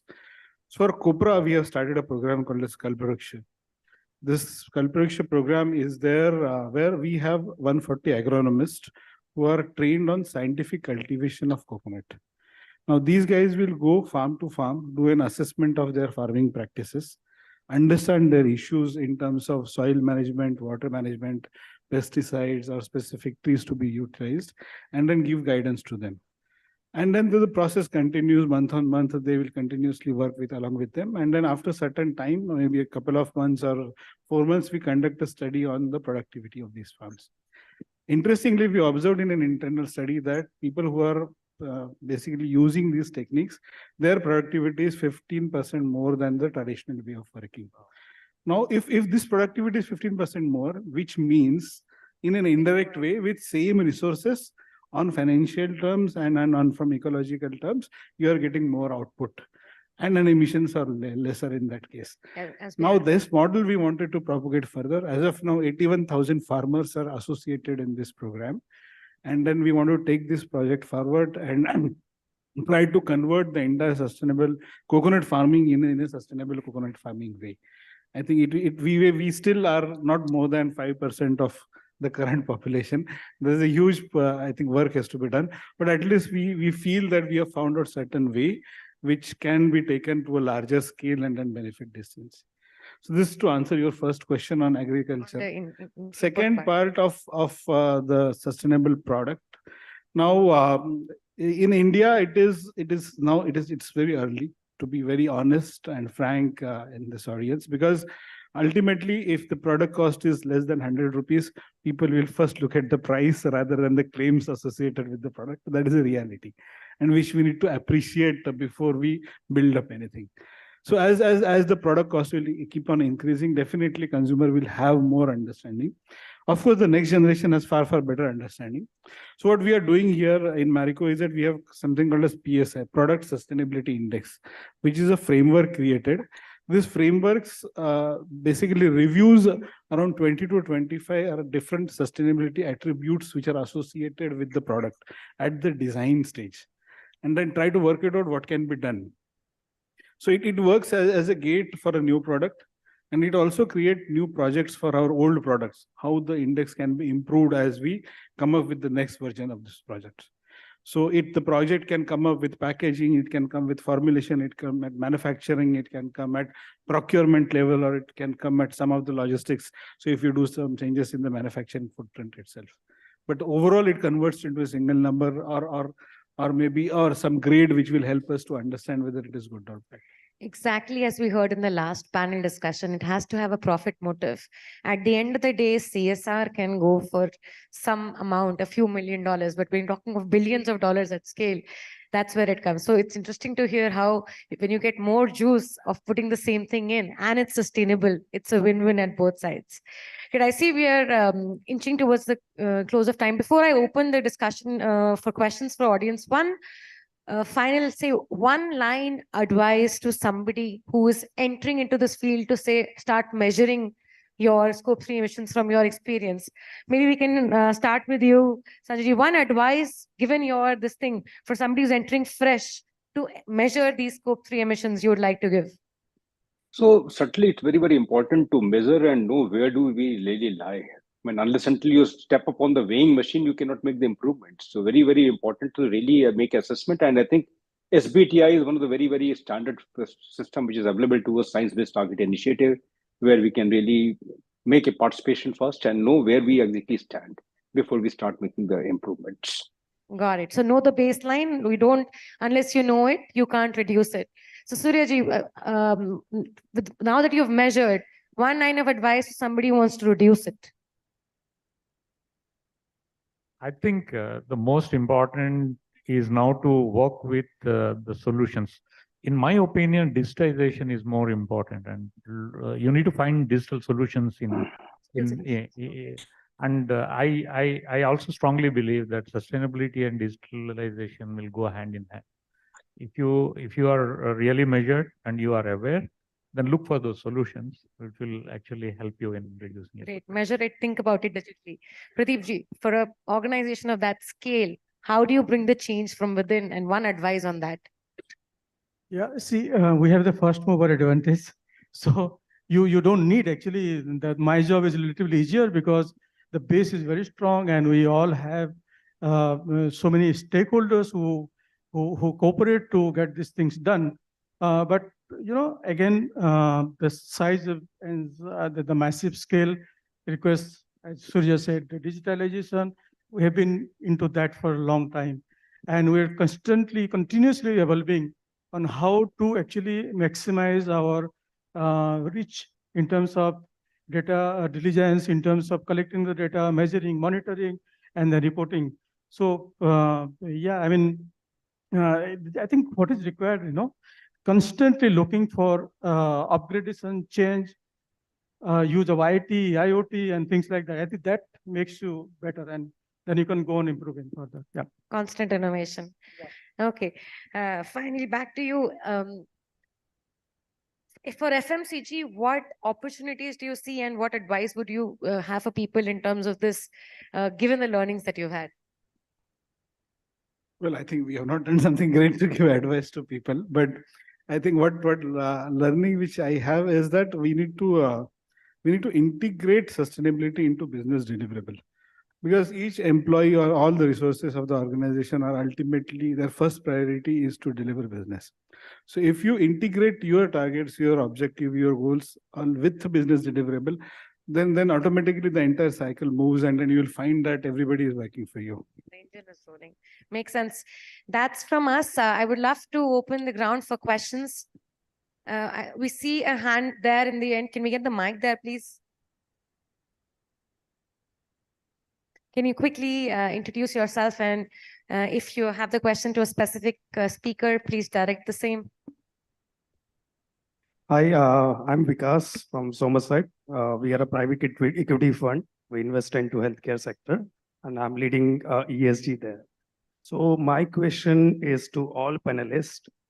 As you know that as per the BRSR, we have to have the assurance statement for BRSR core, right? And I have seen that for scope 3 emission, we are not sure on all of the parts. Let's say that for supply chain emissions, we are not sure, we are not measuring that correctly. Let's suppose that by 2026, we are showing that we do have the assurance statement for the BRSR core, right? Do you think that that is not something right which we are doing? And second question is, as you said, like, what are the different solutions we have apart from the digital tool which you have deployed for the scope 3 emission, or like basically calculations? Okay. So what different solutions we have apart from the digital solution for the calculations? Sure. Would you like to answer? Yeah, okay. Let me take the first question. You see, you look at some of the statements that came in media recently. You may look at those particularly BRSR aspects. It's a challenging task, right? It's challenging. All of us know, and we are, in fact, Europe is trying to mandate it by 2028, but we are government, or rather SEBI has mandated it this year and next year's supply chain from next year onwards. It's a challenging task, but then do you have any option? You don't have option. So I think best thing is to understand, try to understand, and then measure, monitor, and report your data. The second thing is that there are a number of tools available now. In fact, it is going in logarithmic scale, the number of tools that is available. LTI-93 is a fantastic tool for your, your flight-related emission reduction or measurement. There are so many tools. So I think you just have to. Somebody, I was talking to somebody. He's one of my mentor, I would say. He has compared 50 different tools to understand, how those tools are good or bad or whatever. So I think it's your choice how you take it forward. Yeah, I'll just add to that. You also heard a lot of the discussion that Sanjay and Bipinji mentioned in terms of how it's a collaborative effort, and it is not just one tool that fits it all in terms of the measurement. And on the first thing that you said, I'd rather say, vis-a-vis standing still, I'd walk. And before I start running, I will first learn to walk. And that's the journey that you're doing right now. And it's like boon boon se bhatta sagar. So you have to move one step forward before you say that the ocean is fully done. More questions? We have sir here. Can we get a mic, please, in the front?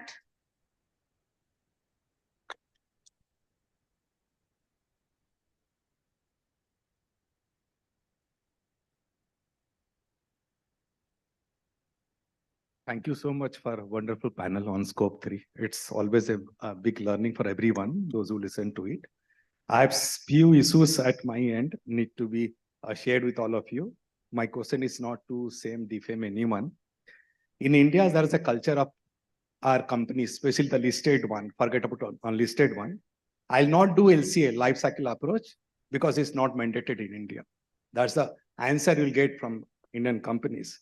EPR, extended producer responsibility, will not do because it's not mandated in India. We'll do it in Europe, US, everywhere. The paid bottle companies, they give each bottle declaration disclosure every day in Europe, not in India. Human right assessment, again, not mandated in India, will not do. Rampant human right assessment going on. Look at ILO sites, India is always on red flag. Climate risk assessment. Mumbai has never seen any kind of cyclone. We are seeing every year now for last 3 years. Yet, nobody's opening eyes. Sustainability report, I'm not mandated to do. I'll not do it. We are no more listed, so we'll not disclose our sustainability parameters. Scope 3, 15 parameters, that is for SBTI. It is not mandated in BRSR. So we'll not do that. Again, SBTI, we are happy with BRSR. Just now we had some questions. The moment government give a level, we only go to that. We'll complete the compliance. We never think of excellence. Can you suggest us how Indian INC should grow from compliance to excellence? Some thoughts from your side. I think Bipinji has an answer for you, and we'll. I think what you spoke about, probably every sustainability professional would have gone through in their life stages. So it's so what I feel is that it's a cultural change, but at the same time, what I feel, I was sitting in earlier panel discussion, and I think it was Mr. Ram who was speaking that India as a culture, we have a sustainability ingrained in our culture. Now, we don't call it in a different English language or different English words that our lifestyle is sustainable or our habits are sustainable in nature. So probably I'll reiterate what I said in earlier question is that, see, ultimately what Indian companies are trying to do is that we wanted to achieve things or business results in a shorter span, which European or US companies have achieved in a longer span of 100 to 200 years, and try to compete. And then we wanted to, in a shorter run or shorter time, we wanted to reach to that level. And that probably causes certain bias towards financial top line and bottom line growth. What would probably help is that if we try to integrate the deliverables with business. Like, how do you define sustainability or how you measure sustainability? There are 3 simple parameters. One, what is the credibility of your sustainability reporting? Second, what is improvement in your ESG KPIs? And third is business integration. So if you are able to integrate sustainability principles in each and every function and business deliverable, then probably it doesn't become a separate initiative, or it is not an agenda of one function. Probably every functional KPIs will have sustainability part of their agenda or ingrained in their KPIs. And they drive their KPIs, they achieve their results, and that's how our organization grows. I think that will be probably the easiest way with lesser hurdles to take this forward. I guess a couple of points I wanted to add is, See, WTO is in place, and there are a lot of safeguard measures to protect the open market economy, right? You can't really say that today I'm exposed to Indian market, so I don't really need to do anything beyond BRSR. The reason behind that is tomorrow your market will no longer be protecting market for you. Anytime, anywhere, any quarter, anybody can import any kind of material and they'll become very competitive. So in such cases, how do you differentiate?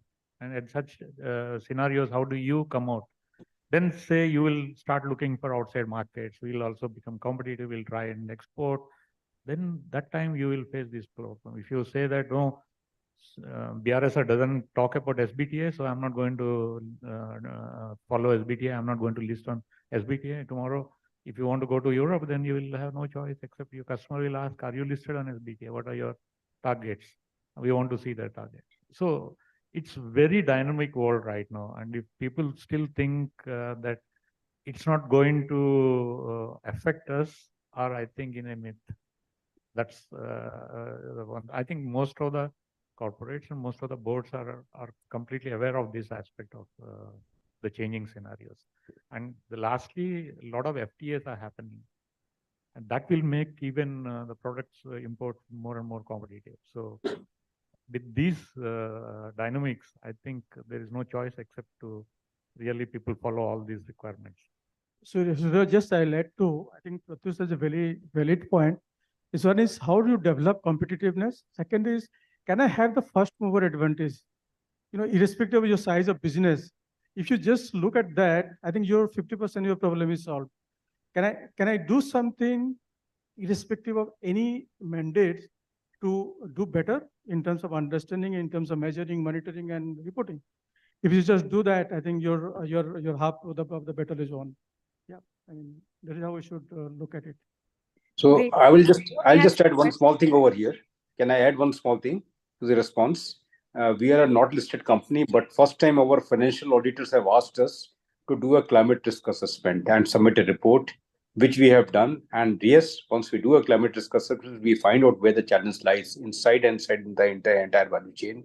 The process with which we have established sustainability in a very good way in our organization is to prove that sustainability adds to the competitiveness of the organization. Straight away in terms of cost saving, straight away in terms of getting competitive advantage with the customers also. Once we demonstrate that with the lighthouse projects, I think the entire organization builds up in that direction automatically. Thank you. Great. I think we're really out of time. I know we had a few questions. We can answer them outside. Thank you so much to my fellow panelists. It has been a really nice discussion. Thank you so much for being a patient audience. Thank you so much, ladies and gentlemen. Once again, please zor se talia for this wonderful panel. I'll request you all to kindly stay on stage for a nice photo op opportunity.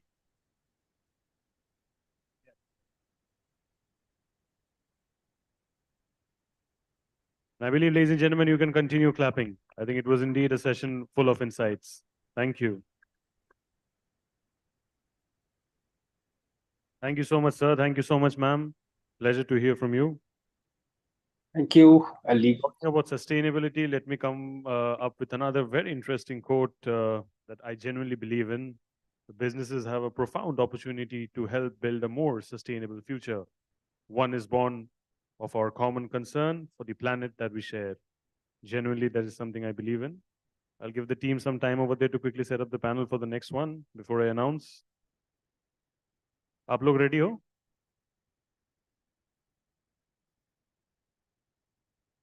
All right, sorted. So the next panel that we have, the topic for the moment is governance for sustainability, strengthening policy and institutional frameworks.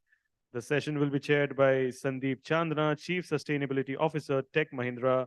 He'll be joined on stage by Ramnath Vaidyanathan, Associate Vice President, Godrej Good and Green, Godrej Industries and Associated Companies, Anjali Tharapore, Head ESG, HDFC Bank, Pratyush Panda, Head ESG, LTI Mindtree, CA Dr. Sanjeev Singhal, Chair, UNCTAD 39th and 40th Session, ISAR Central Council, Member ICAI, Member SEBI Social Stock Exchange and Advisory Committee, Partner SR Bartley Boy, and COLLP. May I please have the privilege of calling all of them on stage, please? And आप लोग यहाँ पे हो, you can continue clapping and appreciating. This is a nice session that we are all set to have. May I please request all of you to kindly clap for this wonderful session that we have going forward. Oh, yeah. Can we please arrange few more chairs for all of them? A little quick, please.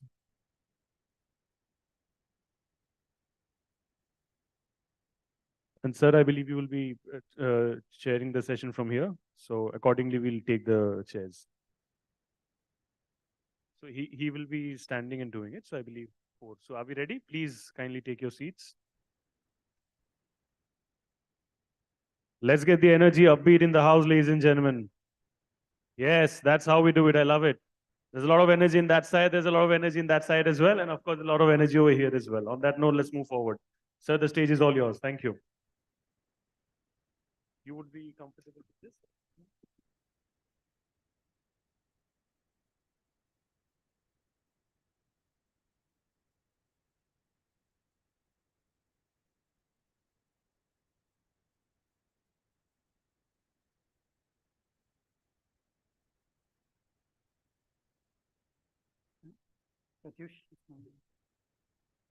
Anyway, by the time we wait for him, one of the panelists, maybe a tea or a coffee, something different. You heard about carbon footprints since morning? You heard about scope 1, scope 2, scope 3? Tiny twist. Now we will take some softer angles. Softer angle is governance. I was speaking to Anjali the other day, and we were kind of discussing how this part of ESG is completely missed out when the discussions around ESG are taking place.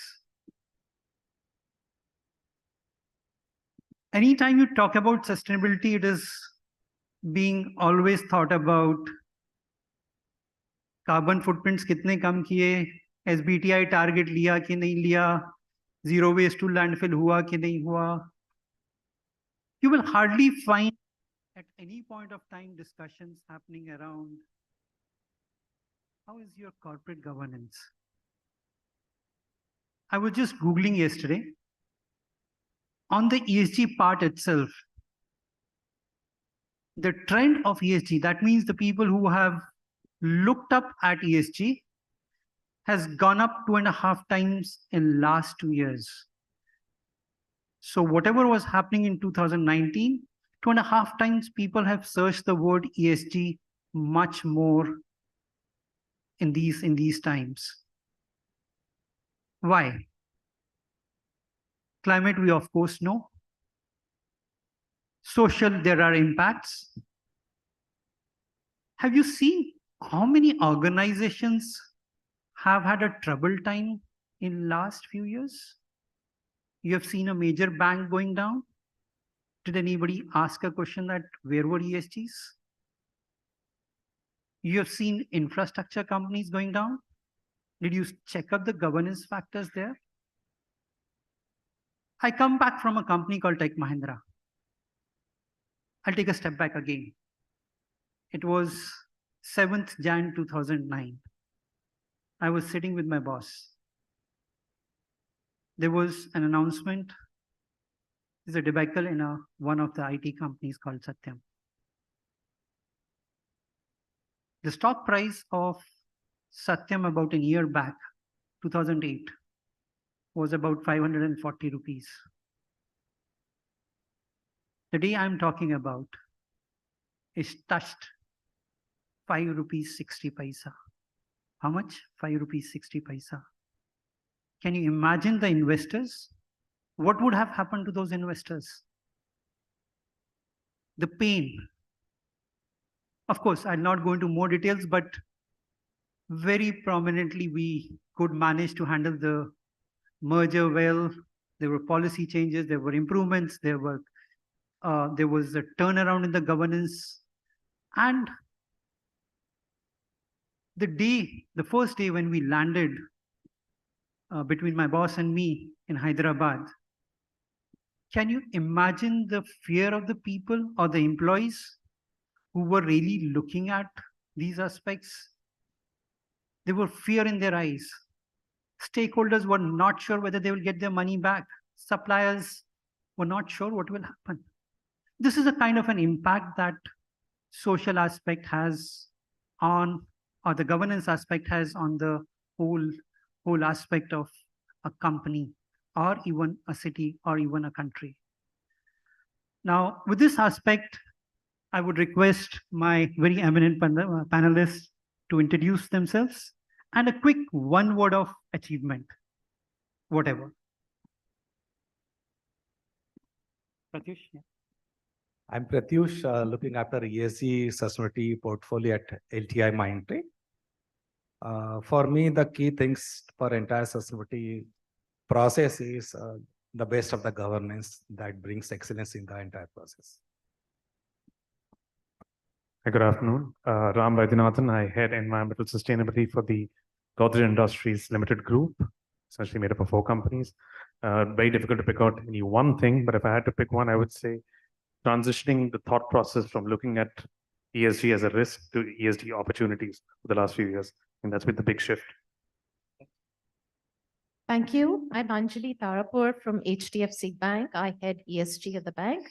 In terms of achievements, I think, thank you Business World for hosting this today. But the last time you held the Delhi chapter, both HDFC Limited and HDFC Bank were both winners. Today we stand as a merged entity. So I guess our ESG story is stronger. So thank you, Business World. Hi, I'm Sanjeev Singhal.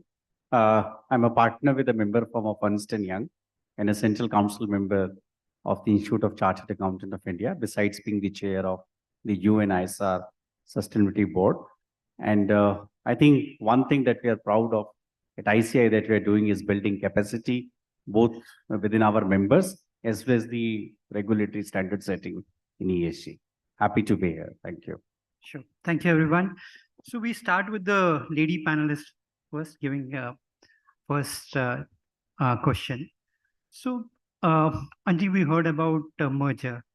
Now, definitely there would have been some challenges in terms of how the governance when the mergers are happening.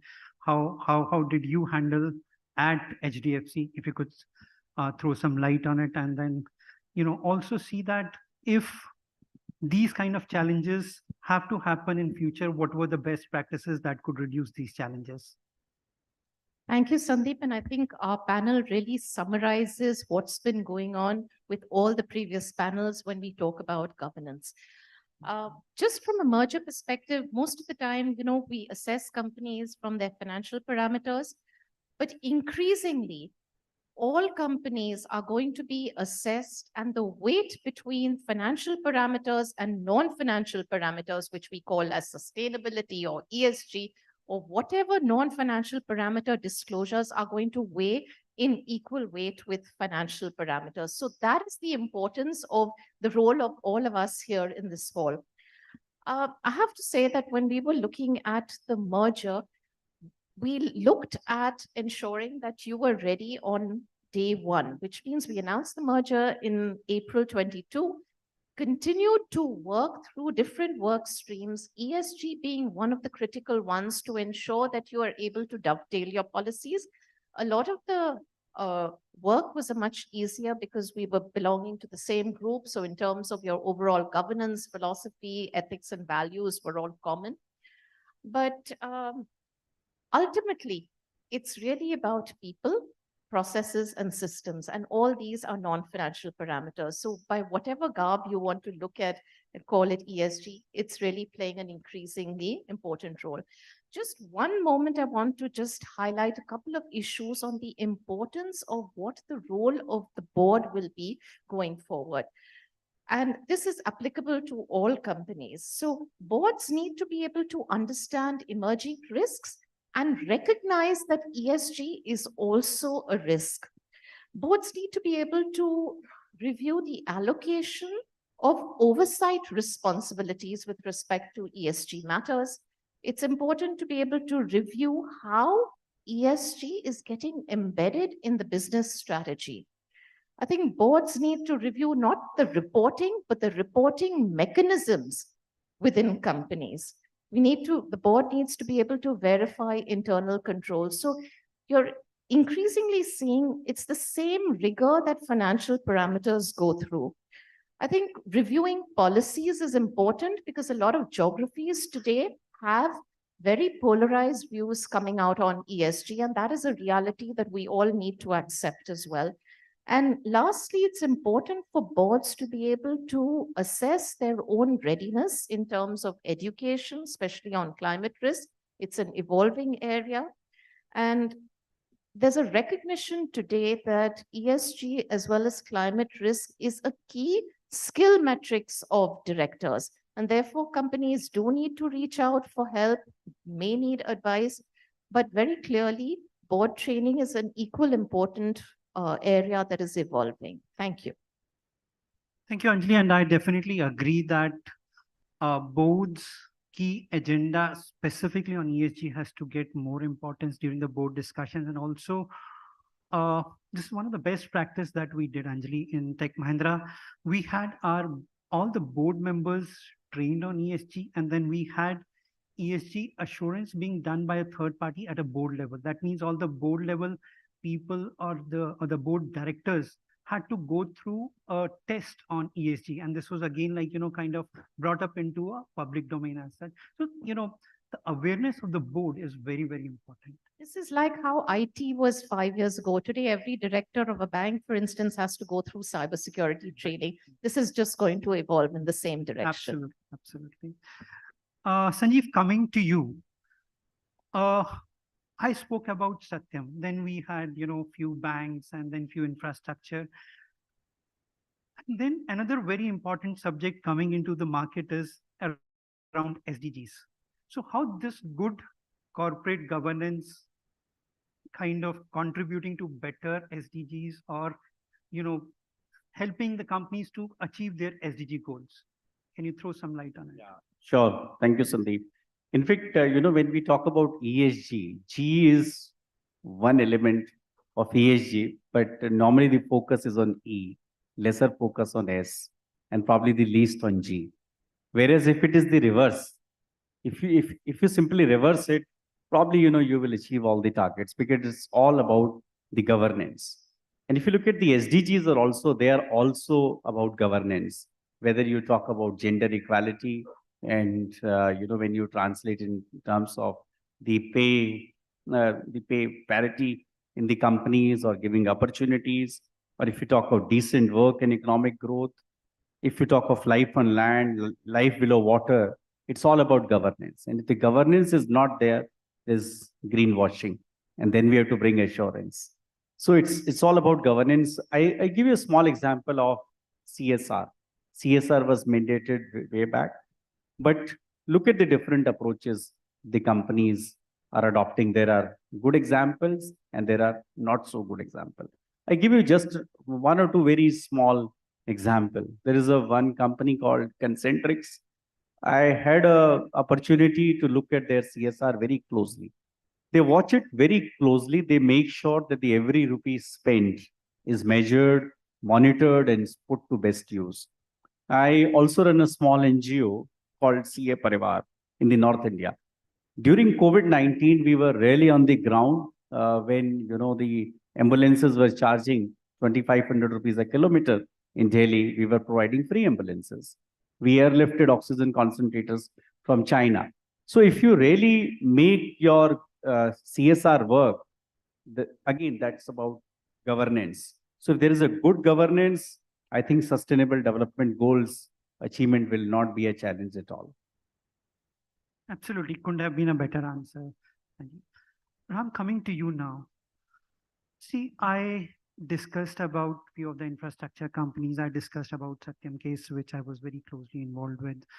How do you think these ethical practices or the issues around corruption will play a negative role, or how the improvements can be brought about in the structure that these kind of issues don't come in future?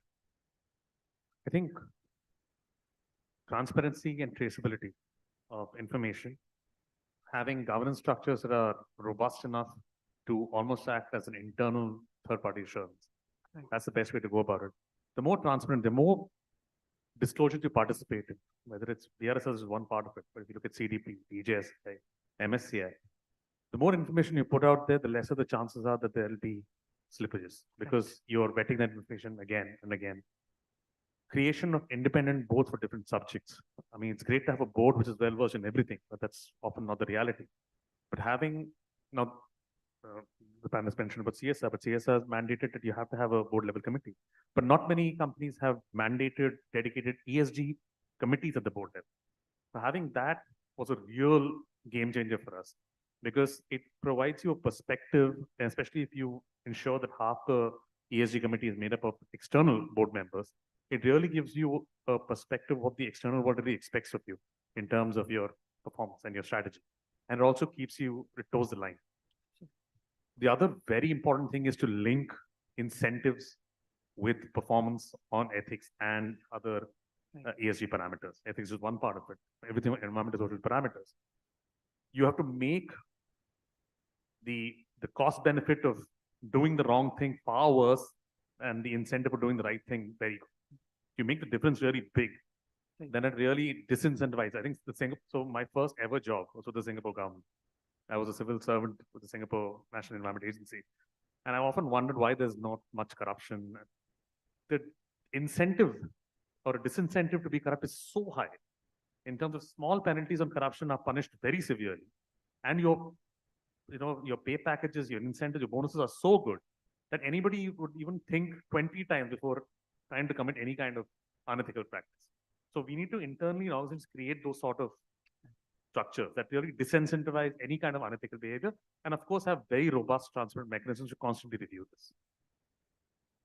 Sure. Pratyush, now coming to you, one very important aspect we said that governance with examples is if there are some practices which could be replicated. Is there something which has happened in your organization which you could highlight to all of us? Any good practice? Two things, maybe. What we have recently designed, got approved, and across top management cross-cutting is we call it sustainability scorecard. It is mandatory to everyone. It's a cross-cutting.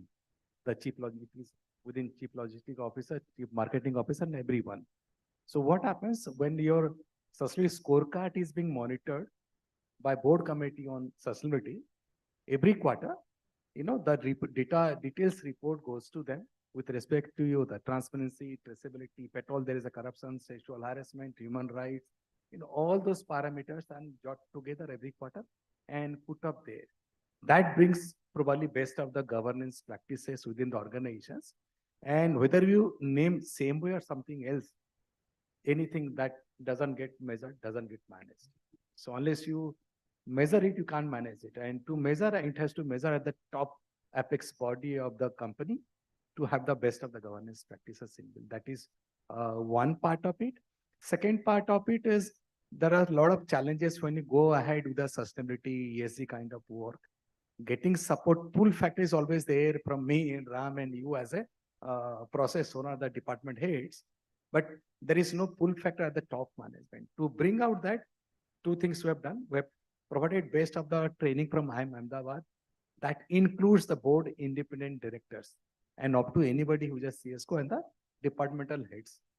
And then this sustainability KPIs goes into that. Now they're learned and they have a KPI in hand.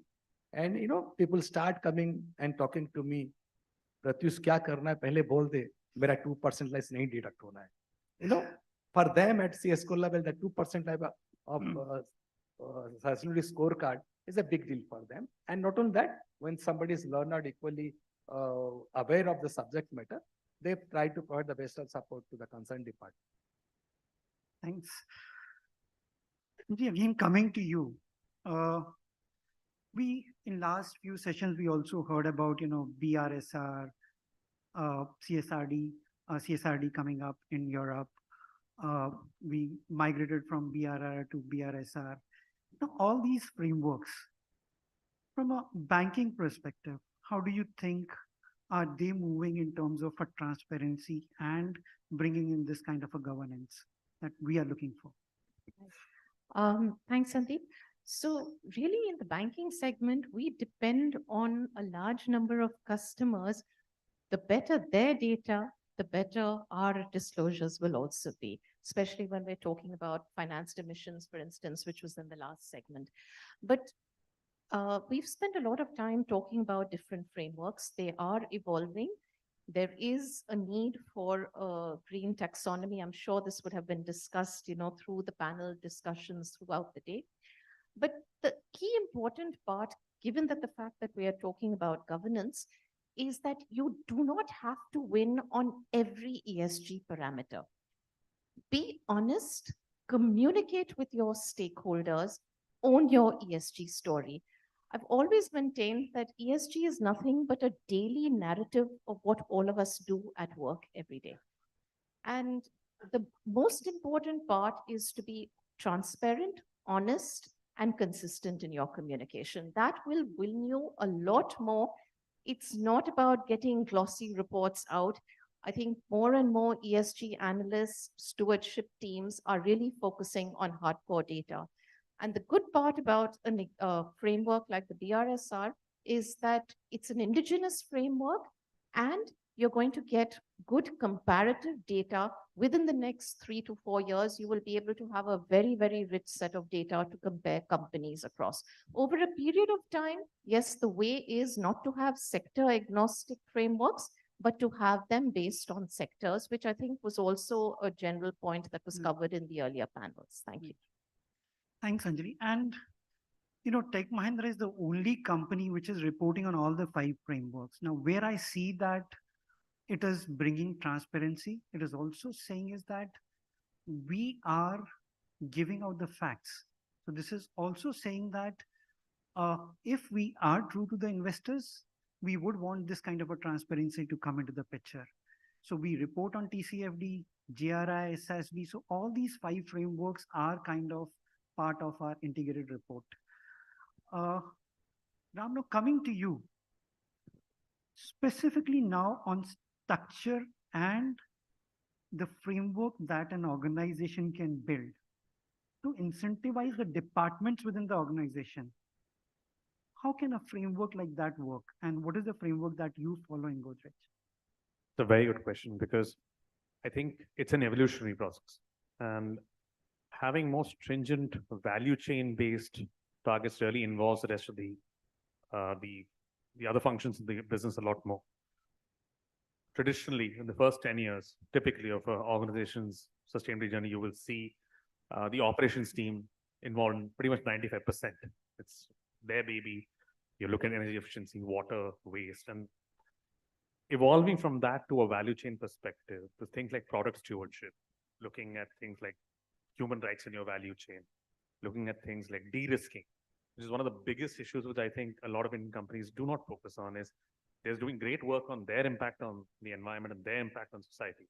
But what are the risks they face from them? How are they building climate resilience and social resilience and right to operate in communities into their future plans? That is something that only happens when you start involving teams like the supply chain team, R&D teams. Because, for example, is your R&D team really looking at a zero plastic product as an opportunity in the next 10 years? Is that on their horizon? And everything is interlinked. Somebody was talking about LCA earlier. LCA was a starting point to where we are today, saying that that has defined your new product development framework to say these are the boundaries in which you operate. So everything is interlinked. It's easier said than done. I can't tell you one magic arrow which will say you will solve this entire thing. It's consensus building, very, very important. Education. I think Anjali was talking about this earlier. I think this is one place where we're really lacking. When we say education, we tend to focus on things like, do people understand the technical aspects of ESG? But are they empathetic enough? Have CXOs and the heads of department, heads of businesses, do they really care about ESG? Is that really front and center on the agenda? Are they going to be proactive about it? Are they just going to react to something that's issued from them from the board? That is really critical. So one of the best programs that I would encourage anybody who has the opportunity to do this is the World Business Council for Sustainable Development has a sustainability in education program. where they're focusing on education, not just from a technical perspective, but understanding how to create this kind of EQ on ESG among your top leadership. So things like this are really important because CXOs live in a world where they live and die by stock prices in every 3 to 5 years. But ESG is not something you solve in 3 to 5 years. So how do you incentivize that sort of long-term thing? It's you have to build in a culture, incentives, recognition, and education. All of this has to flow hand in hand together. It's not something that the CSO or the sustainability team can do.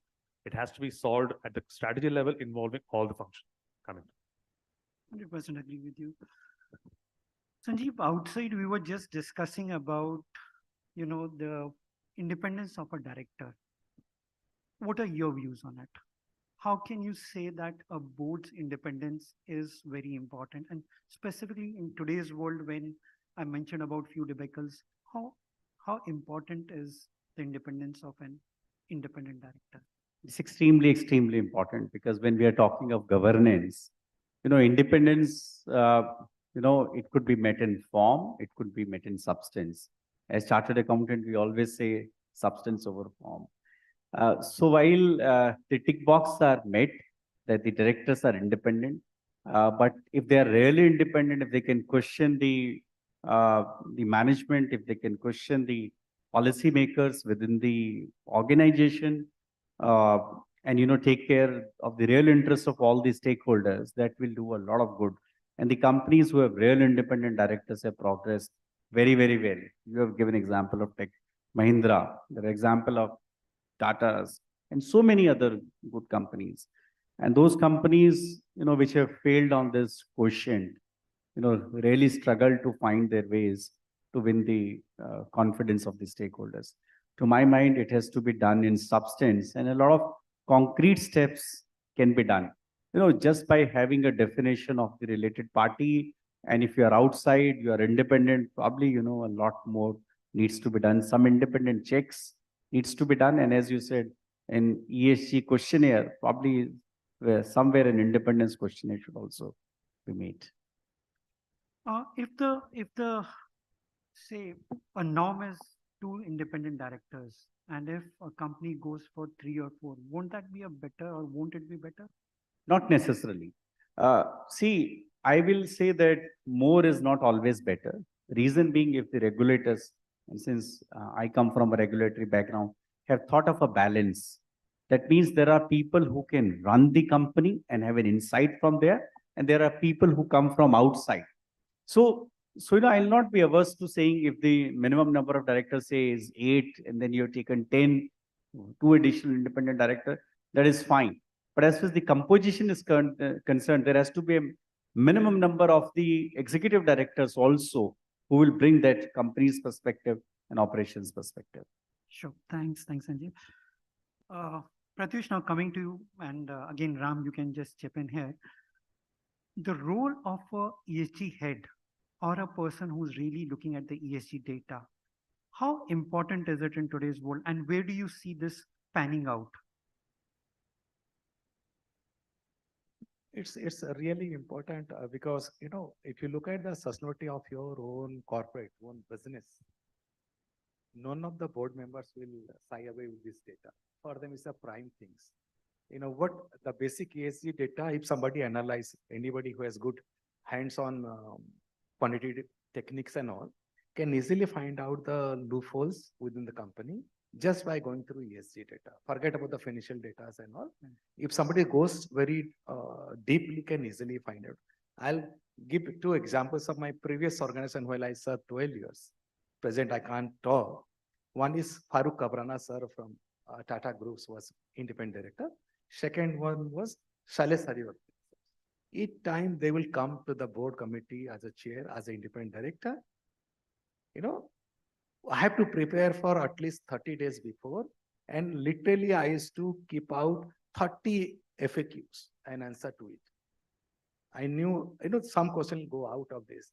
And they were so prepared going through all data, all details, and balka khal khalka bal, they will certainly do. And none of those meetings were less than 2 to 3 hours times. If somebody knows where business is going wrong, the best thing is go through the sustainability data. The financial data will only say this many percent growth, that money is plateauing. That's it, nothing beyond. What will happen? The predictive analysis is always comes from your sustainability in ESG. 100%. On a lighter note, when you mentioned what's the role of the ESG head during BRSR, it felt like it was everything. Everything was the role of the ESG head because That is what I really wanted to hear. Yeah, it was all landing up on the ESG head because fundamentally, because of stronger focus on ESG and disclosures like CDP for the last decade, we were in a better place to actually have assured data available. We've been doing this for a very long time compared to some of the other functions. Possibly, we've gone through the rigor year on year when we submit all of our data for third-party assurance. So a lot of them did look towards the ESG heads to say, okay, what do we do about the RSR as a whole? But the future of the ESG, honestly speaking, A, ESG will have a seat at the strategy table. B, ESG will not be a separate function, according to me. You will have to have the managing committees of the board or whoever, any kind of committee, every single member on that committee will have 20 to 30% of their KRAs and their knowledge linked to ESG. You cannot afford to have a CFO in the next 5 years who does not understand ESG because it's fundamentally linked to your financial performance. You cannot afford to have audit or risk teams who don't understand ESG because that has to be built in. Yeah, climate risk and resilience has to be part of ERM and what they do. You cannot have R&D who doesn't understand ESG. You can't have supply chain people who don't understand ESG. ESG, my role, honestly, will become redundant in 5-10 years because it will become intrinsic to every single member of the organization and not a separate function going forward. Thanks so much, So Ram. the best team building exercise in an organization is doing the ESG report. Yes, definitely. In fact, Anjay, I was just coming back to you only saying, what is the last note? So anyway, you have given that. We've Thanks. got a time's up sign, right, staring at us. Yeah, so thanks everyone. And I hope whatever we discussed, it meant that G is a very, very important aspect of ESG. And when the discussions are happening with the investors, the governance plays a major role. Today, 90% of the investors are really looking at what kind of ESG practices a company is following through. There are discussions immediately after the quarterly results with the investors on the ESG parameters. So with this, thank you everyone, and thank you, great panelists. Thank you. Huge round of applause, ladies and gentlemen, for this wonderful session. Sir, I'll request you to kindly be on stage. We'll have a nice photo opportunity with all of you.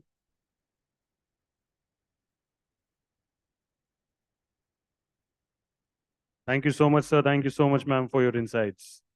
Yes, you can clap a little louder. Yes. The team over there, they're leading the way. So, of course, we can get inspired and do the same as well. Thank you, sir. Thank you, sir. Thank you, ma'am.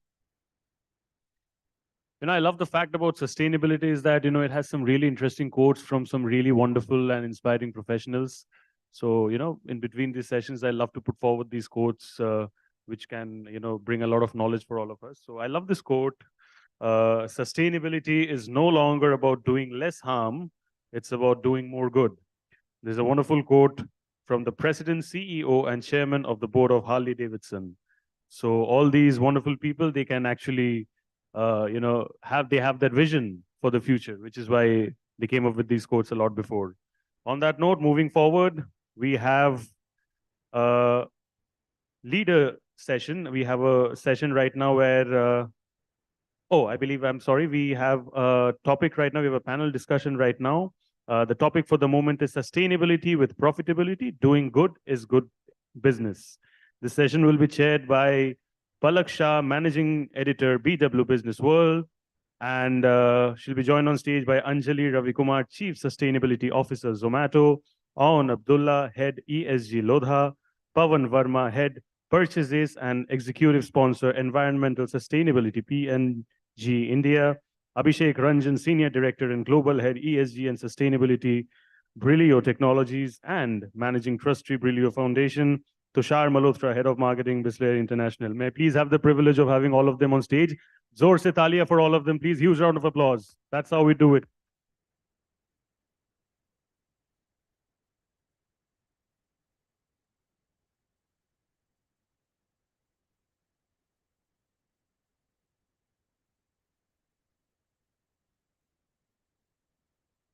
Thank you, sir. Thank you, ma'am. Over to you.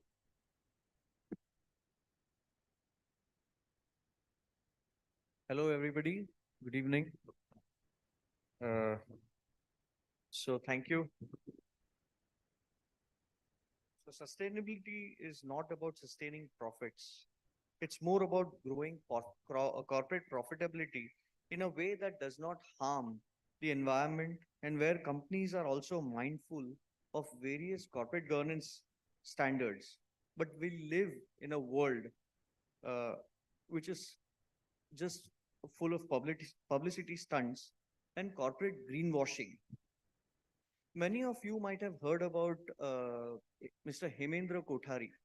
So as a journalist, so Mr. Hemendra Kothari is a pioneer in investment banking in India, and he founded DSP fund, which has some $15 billion worth of assets under management. That is not the topic of discussion today. But as an investment banker, so this was just the background that I was giving you. As an investment banker, he raised thousands of crores of rupees for various corporate houses. So one day when I met him at a conference, I asked him, you know, I discovered that he was also the trustee of Wildlife Conservation Trust that takes care of India's big forests. So once I asked him at a conference how he plays the dual role of raising money for corporates and also real estate developers who have the least of regard for environment and well-being of population. And on the other hand, he's the biggest advocate for preserving the environment. Today, nearly after 10 years, I again have an opportunity to ask some of the leading corporates and one of India's largest developers their idea of profits and environment sustainability. So I will start with Mr. Aun Abdullah of Loda Developers. We are all familiar with the newspaper headlines of poor air quality in Mumbai and all the big cities, which is the chief cause of asthma. Mumbai was judged as the second most polluted city amongst 109 places tracked by IQ Air, a Swiss technology company measuring air quality on a real-time basis. Dear sir, with all due respect, Loda is one of India's largest real estate developers, but can we praise Loda for environment sustainability too? Yes. So not only we are the largest real estate developer, I think we are also at the forefront of sustainable action. I don't know whether you are aware or not, we have partnered with Rocky Mountain Institute to develop something called Lodha Net Zero Urban Accelerator, which is actively working on the space of decarbonization. So our sustainability strategy actually rests on two pillars. One is decarbonization and another one is resilience. And it all comes from bringing climate risks as a central issue. So independent of the action that we are doing, I think it's also important to, understand why we are doing it and why anybody should do it. So India is a economic bright spot. 15% of global growth is coming from India. It will continue to happen in the next few decades. The affordability will significantly increase. The urbanization will increase. More than 10 crore households will become home ownership capable. This will drive urbanization at an unprecedented scale, once in a lifetime opportunity for a country. It always happens. It happened in US, it happened in China, it will happen here.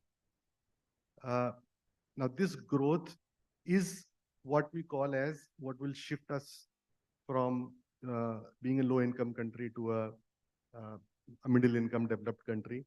And that's what we call as Amritkam. Now this growth we have to ensure is not, we do not have to do things that delimit this growth. Do you want to spend this money on, now you are talking about air quality and all the impacts it has on lives. So do we want to spend these growth dollars on disaster recovery or undue healthcare expenses? You have $500 million is our GDP, our budget expenditure. 0.1, so $500 billion is our budget expense, of which $100 billion goes for energy, 20%. So energy security is critical for our growth. Now, uh, instead of spending the money on disaster recovery, we have to spend this money on growth. Similarly, being the second largest employer after agriculture, real estate and construction, this is the area where the capacity building is going to happen, and this is the area where the income growth will happen. So, and this is what will create the future market. So that's why, as a developer, it is very important for us that we want this pie to increase. We want to take share in this pie. We want the nation to grow. We want the climate risks not to impact our country as much. And that is the reason that, our sustainability strategy is there. I'll talk more about what we do at Lodha Net Zero Urban Accelerator as we go on, but sustainability is a very important part for us. Okay. One more question I'm sure a lot of people here will have on top of their mind is, developers, big developers are choking the cities. Do you have that concern on your mind when you build those huge towers and, which actually, so the roads are pretty small, cities are choked completely. So you have, it's not true, by the way. So we have been working on integrated urban developments as well.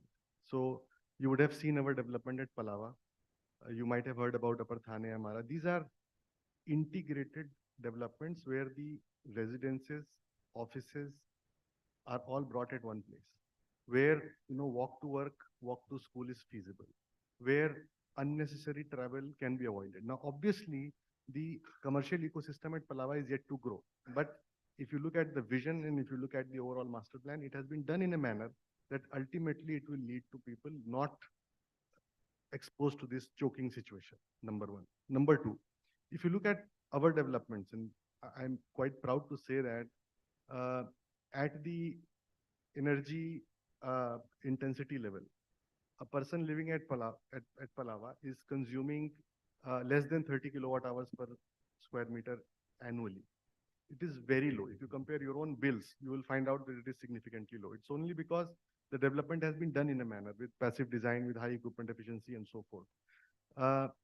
In India, you would have heard that, that there are approximately 9,000 odd EV car charging points. Within MMR region, at Lodha, across our projects, we have more than 110 public car charging points. So it's the outsized impact. And if you look at not only us, I mean, the leading real estate developers in the country, you would find that the action being taken is, is really trend setting. It is really, I think it will also percolate down to the smaller players. And if you can, our sites are just, around the corner, you can go and see how we have been taking care of the air quality, how the barricadings have been done, how the water sprinkling is being done, the tires of vehicles coming in and out is being done, the vehicle time scheduling is being done, the air quality monitoring has been done. It's all in place. Now it's just a matter that we set such examples which others can follow, and that's where we are, trying our best. Okay, we'll go to Mr. Abhishek Ranjan of Brilio. It's a global consulting firm. So we will know from him, what is your experience with the corporates? Do they often complain to you about the growing cost of sustainability and corporate governance, and you face that pushback from the corporates? So we will know whether what Lodha is saying is. Yeah, I think just yesterday, my CEO shared me an article from Wall Street Journal. Very rare he shares on ESG topics. And so there was a decline of $14 billion investment in ESG funds. That's not a very welcome sign, right? I mean, investors are fading away from investing in ESG funds, the tune of $14 billion in just 1 year. It's a worrisome sign because the talk is also has to, sustainability has to be profitable. It cannot be just a talk or a tom talk. Now you raise a very important point that ultimately who is paying for the ESG, irrespective of whichever companies we represent. Where is the money is coming from?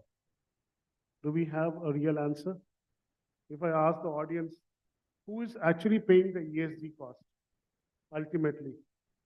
Whom do you think? The end customers, right? Is it a right thing? I don't think we'll agree to that, right? So Lodha doesn't, Mr. Abdullah doesn't agree to it. You don't agree to it? The customers end I up. think it is a public paying for it, right, sir? See, the point is, As far as I know, Lodha charges every square inch of yeah, space, that's and that's something else. Public. That's something else. So see, Lodha is the largest real estate developer, maximum in terms of sales, and people are still flocking. So I think that's not the point is that sustainability is not a factory basically. So sometimes when you look at investment is that, you know, you have to put capex today and tomorrow you will get the benefit. Sustainability is not a factory. Sustainability is an approach. Now, once you take that approach, you can break it up into many parts. When I decide to work on efficiency, when I decide to incorporate sustainable features in my project, I would say that huge amount of work can be done without any extra cost and the product becomes more sustainable. Greener concrete mixes, not more expensive. Having more efficient equipment, which is already available on a life cycle basis, not more expensive. And so many other things as well.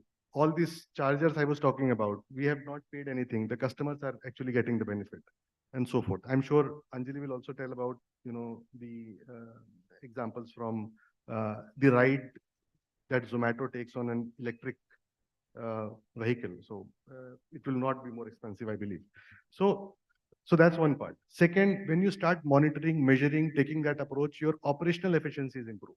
We start saving money in our operations. We start, you know, accruing better sales. We start getting access to better funds. So a lot of operational efficiencies come. Now, obviously, for the next gen or the next scale of interventions, like for example, you know, you start very low concrete, low carbon concrete, carbon capture, 3D printing large buildings. Obviously, yes, this will be more expensive, but at this moment we are only testing it.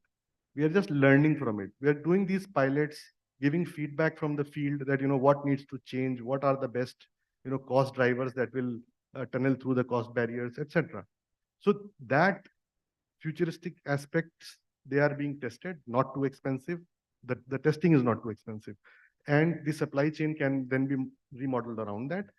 A lot of sustainability action and approach is already available to just transform the whole ecosystem. And that's what we are trying to do. A lot of other people are also trying to do. Obviously, everything the customer ultimately pays. But the customer is not being charged unduly or any premium for doing anything.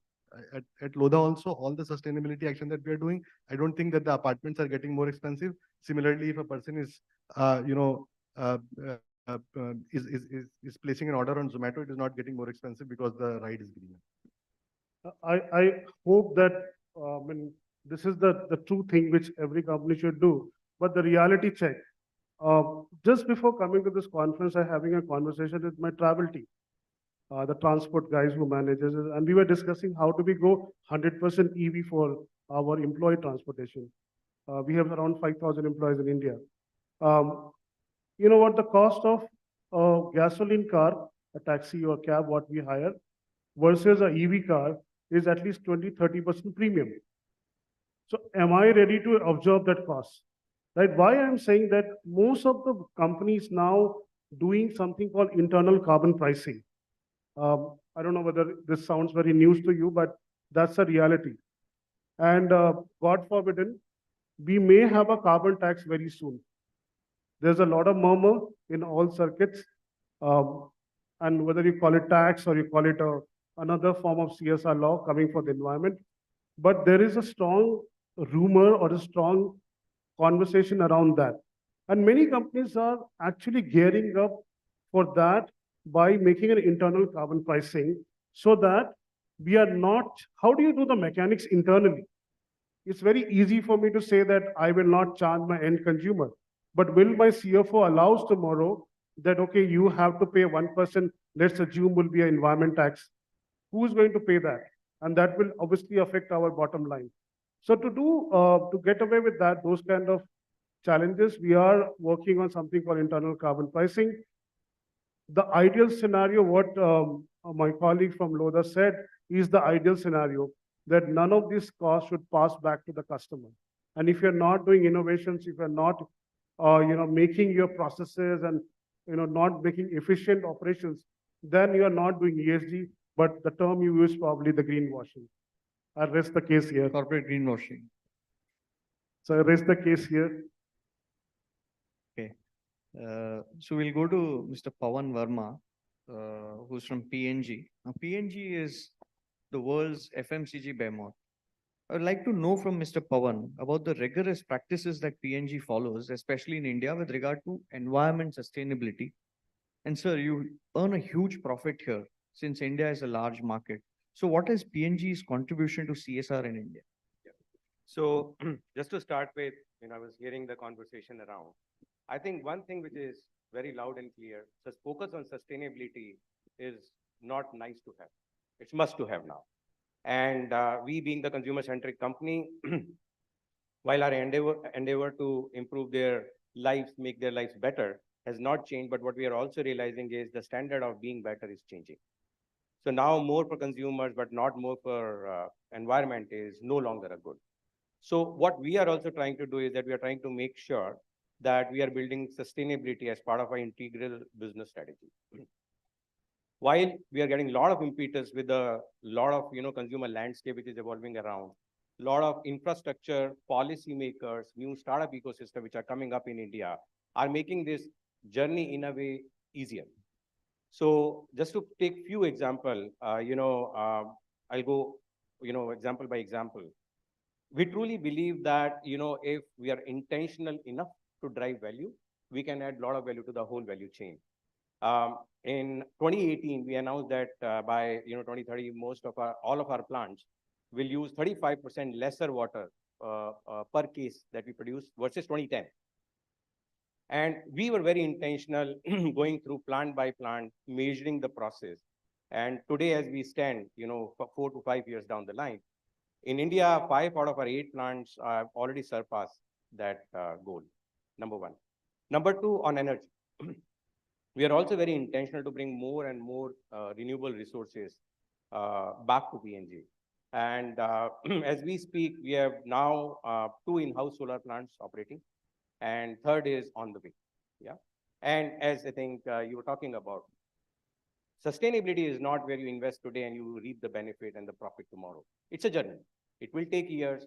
But it's a case where we all can ensure that while doing good, we are also making profit out of it. The third example I tell you, the whole startup ecosystem, how you become more intentional and start leveraging that. So take one example, we are working with an analytics company today.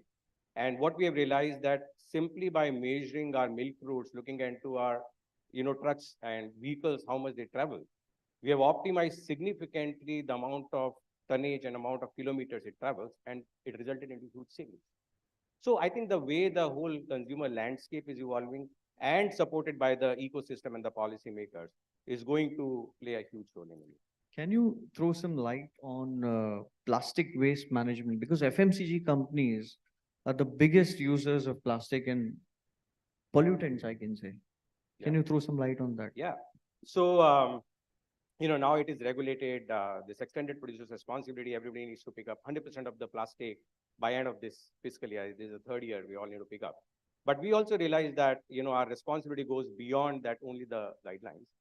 In the last 2 years, we are actually collecting much more plastic than what we are inputting into the market. So that's a great example of why we are very concerned about the plastic that we introduce. But we are also creating enough infrastructure to make sure that we collect it back, we recycle it, and we upcycle. I would like to go to Ms. Anjali Ravikumar, who's the Chief Sustainability Officer of Zomato. To Ms. Anjali, I would have loved to ask if Zomato was concerned about the massive crash in the share price immediately after the IPO and destruction of shareholder wealth, but that's not the topic today. So we can be more benign to her. Ma'am, please tell us more about Zomato's CSR practices. And I was told Zomato has something called as climate conscious delivery. What is that? Thanks for the question. Let me start with, I think the topic itself, before I did have a comment on the topic of the panel, which was sustainability and profitability. I think the way it's framed, it seems like they're opposing forces. I think in Zomato's case, actually, we have sustainability is one of the ingredients of how we've become profitable very recently. It's perhaps helped that we had some leeway from our investors to make certain decisions early on. One of those decisions was climate conscious deliveries, what you referred to. We took a decision well before our IPO to try to build out the ecosystem for electric vehicle based deliveries. And as you know, that's quite complicated because EV two-wheelers are still more expensive than their ICE counterparts. And our delivery partners are don't have the same access to finance that most of us enjoy. So what we did is we partnered with a variety of EV ecosystem players. Today, there are over 70 partners in our portfolio and effectively built out that entire ecosystem so that delivery partners could get access to EVs.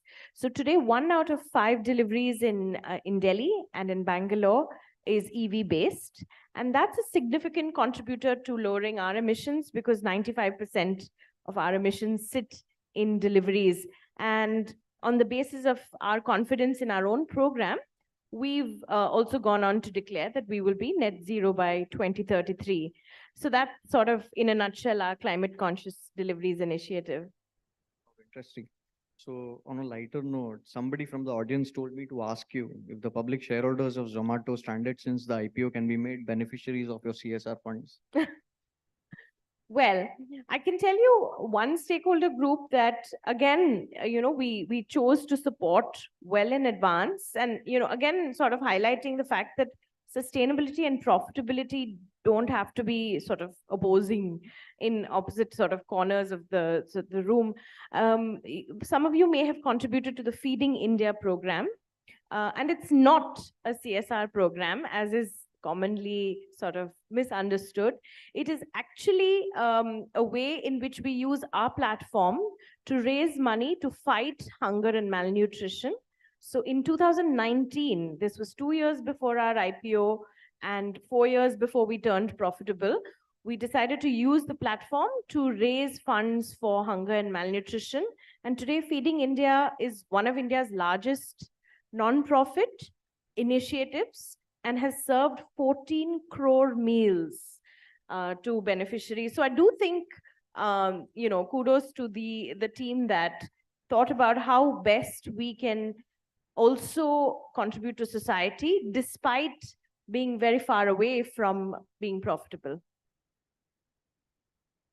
So I did not get the answer on shareholders, but anyways. So when it comes to topics like CSR, ESG, and sustainability, my favorite word is corporate greenwashing, because pollution is growing and corporate governance standards of companies, many companies you can say, have not improved over the years. But before we open the floor for questions from the audience, couple of questions, I'll just like people to conclude, the panelists to conclude on that point of corporate greenwashing. So each of you can take this and, quickly we can end with this concluding remarks. Who wants to go first? Corporate greenwashing is. So I do think it's a real risk because, One second, by corporate greenwashing, what I mean is these talks of CSR and, sustainability are just publicity stunts to get that favorable opinion of public, so that's what I mean by corporate greenwashing. I don't think that seeking favorable opinion is a bad thing. I think it's actually a lot of business happens on the basis of trust. In fact, I would argue that business happens on the basis of trust. Trust your consumers, trust you, investors trust you, government trusts you to do what's right. So seeking out trust through actions that are socially impactful, in my book, is not a wrong thing. I think that, but in the process of of those actions, one has to be extremely transparent about what one has achieved, and importantly, what one has not achieved. Like, for instance, we've just released a blog post about the fact that women's representation in our warehouses is very low. And, diversity is an important sustainability metric. And we've been quite honest about the fact that we've really had a hard time. We were at lower than 5%, but we've run certain experiments to try to figure this out, and we've shared those learnings. I think there's a measure of honesty and transparency that can help you overcome the risk of greenwashing. But setting those standards is what's key. The standards for transparency. Okay, I think Mr. Ravi Ranjan, one second. Abhishek Ranjan, I think he agrees. I think in the world of social media and the social activism is so high, it's very difficult for companies to do greenwashing and just get away with it, right? I think the fact that we all are coming and representing in the public forum like this and probably taking the tough questions from a media senior journalist is that we are willing to scrutinize, right? And the one good thing has happened with the advent of social media, that every single person in this room is a stakeholder of my company or every company for matter. I'm stakeholder to Zomato. The good part is that I invested in Zomato after the IPO. After the IPO. So I made some money so far. So that was a wise decision at some right time. But the point is here is that, see, every single person in the room is a stakeholder of my company. You're all invisible stakeholder. I don't see you, but you see me, right? It's very easy for you to kind of just go on social and say, this guy was not doing anything right. And the next morning, I'll get a, memo from the top leadership, right? So I think the world is watching us. What we are speaking here, what my leadership is speaking or writing on blog or articles or media or getting award is just not going to help me to kind of do greenwashing. So I think the term is there, but I think it's not going to be Fair long point. run. So I agree. Scrutiny is more. The companies have also prospered with PR activities and stuff. And with my sincere apology, I have to leave because I have to catch sure. a flight. Thank you so much. Sure. No worries. Thank you, Abhishek ji. Yeah, I'll just pick up, what Anjali spoke. I think now we have reached to a stage where I think having a transparent conversation with our stakeholders, with our, partners become very important. I think the need of an R is where we go and tell that this is a space which is evolving. And, we might not have all the answers today, but we need to be agile, we need to be nimble, we need to recognize that things will change. Like very simple example, in 2018, when we announced our Ambition 2030, so we had very specific goals around what we'll do in waste, water, climate, and so on. But we realized the market is evolving, the environment is evolving, the expectations are evolving. We went back, we announced another net zero goal. In 2021, we said by 2040, we'll be net zero. So after 2030, we said net zero by 2040. Then we realized water is another critical priority. And last year we announced, we identified there are 18 water stress basins globally. 5 out of those 18 are in India. And we are committed to restore much more water than what we consume in our factories in those water stress basins. So I think the bottom line is having the right transparency, accepting that this field is evolving will help all of us to go into the right direction. Abdullah ji. So while answering your first question, I had said that we adopt sustainability to de-risk basically. Now, if someone does greenwashing, they invite that risk of of scrutiny and ultimately it will all be caught. So that's not so, I believe. I think it all is on transparency and trust. There are enough and more data disclosures that are happening. These frameworks are also quite day by day becoming more robust. The benchmarking is also becoming more effective. So I think, in fact, you would see a lot of companies not reaching out to their stakeholders with all the good initiatives that they are doing. The feedback that we get from the system is, we are not aware what you are doing.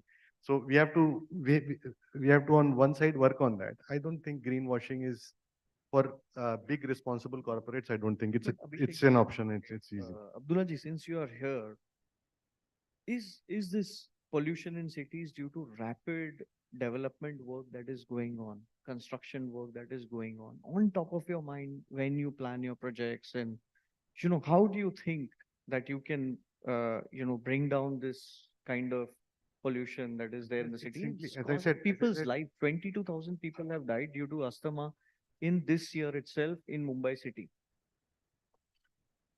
Okay. So, as I said earlier, we can only do that by being the example. The amount of construction that is being done by the major players versus all the, the significant amount of construction that takes place. You'll always have to see that ratio. Who is causing that? Now, if we can be more transparent about our practices, we can showcase that, doing those things is not expensive, it is not a problem, then the entire ecosystem will evolve. So I think the entire ecosystem will evolve. In India, a lot of organization has to still happen in various industries. I don't think it is fair to put the blame on the big players. I think big players are working in the right Agree on that, direction. but big players also have that much bigger responsibility. is what Yeah, I so we meant. have to then, showcase and prove that it is all, it doesn't impact the profits. Yeah. So we have time for a couple of questions. Yeah. There's a gentleman there. Give the mic to. Is there a mic you can pass or this? Quickly.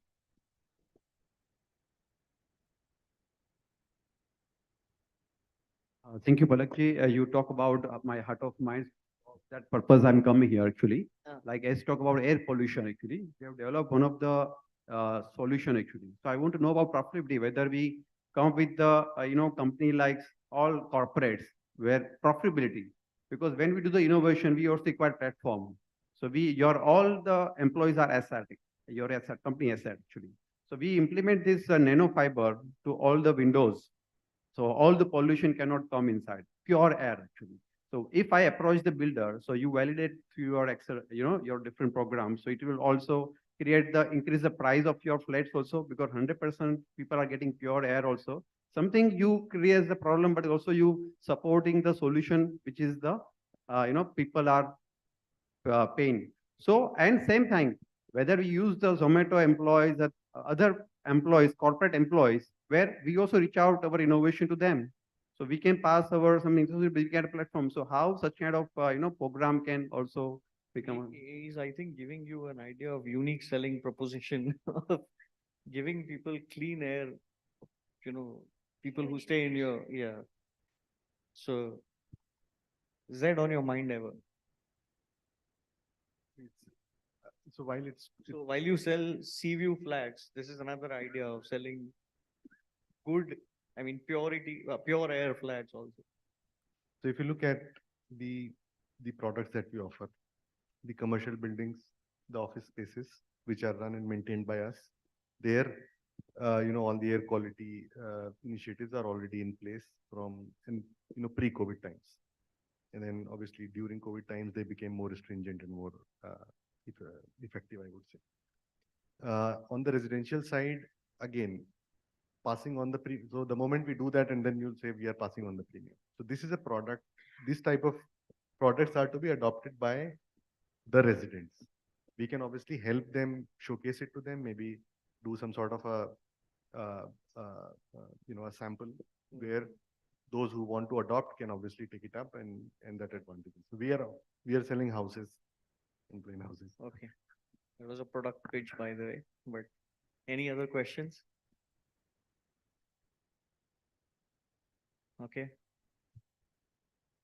Good, then we'll sum it up. Thank you, everybody, for being so patient. Thank you so much, sir. Thank you so much, ma'am. Let's have a round of applause, ladies and gentlemen, for them. Thank you so much.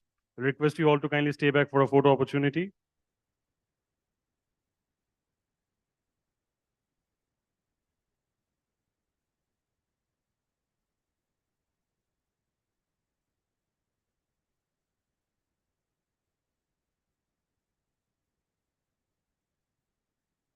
Thank you so much, sir. Thank you so much, ma'am, once again.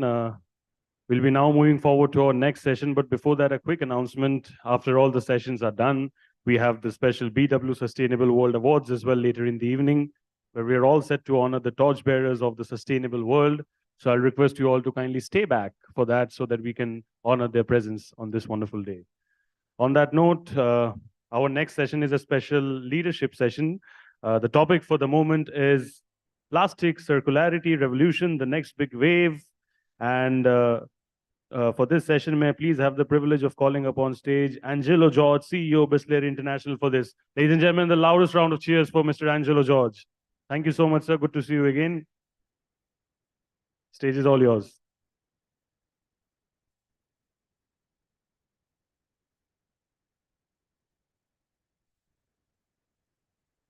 Good evening. My informal induction to circularity started in a journey which I had in Nainital.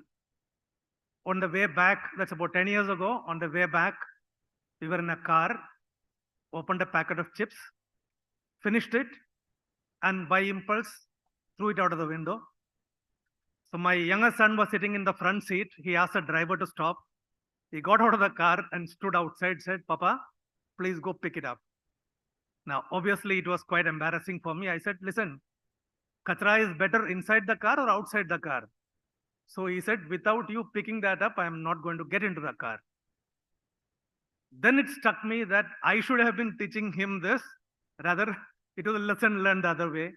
Shamelessly went, picked up the packet of empty packet, carried it all the way to Delhi and put it in the dustbin at home. Now, when you're talking about plastic circularity, I think we must first understand plastic as a material. You know, it started with the first patent which was given in 1917, where PVC was given a patent as the first plastic item. And look at the journey till almost 1982, when an artificial heart made of polyurethane was implanted in a human being. So plastic really has come a long way. Fundamentally, it has been the versatility and the durability of the material that has made it all pervasive in our life. And right from the time you wake up to the toothbrush, to the time you go to bed, where we put the alarm in our phones, which are mostly made of plastic, it is prevalent all through.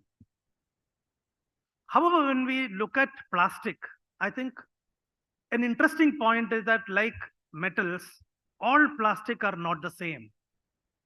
The durability, the recyclability of different plastics are different. But as consumers, we tend to mix all the plastic together as one, club it at one go and say, this is all plastic. Not really. I think this is the first understanding as consumers that people need to have. There are different types of plastic, and some are far more recyclable, repurposable than other plastic. And whenever we think of plastic or plastic waste, the first thing that comes is a lot of packaging.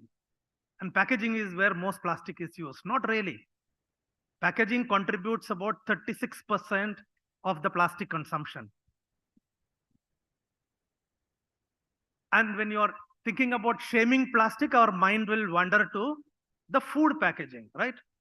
We will think that a lot of this food packaging is actually waste. Is it really? I mean, look at it. 2 grams of plastic extends the shelf life by over 11 days. And if we had allowed that food to rot, that would possibly have created 5 times more CO2 than what has gone into generating that plastic.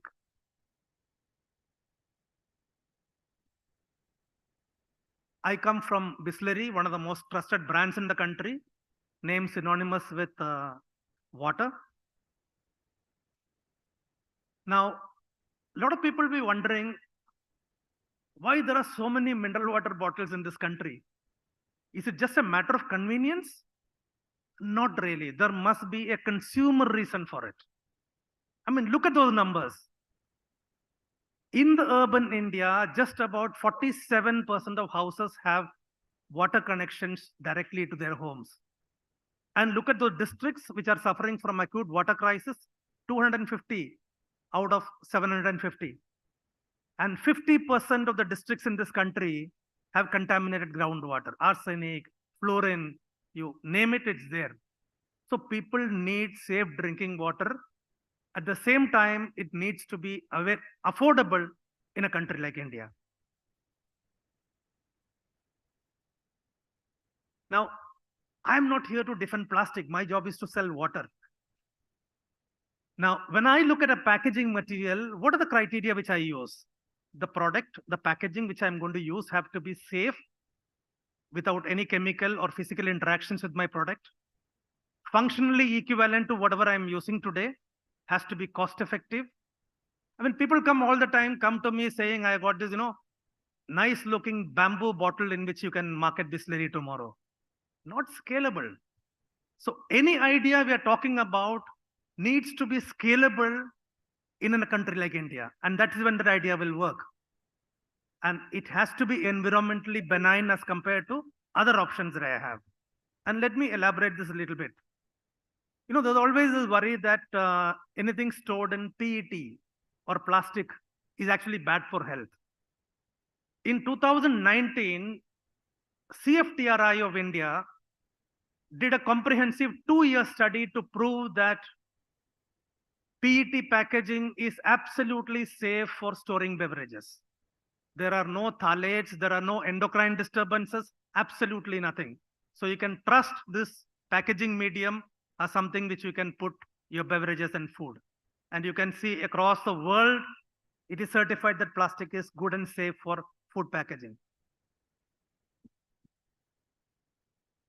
Now, interestingly, whenever we think of plastic, we always feel that plastic possibly is the most evil substance on earth. Not really. Look at it. Look at those numbers. I think we need to be clear that the carbon footprint in the entire chain needs to be accounted for, right from processing, manufacturing, transportation, and recycling and decomposing. Look at every other alternative option. It's possibly double or triple of plastic. Unfortunately, there is no real substitute for plastic if you look at the total carbon footprint that any alternative is providing us to. And this is a reality. However, is it all rainbows and whistles for plastic? Not at all. This is what is staring at us in our face. There is a lot of plastic pollution, which is what post-use plastic is lying around in the country, polluting the land, the water bodies. Now, the interesting aspect as far as India is concerned, we have a very large garbage picker system, and almost 60% of plastic gets picked up. And if you look at PET, for example, which is what these water bottles are made of, 90%, in fact, the minister has made a statement in Lok Sabha, it is 92% of plastic PET gets picked up for recycling. And the per capita consumption as compared to the other countries are much lower. But still, I think it is a problem. And if you are looking at this problem to get addressed, it requires to go back to the two critical aspects of plastic as a material, which is durability and versatility. That the same plastic can be collected, repurposed, and reintroduced back into the consumption cycle. And that is when the true value of that material will derive. So if you're talking about the next revolution, then it just calls for not just recycling, but actually upcycling the product in the material loop. And that requires everybody to come together, all the stakeholders, the consumers, the trade, industry like us, the government. I think it's a collective effort which can make that difference. And let's start with the consumers, because in FMCG, we always start business with the consumer in mind. 80% of littering, what people say, is intentional or knowingly you are littering. So there needs to be an effort to moderate consumption. People should be satisfied with minimal packaging, maybe reuse packaging as much as possible, and even look at alternatives which can possibly reduce the requirement of plastic, and most importantly, change the behavior of disposal. Whenever we are talking to recyclers, the one big issue which comes up is, sir, we do not have the technology for sorting mixed waste.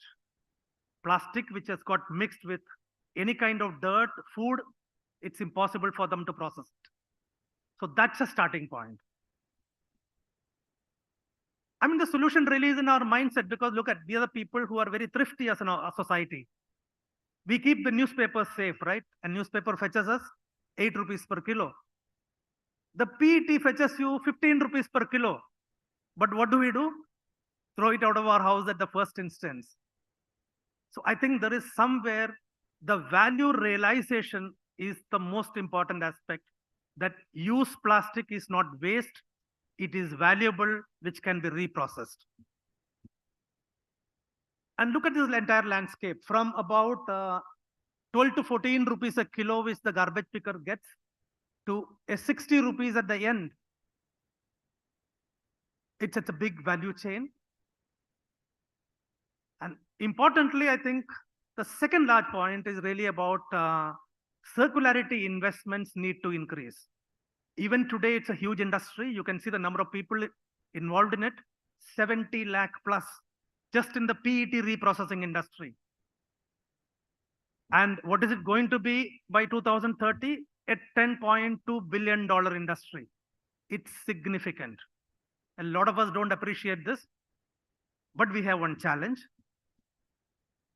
While the consumption is relatively uniform, because the urbanization has been very democratic across the states, the problem that we have is 82% of recyclers are located in just 7 states of this country. Now, somebody in Orissa or in a Kerala wants to ship the material. The entire value-added reprocessing gets impacted because there is a significant transportation cost from those consuming states to the places where your recycling industry is located. Now, this is something which we need to address, because otherwise the plastic in Orissa will lie in Orissa, it will lie in Kerala, it will lie in Assam, and we need to take collective cognizance and say, we need to put up those industries there. That is when the true circularity revolution can kind of happen. The third aspect, innovation, adding value always ensures that it will attract capital investments. You saw that at the final output level, it was about 60 rupees per kilo on PET. A couple of kilos go to make a t-shirt, which gets sold for about 800 to 2000 rupees, depending on the branding you put on that. That is true value addition possibility. Look at some of those shoes, they have branded it as ocean plastic. Adidas ocean plastic shoes are upwards of 16,000 rupees. How much PET goes into that? Possibly 150 rupees worth of PET. Look at that significant value addition. That's a kind of possibility in this industry. But we need to be innovative, and we need to make this entire process of recycling interesting. I mean, we don't have, look at that, t-shirts from recycled plastic. Those are costing upwards of 2,000 rupees. And I don't think there can be a better ambassador than the Prime Minister of the country wearing a jacket made out of PET bottles. So there is tremendous scope for value addition and getting that product back into the consumption cycle, rather than, a lot of people think, what do I do with plastic?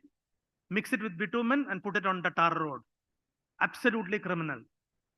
I mean, it's like you are throwing your gold chain out of your window and saying, okay, iska purpose khatam ho gaya. I've attended this party, now I don't require it anymore. Do we do that? Never. Interestingly, the government is doing a lot of stuff.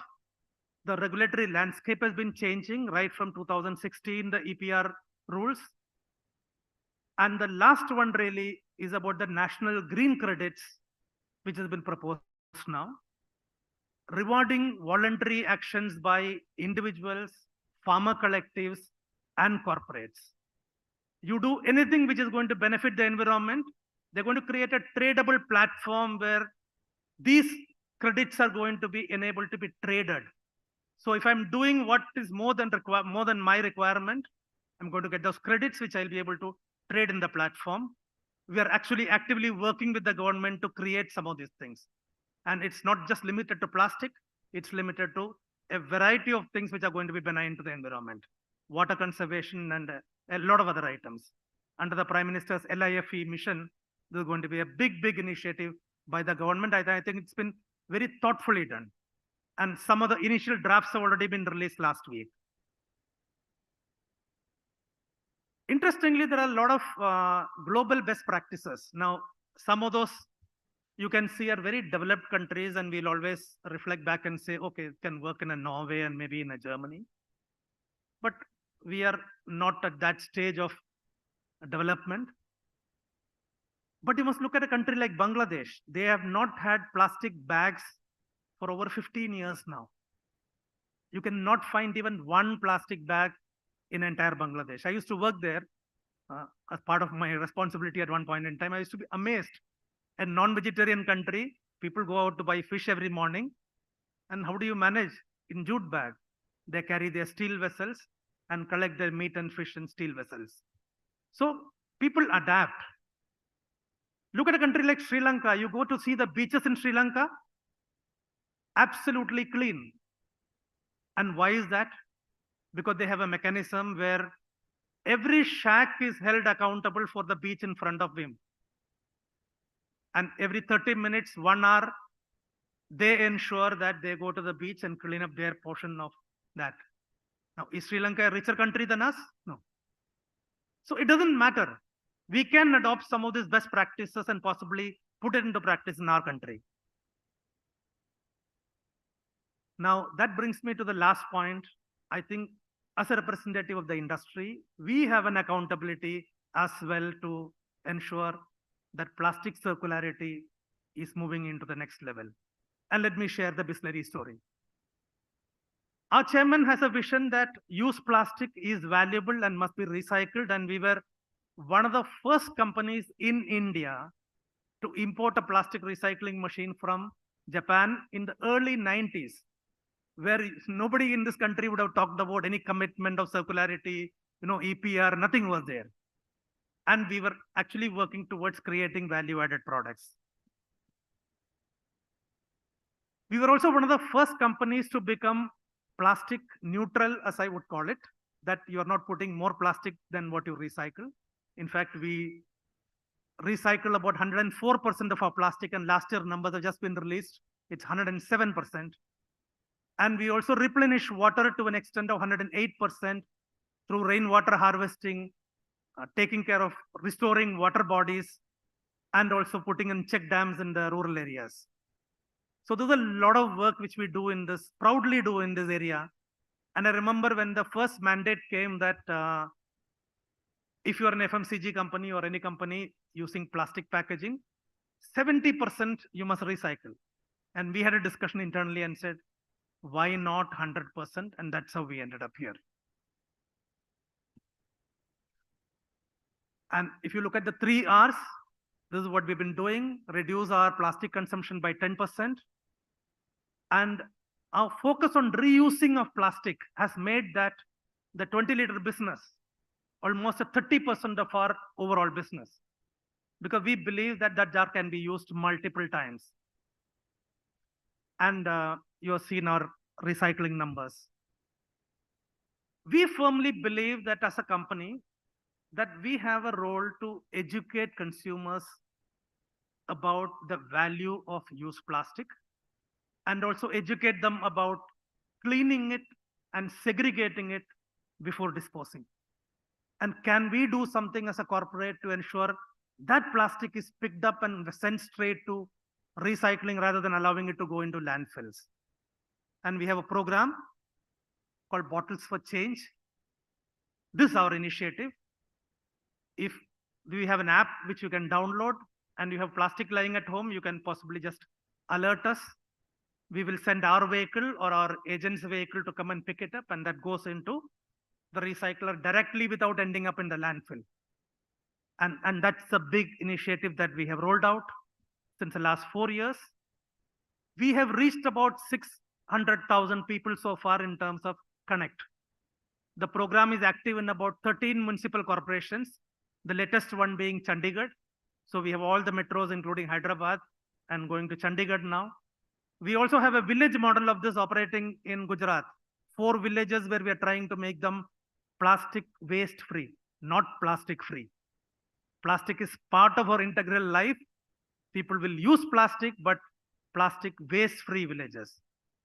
And some of the largest educational institutions who have students more than 1 lakh and 2 lakhs, they are part of this initiative.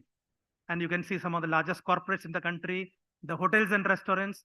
Our people go and educate them and tell them that use plastic is valuable, keep it, clean it, and provide it to the housekeeping people. We'll come and pick it up, or we'll provide enabling mechanisms to pick it up. Chalo. This captures our initiatives. तो एक बूंद दिल जिंदगी है तो खुश सी मुस्कान है हर जगह है तुम धड़कन पंख है ऊंची उड़ान है तुम सारा जहां है तुम मंजिल के परे पागल बुलबुले चल बचपन के तले तेरा घर मिले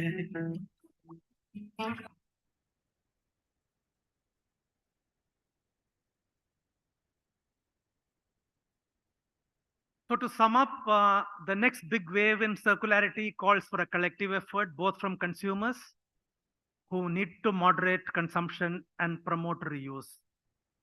And most importantly, a significant behavior change that I should not be littering, I should be cleaning up my used plastic and figure out a way of reaching it to recycler directly.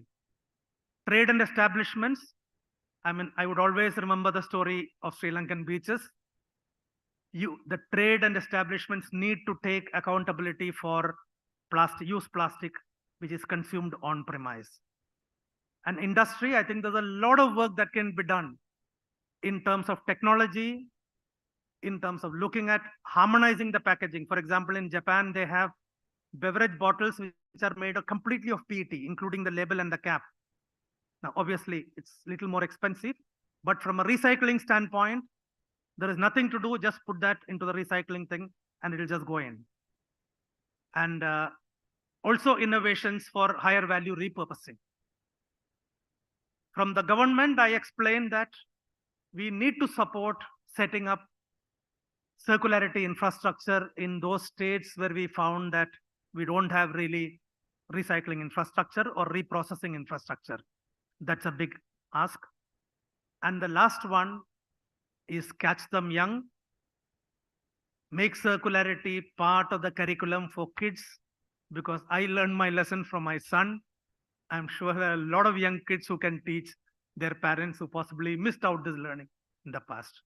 Thank you, and thank you, Anurag and Business World, for this opportunity for me to be here as part of this wonderful conference. Thank you. Thank you so much, sir. Round of applause for him. Sir, I'll request you to be on stage for a photo opportunity. Sir, I'll request you to be on stage for a photo opportunity. Thank you. And sir, it's a privilege to hear you. We got to hear you in Bangalore as well. You were brilliant there. You were brilliant here as well. Thank you.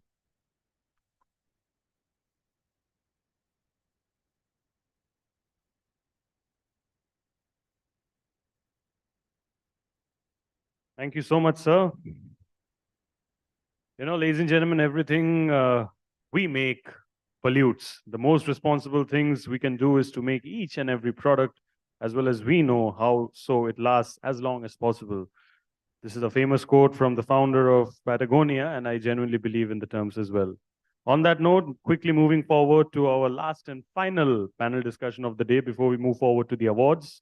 I request you all to kindly be there to honor and be a witness, all of them who are getting honored today for their hard work and efforts. The topic for the moment is shifting from linear to a circular economy. The session will be chaired by Sudhir Mishra, founder and managing partner, Trust Legal, noted environmental lawyer, Raju Goyal, executive president and chief technical officer, Ultratech Cement, Bhagyashree Bhansali Jain, CEO, The Disposal Company, Harshavardhan Honmode, EVP, Yokohama Off-Highway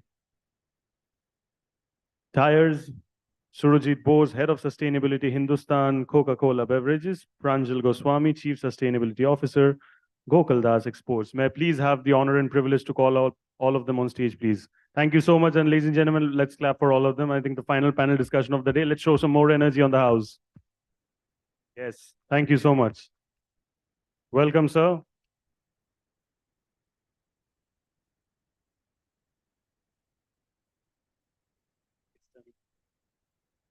Thank you. Take your seats and the stage is all yours. I think we have one more speaker, but she's joining after some time. Good afternoon. This is the last session, and I was in a shirt in the morning, but I have to go to Srinagar after this. So I was carrying this, thankfully. First principle of sustainability. In most of the hotels, the temperature would be 16 to 17 degrees. So I tried asking a couple of times, then I rather prefer to have a jacket. It's a very different kind of panel we have today.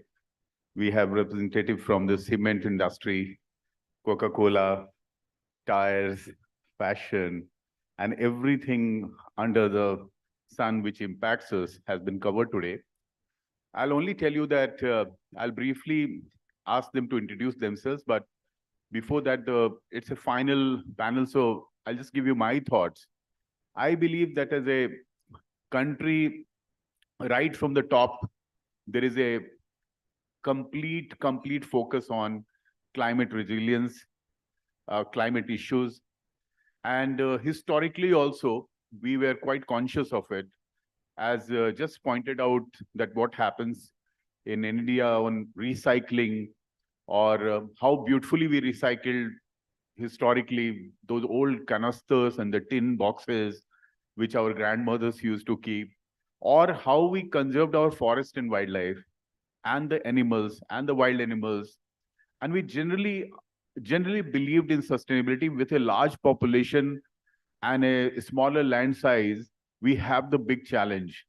I would say that if you see that in last 5 to 7 years, one major change from somebody who has been part of the code setup, that from 90s to 2000 and from 2000 to 2015, industry was always at a receiving end. They will get strictures from pollution control boards, from the Ministry of Environment Forest, from all kind of sermons used to come. For last 7, 8, 9 years, the debate has become far more inclusive. And the trust factor has started, compliances have become organized, and the transition from any particular regime, like the plastics, which we just heard, that how the plastics will be disposed, what will be the regime without plastics eventually, how the entire country will get rid of those plastic bags at the local market.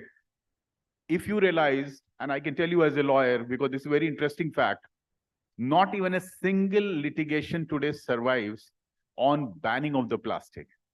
If it was 10 years back, it would have been like every high court, every green tribunal would have been flooded with such petitions.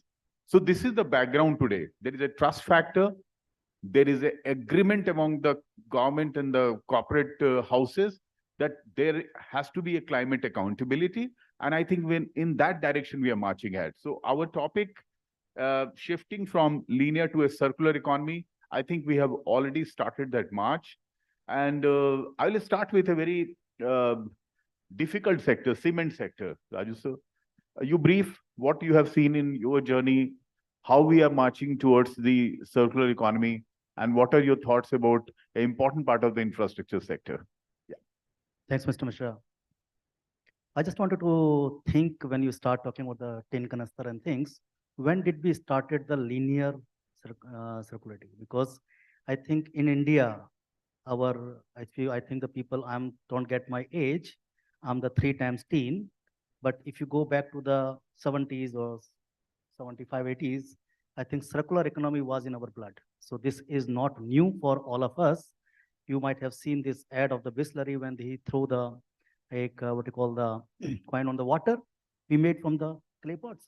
Yeah. So it was just, I'm saying that we made it a circular economy So on that part, and coming back to our industry, as you know that cement industry is the one of the key industry with this all infrastructure growth, as well as the demand of the building the nation. And I will not be shy to say that India will have almost 800 to 1 billion cement by 2030. So you see that what are the impact on our environment will be there. Let me give you the example of our industry. So we have grown like 2 times in the last, say 10 years by the organic and inorganic growth. But you can see that we have grown, but we have reduced in the last 7, 8 years, our emissions by 12%, where we have grown roughly about 30 to 40%. So how the circular economy can play an important role for the businesses.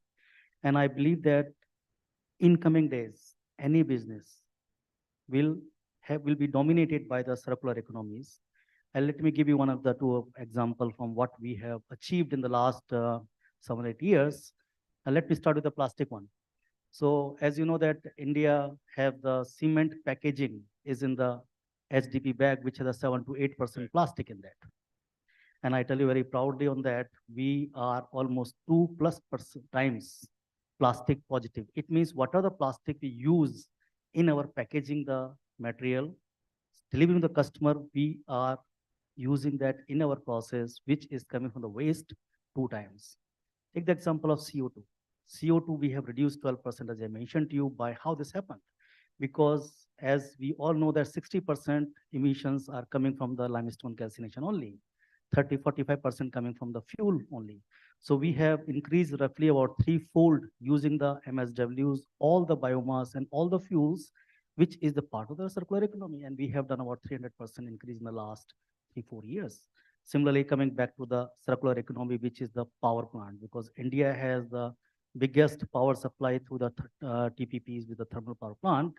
And if you see that what volumes we are consuming and cleaning the environment, which is not helping the environment only, but helping the businesses also. So I say that in coming days in the businesses, circular economy will be dominating in the next few years.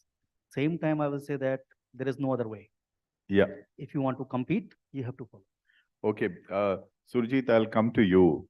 And the reason is you are part of a global setup, which is present in more than 150 jurisdictions. Coca-Cola is a very important company. It's associated with the children to the old, and you deal with plastic and water both. Now, what are the global practices which you think are in sync with India's circular economy?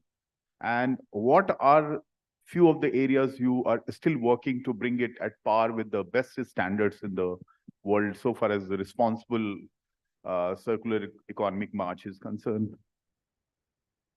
Thank you so much, Mr. Mishra. It's an honor and a privilege to be here today. And thank you so much, Business World, for inviting. I come from the FMCG industry, so my experience and on the question that you have posed on the global best practices, I'll answer with respect to the circular economy. The most important aspect, I feel, is with respect to circular and economy. The word economy is very important.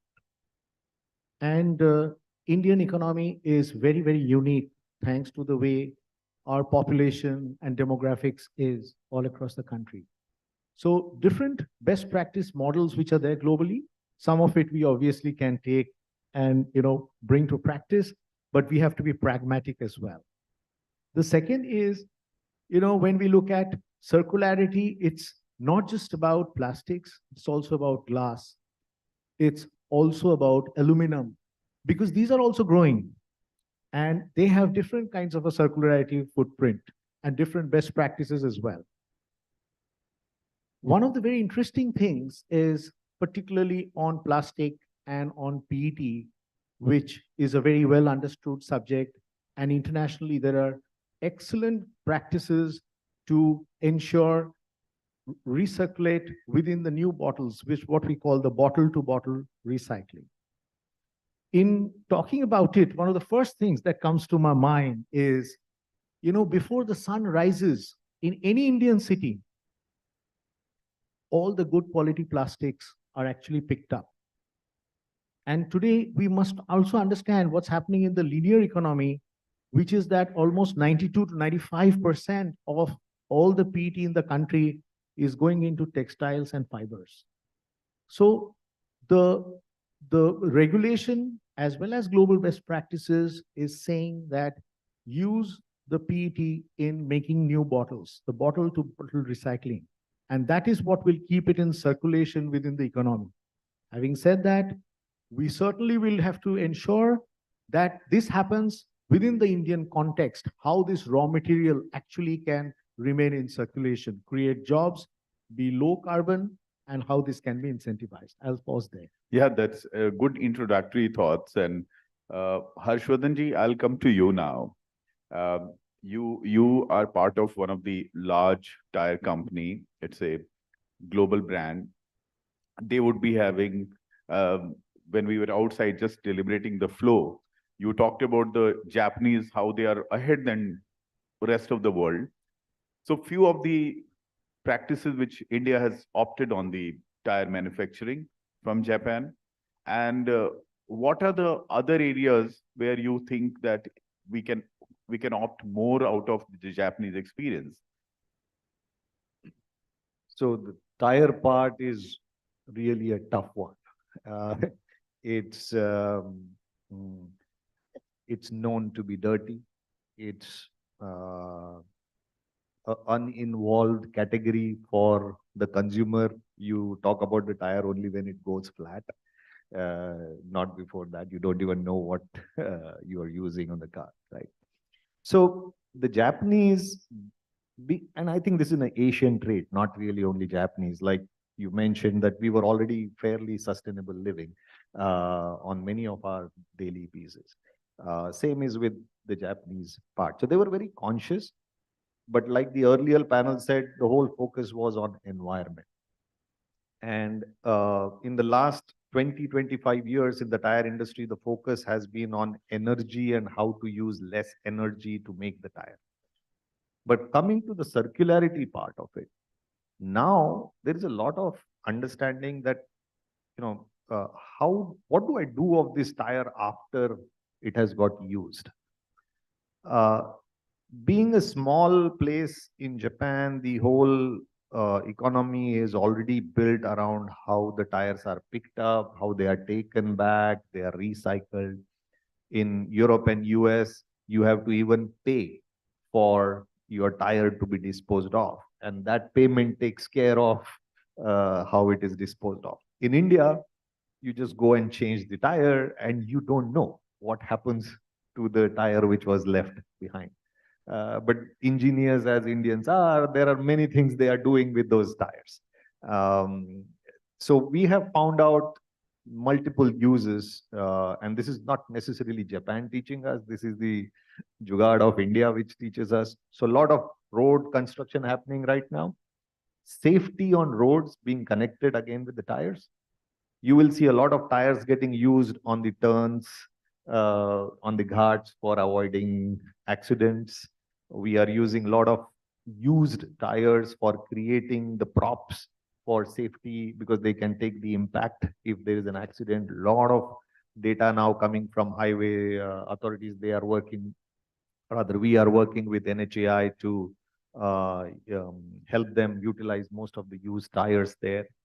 There are multiple uses of tires post their life in terms of new technologies coming up in building roads. The good part of tire is it doesn't go out, right? So it lasts long. And how to use that part of it to put it into something which we expect to last long. So roads.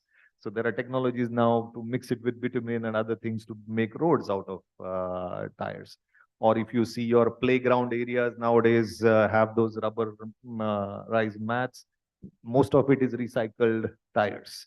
So quite a few things happening and a lot of nice material which is pulled back like the carbon black or steels and other thing that is going back into the production again. So people are working around this, not necessarily imports from Japanese, but this is a global concern. Yeah, good thoughts.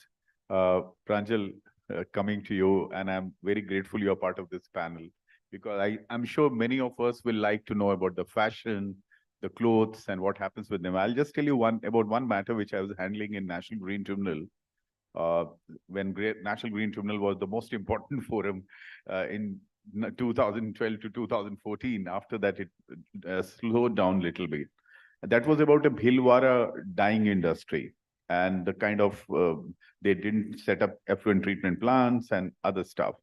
What we learned at that time, that how much water is actually wasted, and how dangerous it is if it becomes part of the entire drainage system.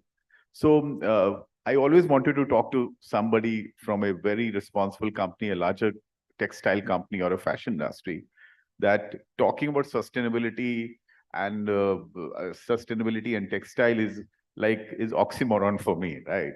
So what do you think? What actually is the role of, because it's like we don't even consider it as a problem. We go to malls, all of us do that. How much money goes in constructing one jeans, and how do we become responsible about it? I think this is the most important question for the circular economy. Thank you, Sudhir. I think you are right that I represent a company or a sector which is known for significant impact on the climate change.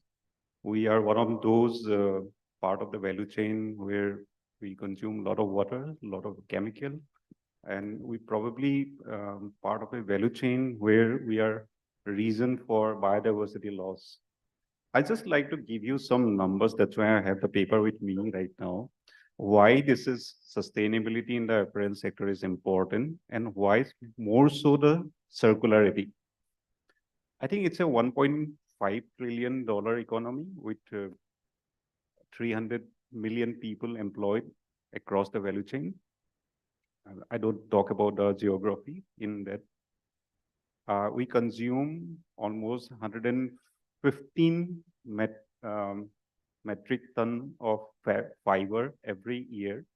We produce almost 100 billion garments for 7 billion people every year. And out of those 100 billion garments, only 1% is recycled. You could say that the value of 99% is wastage right now. That's the kind of economy we are right. And we keep on talking about the steel and cement industry, coal, mining, all this. Yeah. So, and it's like, it's a fantastic panel. We have food, we have house, we have gadi, we have kapra. So, I mean, this is but when we talk about circularity, we have been talking about circularity for a long time. It is not only about a waste management approach. It has to be integrated right from the, entire life cycle. We call it cradle to grave life cycle. When you talk about circularity, we are not actually talking about only managing waste or recycling. We're talking about how to transform or transition from a degenerative material life cycle to regenerative material cycle. So what is the elements of circularity? It's like you keep a resource in economic value for longer time or create new avenues for business. I think when you talk about circularity, we are not talking only about managing waste or pre-consumer waste or post-consumer waste. We are talking about how we can create different elements, how we can solve problems related to climate change or biodiversity loss. That's one point. The other point is that whether it is so smooth, can we really shifting from linear economy to the circular economy is linear or smooth? I think it's not. There are a lot of challenges. I can talk about the challenges within the sector is that we don't have the infrastructure. I think we heard about the plastic, that most of the recyclers are concentrated in few states. But we do not have the infrastructure for the textile as well. And that's why we have 92 million tons of waste going to the waste, but there's nothing, recovered. And for apparel industries, the basic element is fiber. And the basic challenge for circularity is that, removing or extracting individual fiber from a blend of fibers, because it is not only pure cotton or pure polyester. So many different mixers are there. So there are technical challenges. There are challenges related to finances, access to finances, because it's a to shifting from linear, which has been there because there a lot of money has already been invested for decades perfecting the linear line of fashion industry.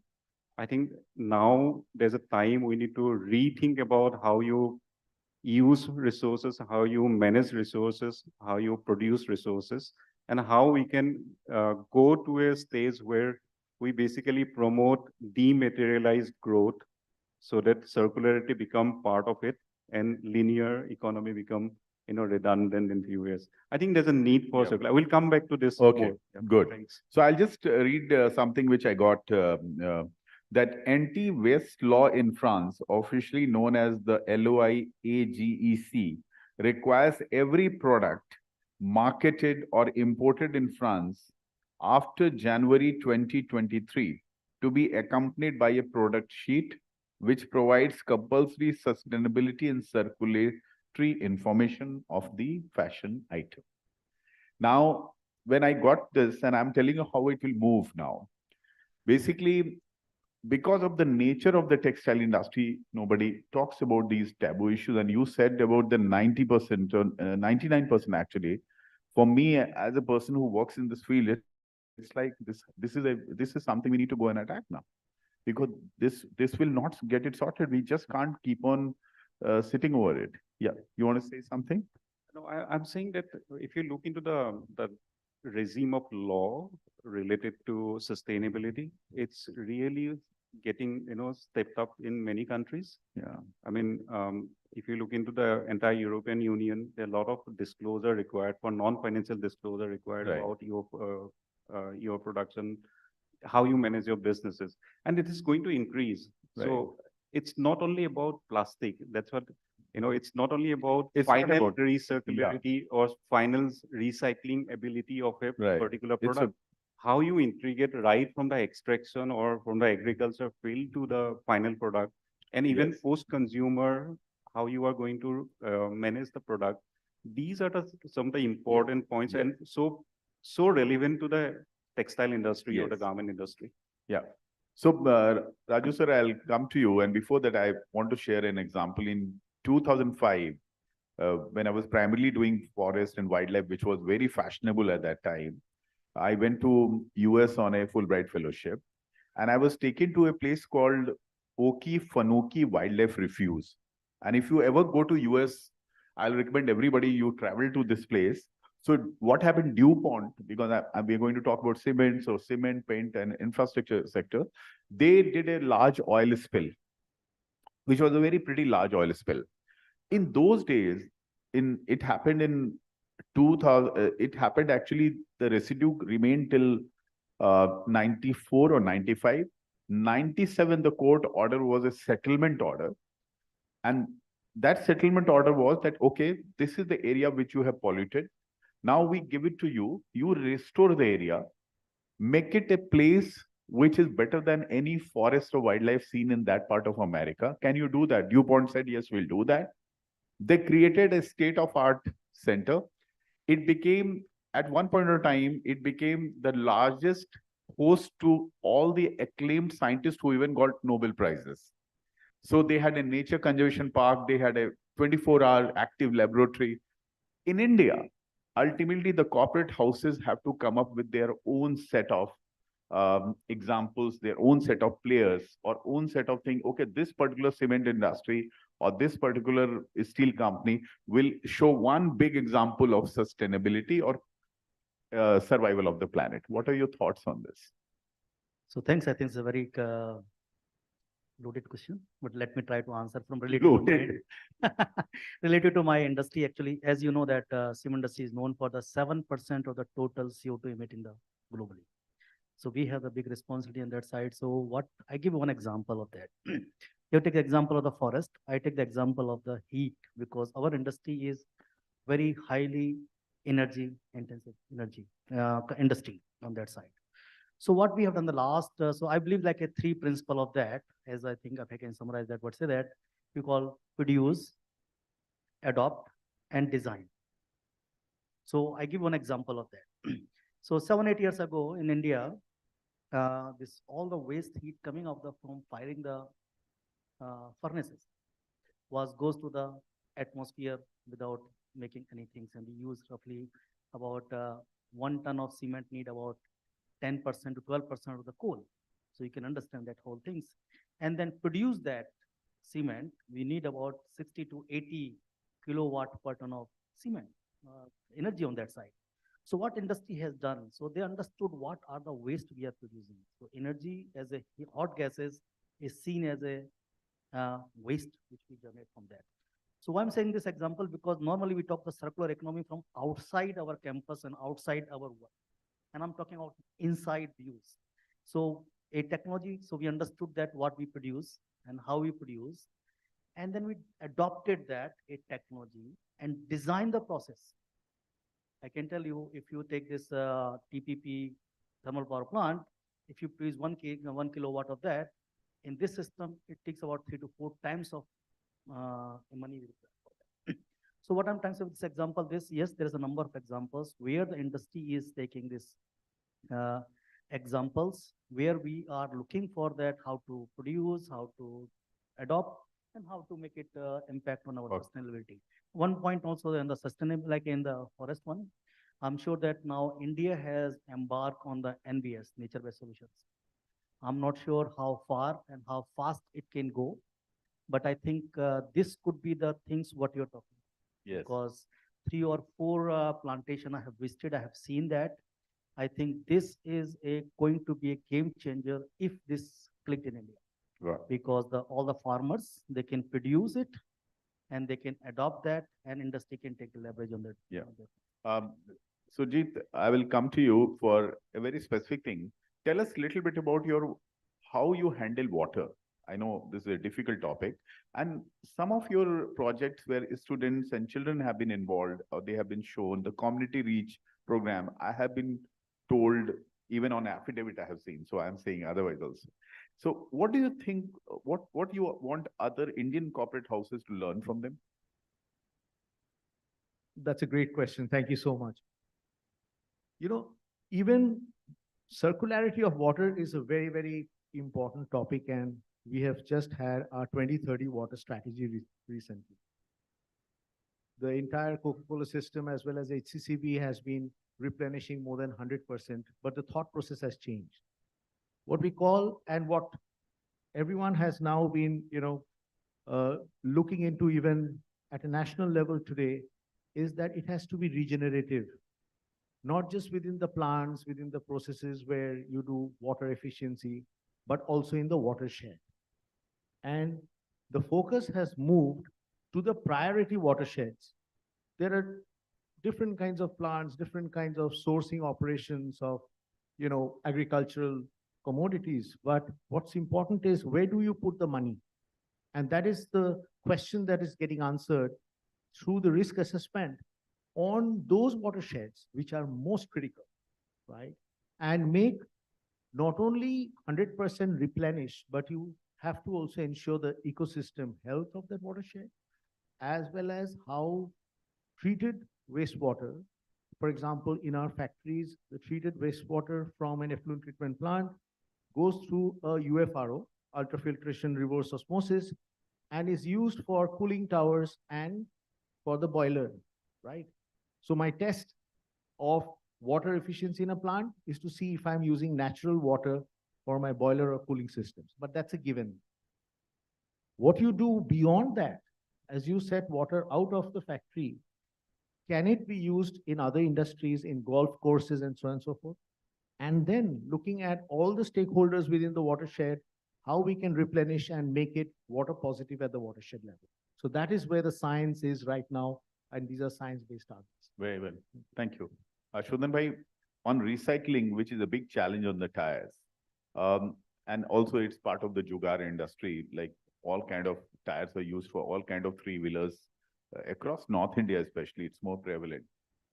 It bothers you and especially and our this eagerness to use the same tire which you mentioned outside also, that we keep on using it. हमारी dream है कि हम 1 लाख तो चलाएं ही इसको. ये, what do you think about it, and what is education has to do here? So one principle of circularity is obviously to extend the life, right? So from that principle, actually, it works well that one tire is going to last long enough. I also talked earlier about the value addition of and extending the life beyond the automotive part. So I don't see anything really wrong in extending the life because it is actually adding to the overall circularity part. What happens before that and what happens after that is also equal. So you have to complete the circle. Let's talk about something before that. And you mentioned forests here.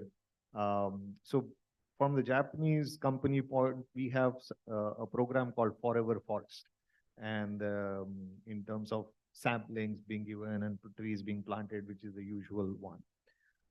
And I'm going to put a rejoinder to the fashion industry. There is so Europe typically is way ahead. I like the word rejoinder.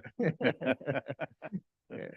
So Europe is ahead of the curve in terms of regulation. And I think that would be a big accelerator to many of these. So they have come up with one more regulation, which is affecting us, similar to the fashion one, is that any rubber, natural rubber, which we use, should be from the plantation which was done before 2020.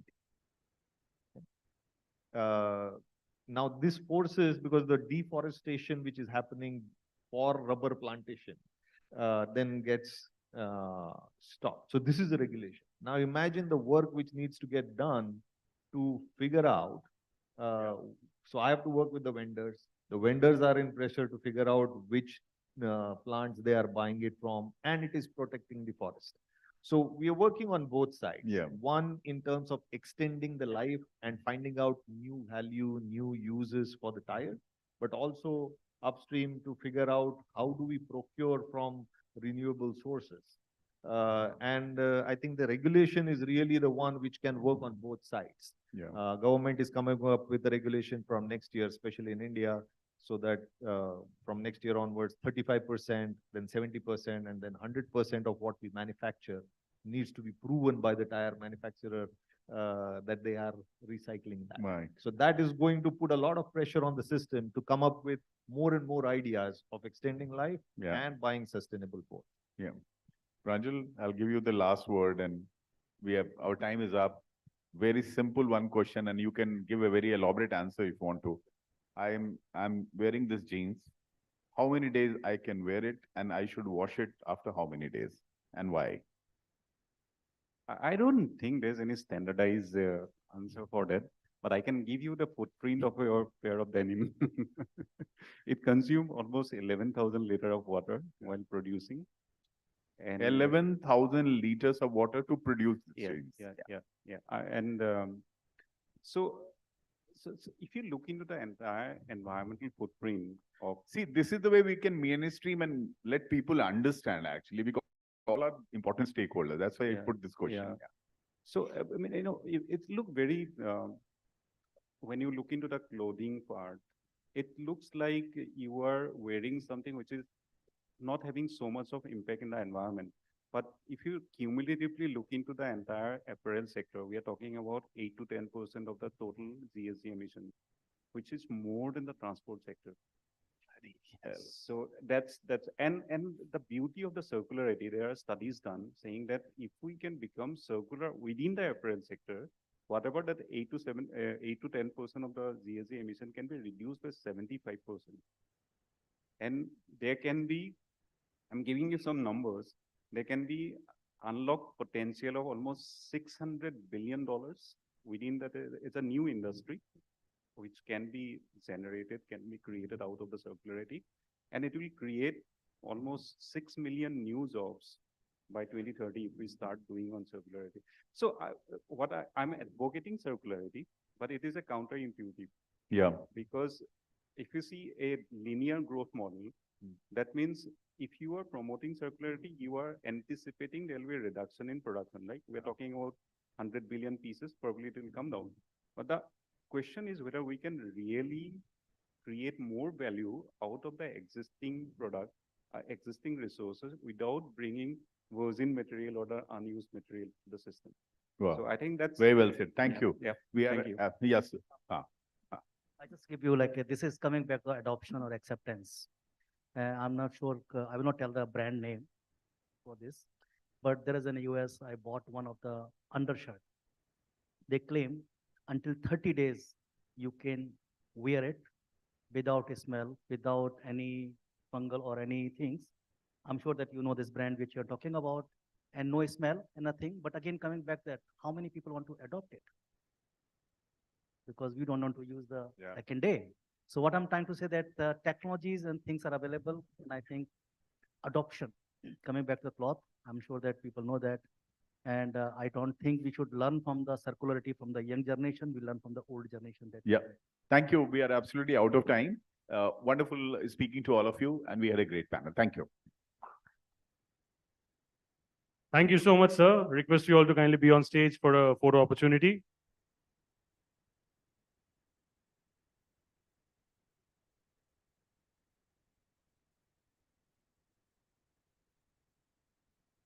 Ladies and gentlemen, the final panel discussion of the day. Loud round of cheers, ladies and gentlemen, for this. Thank you so much.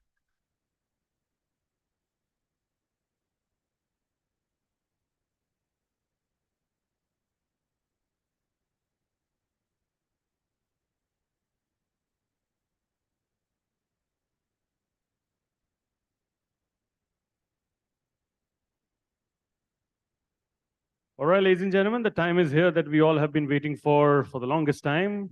The BW Sustainable World Awards. We're all set to begin with that to honor some of the greatest in this arena. I'll quickly give them some time to clear the stage so that we can get the stage ready for all the winners.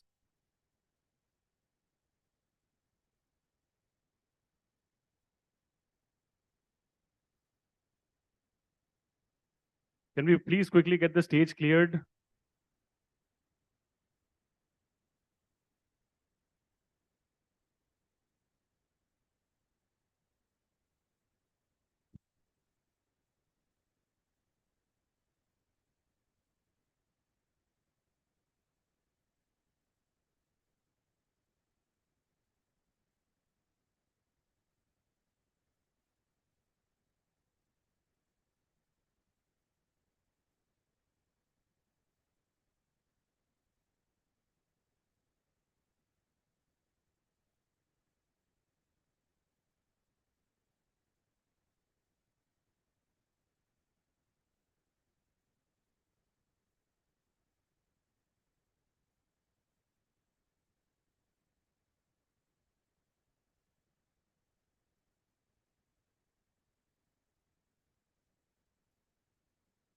Thank you. Ready? Sorry. All right, ladies and gentlemen, we have finally arrived at the highly anticipated segment of this wonderful evening, the BW Sustainable World Awards, where we'll honor the torchbearers of Sustainable World for the year 2023.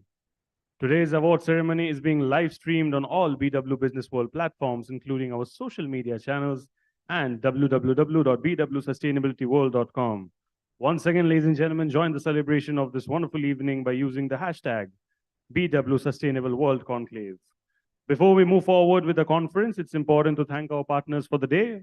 Presenting partner REC Maharatna Company, Sustainability Partner Bisleri, Associate Partner Gale India Limited, Integrated Business City Partner Sri City, Sustainability Tech Partner Siemens, Energy Partner Sunsure, Event Partner The Thick Shake Factory, Joy Travels Private Limited, Reality Plus, Exchange for Media, IWM Buzz, Impact, Pitch, Fandrum, Beanley Coffee.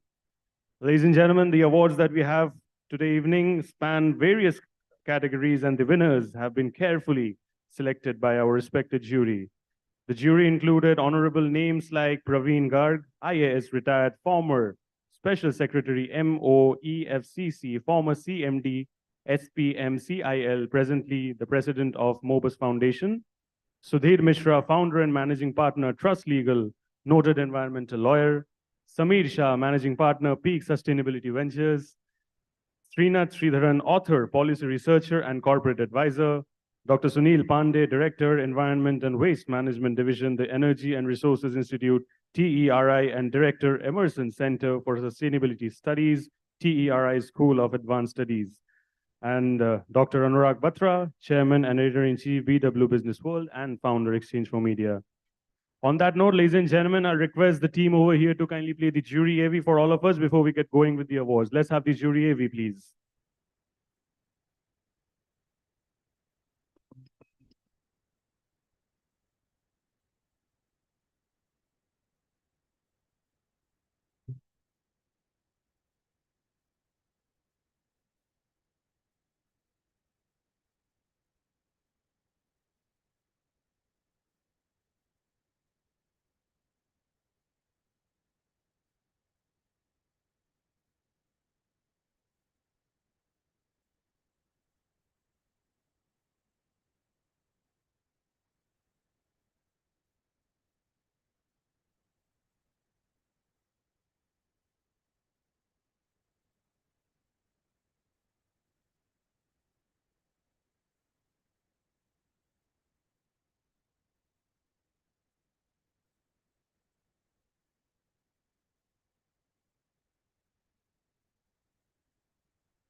Was indeed a pleasure to be part of the jury to select the Business World Awards for Sustainability. It was indeed a rigorous and a robust process to select the best or the second best from the multiple entries. I'm very happy that there was a very healthy competition. Entries were in quite a number, and it was difficult to make a choice to select the best two out of that. I'm very happy that Business World has instituted this award on sustainability. Sustainability is the main thing in the present times, as we know that 6 of the 9 planetary boundaries have been reached. So Earth is moving towards a collapse, as we say, the 6th extinction. Unless the organizations are sustainable and we have use of technology to make our processes, productions, our whole lifestyle sustainable, we are endangering the future. As there is a saying that we have not inherited Earth from our ancestors, but we have borrowed it for our children. Congratulate Business World for organizing this very important sustainability award. It is Business World Sustainability World Awards 2023, and I enjoyed being jury on this award evaluation. There were various case studies from different aspects of industrial manufacturing, production, service sector activities. And I particularly like the idea of giving all the participants a 2-minute pitch for making their case, and based on that, jury asking them questions and taking a decision. I wish success to the organizers for this event to happen year on year. Thank you very much.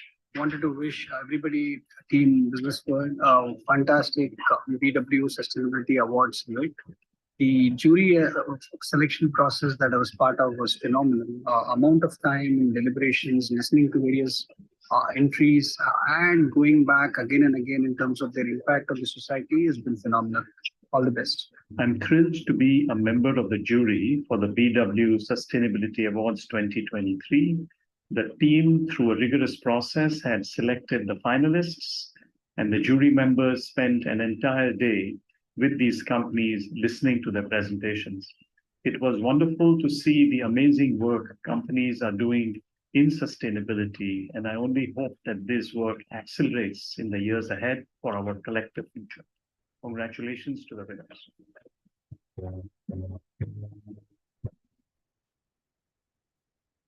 Thank you so much, my friends at the console, for playing the AV. Ladies and gentlemen, this is an awards evening. Can we please have some more excitement? आप लोग ज़रा और ज़ोर से चिल्ला सकते हो, ताली बजा सकते हो. It's all about honoring the good work that has happened in this year. Thank you so much. Now, may I please have the privilege of calling Dr. Anurag Batra, Chairman and Editor-in-Chief, BW Business World and Founder Exchange for Media, to join us on stage and officially open the award. Ladies and gentlemen, the loudest cheers for Dr. Batra. Yes.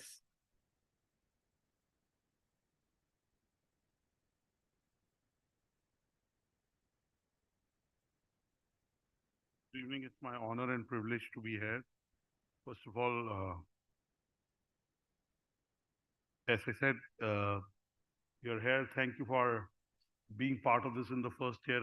I've been part of many initiatives that started small, that have grown big, including two of my children. So IPs and events are like children. So thank you so much for supporting us. You were there in Bangalore. You gave us your time. You gave us your patronage. So it's very much appreciated. What matters is the support in the initial years.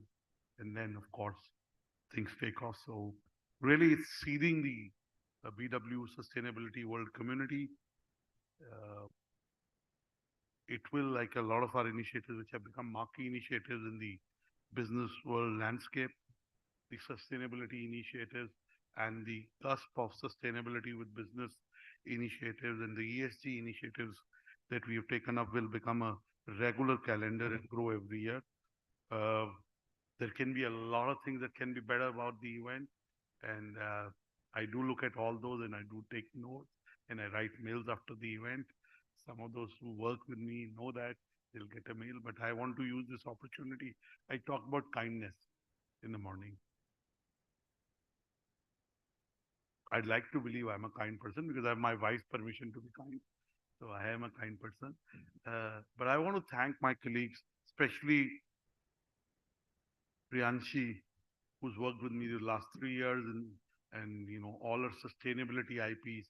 She runs our recycling awards and summit. She happens to go to the same business school as me. Of course, I'm ancient from that business school. MDI, she passed out 3 years back and we hired her and she's relocating to Mumbai next year to work from Mumbai.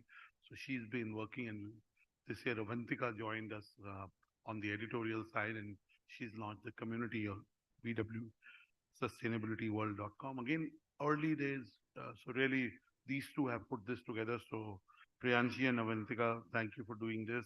Please give them a big round of applause. I want to thank the Bisleri team, the Bisleri management for thanking, for being part of this initiative. You made time, came to the initiative in Bangalore. You're here. Your time is the biggest asset. And what is the biggest asset is the fact that, you know, you've given us your attention, your time, patronage, and it really matters. It makes a difference. You can't do events if you don't have people who believe in what you are doing at the event. So really, I would like to, I remember I first met you here only in one of the 8th floor, you know, boardrooms. So really appreciate all the support you've given to us in our various initiatives and your whole team. But I'd like to especially mention Mr. George. He's here. So please give Mr. Ignello George a big round of applause. He's the CEO of Bisleri International and really it's a brand that is a really marquee brand in the space, I'd say. I also want to thank the jury members. Some of them are in the room. Mr. Sudhir Mishra was my friend and we collaborated on a lot of things. Mr. Samir Shah, my friend Gopal Jain of Gaja Capital, many years back introduced me to me when Samir came back from Hong Kong running Satwa Ventures. And I hope you don't curse Gopal for that. I hope you don't. But since then, once he told me what he does, anything we do in sustainability and ESG, I do tend to call him and run it past him and get his ideas. And really, he's a very meticulous and a very involved and a deep person. And I enjoy meeting him. And whatever I can do for him, I mean, there's not much I can do for you, but whatever you know, you're self-capable, so I do.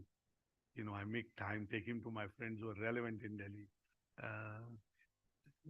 He's raised a large fund in the ESG space. He was throughout the day in the jury meet, gave his time. Sudhir gave his time. So thank you, all the jury members who are not there. Mr. Praveen Garg retired as a joint secretary. He was a Ministry of Environment, and again, fantastic person. He couldn't come here today. We wanted. So all the jury members, this is the inaugural award.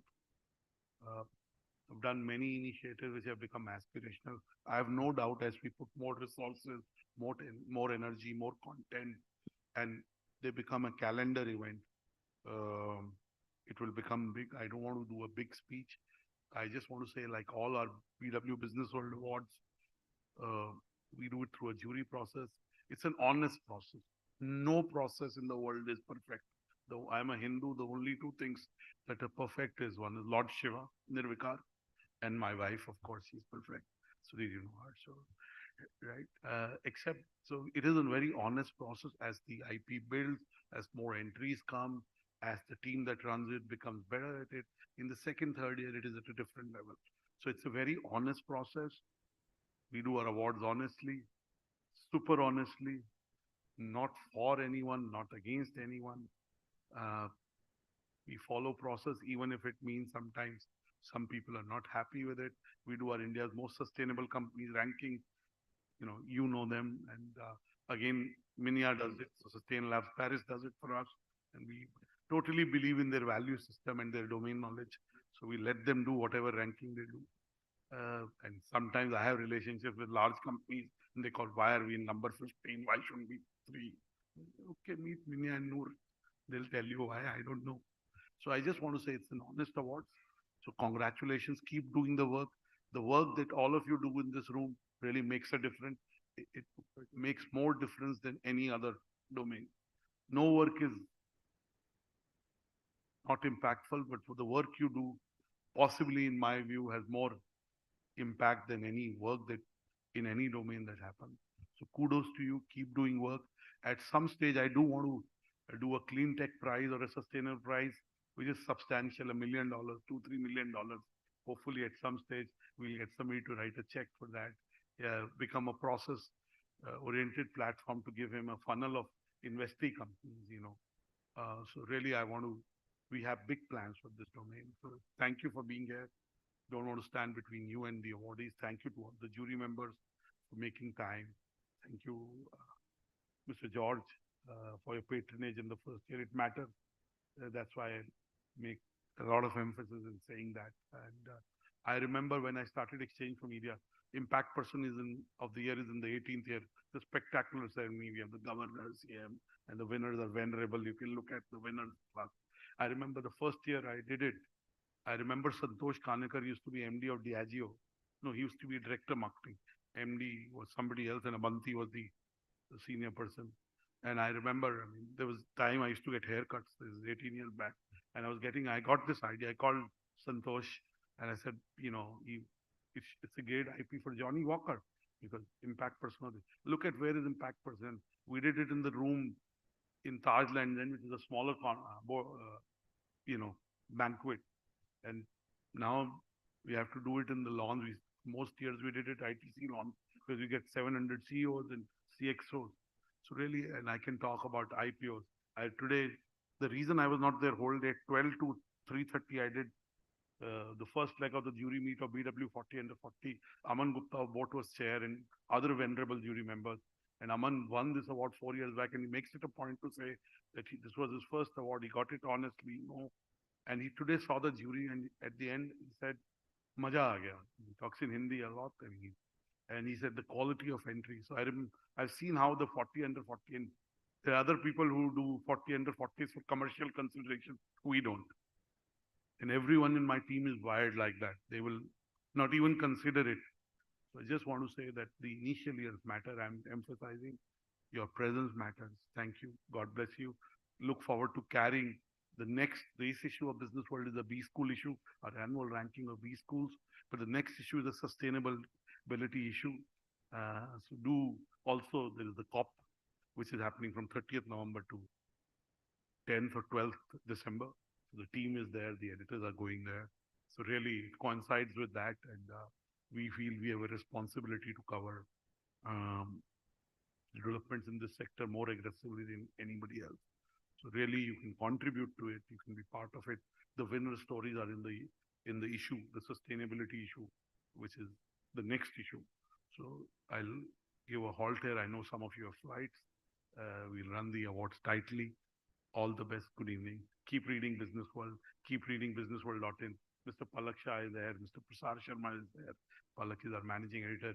He writes stories that get me lots of calls, not necessarily positive.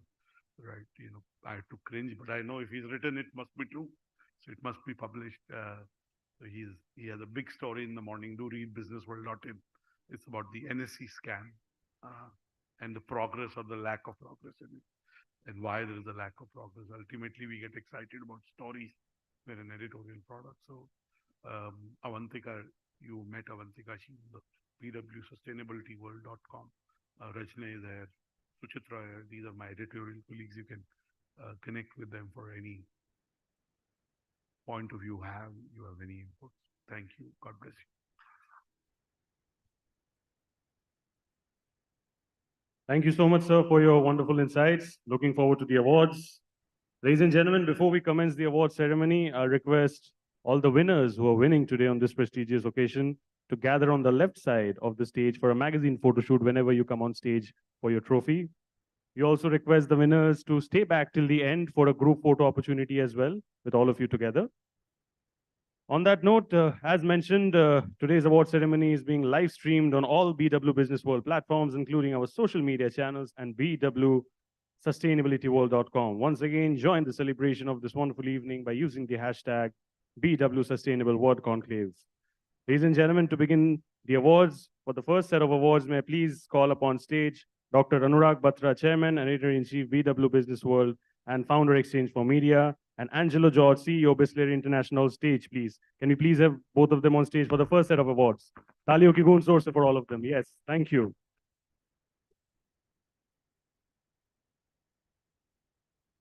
On that note, so the first category is BW Sustainability World Business Person of the Year. And the gold goes to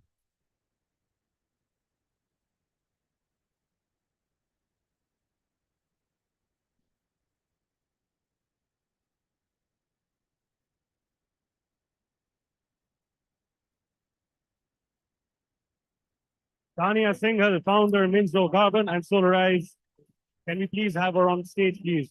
Loud round of cheers for Ms. Tania Singhal. Thank you so much for joining. Congratulations.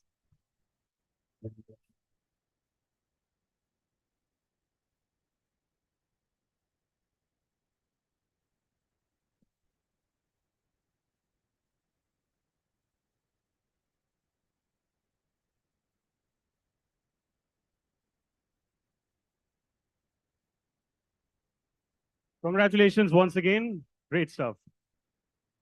Yes, please. I'll hold the trophy for you. Thank you so much. I feel so honored and humbled to be here. Well, I started my sustainability journey in 2010. There wasn't even a solar policy at that time. Today, I have a 0.5 gigawatt solar portfolio. My plants power millions of homes. And I'm on to my next journey to get more and more individuals, us, in this climate change and have a climate identity and make a change. And thank you, Anurag. This is the second time they've done it. And I just love the process. So thank you so much. Congratulations once again, Talio ki goon source. May you continue to inspire with the way you are doing. Thank you. On that note, the BW Sustainability World Business Person of the Year and the silver goes to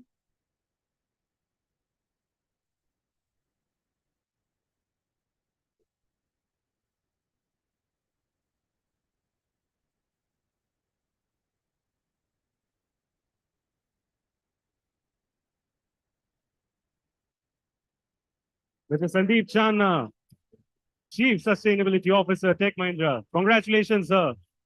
Talio ki goon जोर से please for Sandeep, sir. What a beautiful moment. Congratulations, sir.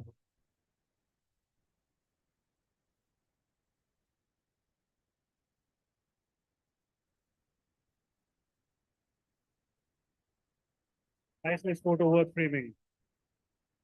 Here you go, sir. I'll hold it for you, please. Few words from your end. So really a personal honor, and thanks Anurag, always being there to support. Thank you so much. And this is a proud moment for me and for my family. All 1,50,000 employees in Tech Mahindra. Thank you so much. Congratulations, sir. Big day. May you keep inspiring the way you're doing. Thank you so much. On that note, ladies and gentlemen, the next category is India's Best Circular Economy Champion of the Year. And the gold goes to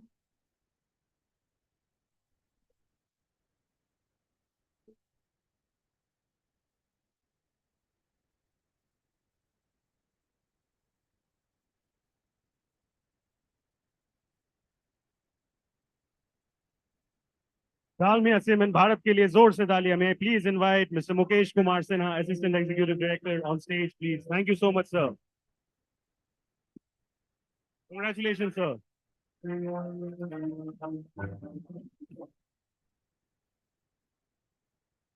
we please clap during the moment when the photo is being taken? Yes, thank you.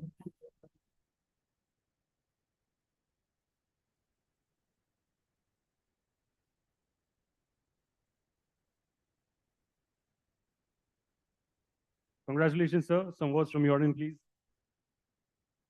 Good evening, ladies and gentlemen. So, very proud moment for me and my company. You know, I belong to Dalmia family, and I'm privileged to say that Dalmia Cement is a big brand, a loyal brand, a promising brand. But on sustainability front, we are producing world's greenest cement. सबसे बढ़िया और सबसे ज्यादा sustainability को cement world में मानने वाला number 1 brand Dalmia. Why? Because we produce cement at a lowest carbon footprint. We produce cement at the lowest CO2 generation in the world, not only in India. Can you not cheer for Dalmia Cement? Thank you. Thank you, jury, once again. Congratulations, sir. Number 1 cement ke liye number 1 award and number 1 talia once again, please. Yes. Brilliant stuff. On that note, India's Best Circular Economy Champion of the Year, and the silver goes to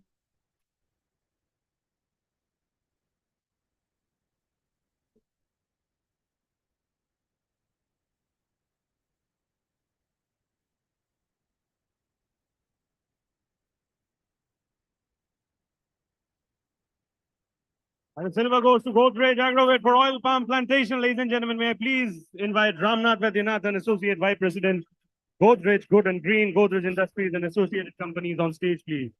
Congratulations, sir. Let's continue the clapping once the photo is being taken, please. Let's honor their efforts. That's how we do it, right?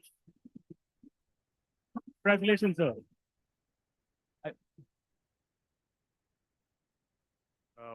Not much else to say. Thank you, Mrs. World, for this fantastic accolade. And the next challenge is to extend this from oil palm plantation to agrovet to all of Godrej. So hopefully, greater circularity and more awards to come as well. Thank you. Congratulations, sir, once again. Thank you so much. Okay, on that note, the next category is India's Most Green Infrastructure Company of the Year, and the gold goes to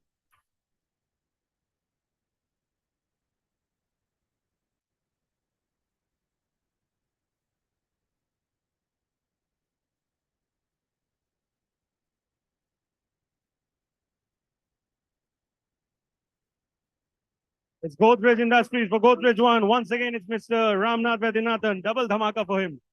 Hello, sir, please. Welcome. Congratulations once again.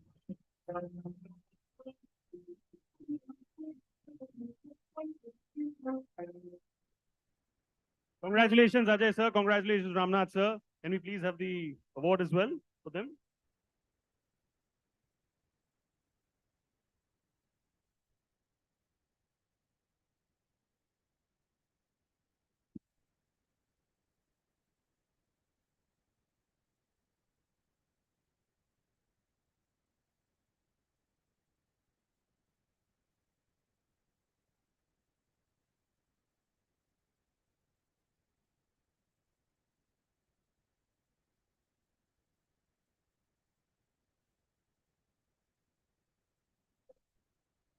Congratulations once again. Taaliyon ki goonj of the highest intensity for all of them. Louder cheers, please.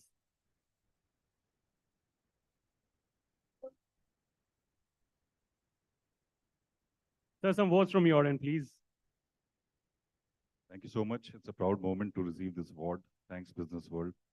And like Ramnath had said earlier, that we'll keep taking it to all our sites and campuses across the country and probably global also. Thank you so much once again. Thank you, sir. Once again, congratulations. On that note. All right, so the next award is for India's most innovative sustainability project of the year. And the gold goes to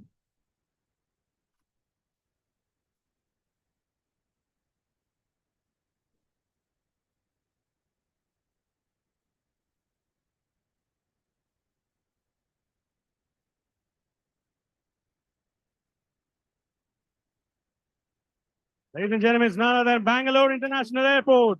May I please welcome Ms. Sridhar L., Head Sustainability, Bangalore International Airport Limited and Governing Council Member, UN Global Compact Network India, on stage, please. Congratulations, sir.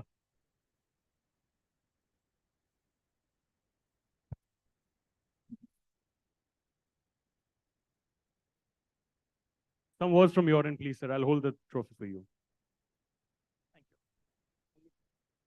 Thank you very much. We have set out on a sustainability journey with a strong sustainability vision for 2030, supported by 6 key strategic pillars and 3 core foundational values. This is possible with the help of the strong management commitment and support and the tireless efforts of the teams across the organization. This is a journey. We strongly realize this is one of the milestones in the journey. Thank you very much for recognizing and motivating us. And we have a job left to do much more. And we are sure this journey will continue and the team will be able to deliver all the commitments of 2030. So thank you very much, all the stakeholders, for your continued support and patronage. Without your motivation, we will not be able to continue our journey. So always keep motivating us so that we will be able to achieve better heights. Thank you very much. Thank you so much, sir. Thank you so much, sir. Congratulations once again. On that note, we move forward to the next one, India's most innovative sustainability project of the year. And the silver goes to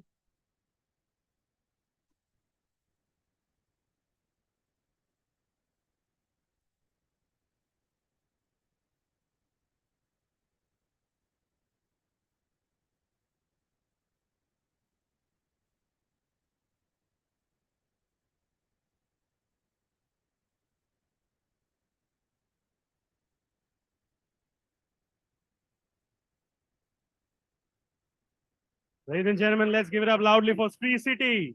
May I please welcome Satish Kamath, President Operations from the organization, to come on stage, please.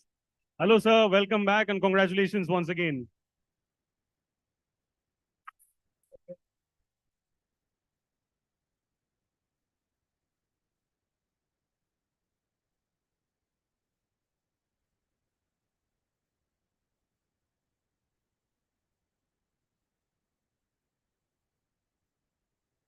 Give it up loudly for him. Congratulations, sir. Looking forward to some words from your end, please.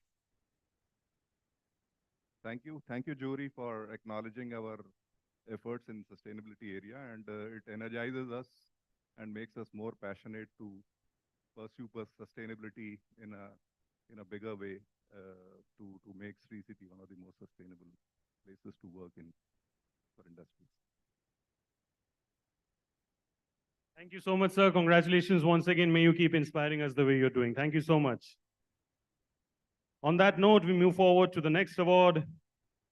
It's India's most green infrastructure company of the year, and the silver goes to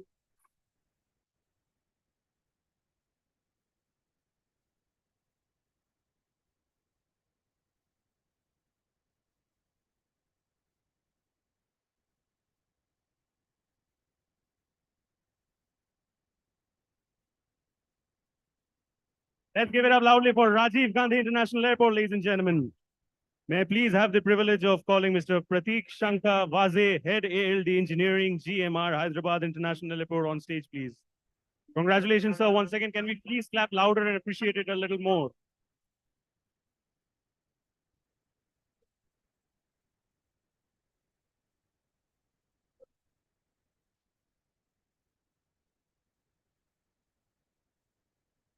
Let's give it up loudly once again, please. This is the moment that we all are cherishing. Congratulations, sir.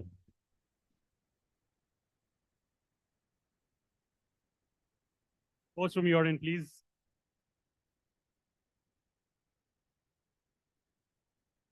Thank you. It's a very proud moment for us. And I would like to thank Business World and jury for recognizing our effort towards sustainability.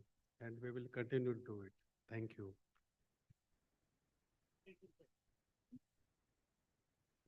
Thank you so much, sir. On that note, ladies and gentlemen, we move forward to the next award. The next category is India's Most Sustainable Business of the Year. And the gold goes to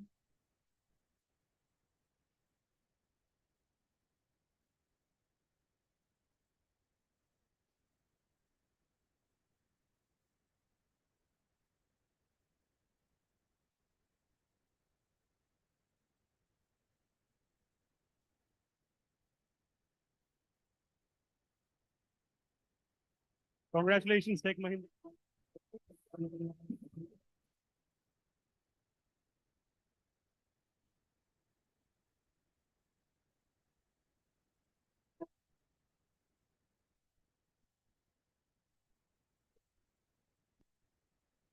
Congratulations, sir. Some votes from your end, please. And again, Anurag and jury, the team, no words, but only one word, that we are on the journey and we will make it successful. We are on the successful ESG journey, we'll do it. Thanks. Thanks again.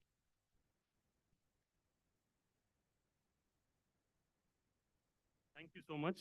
Here's your trophy, here's your award. And I'll request Angelo, sir, to kindly take your seat. Thank you so much for joining us. I'll request Sameer Shah, sir, Managing Partner, Peak Sustainability Ventures, to kindly join us on stage as one of our honorable presenters. Loud cheers, ladies and gentlemen, for Sameer, sir.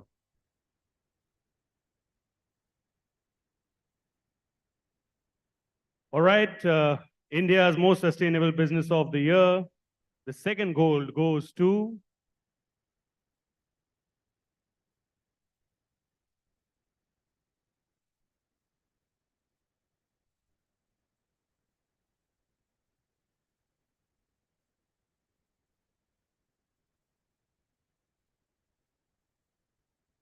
ladies and gentlemen, let's give it up loudly for Godrej Consumer Products. Once again, the man, Ramnath Vaidyanathan, sir, Associate Vice President, Godrej, Good and Green, Godrej Industries and Associate Companies. Congratulations, sir. It's a hat trick for you on stage, I believe.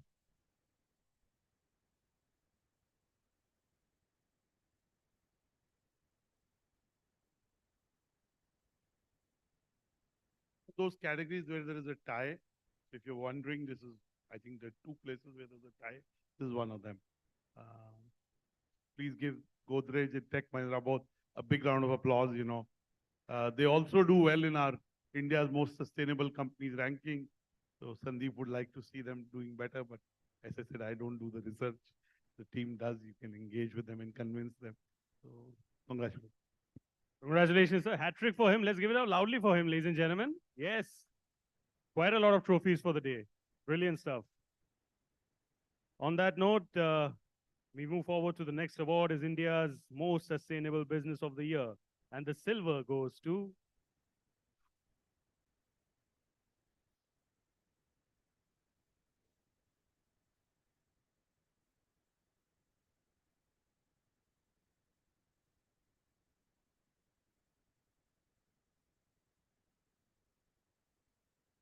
ladies and gentlemen, let's give it up for Havells India. Congratulations.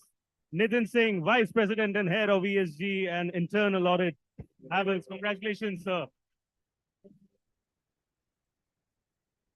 Ladies and gentlemen, this is the time to appreciate. Can we clap a little louder, please? Yes. Thank you so much for the energy that you're showing in the house.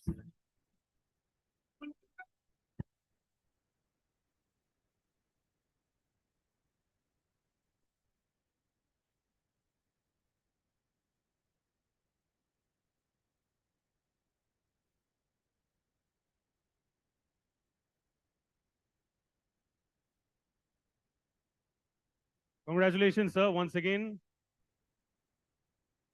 So looking forward for some words from your end, please. Thanks, Business World. It's an honor to receive this award. At Havells, sustainability has always been on the topmost agenda, and it's not about today. It's not about yesterday. It's almost a decade back when we first launched our sustainability report.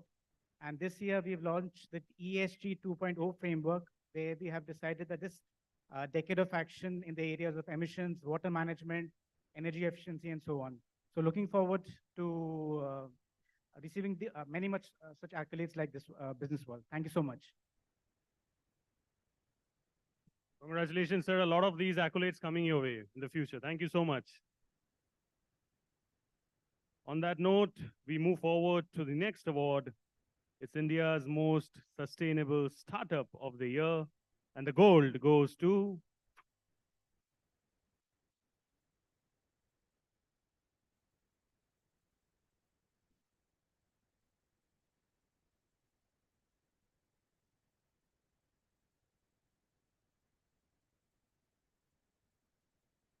ladies and gentlemen, let's give it up for Biofuels Junction. Ashwin Patel, sir, co-founder and director. Can we please have him on stage? Congratulations. Loud round of cheers, ladies and gentlemen, for this wonderful moment. Congratulations, sir.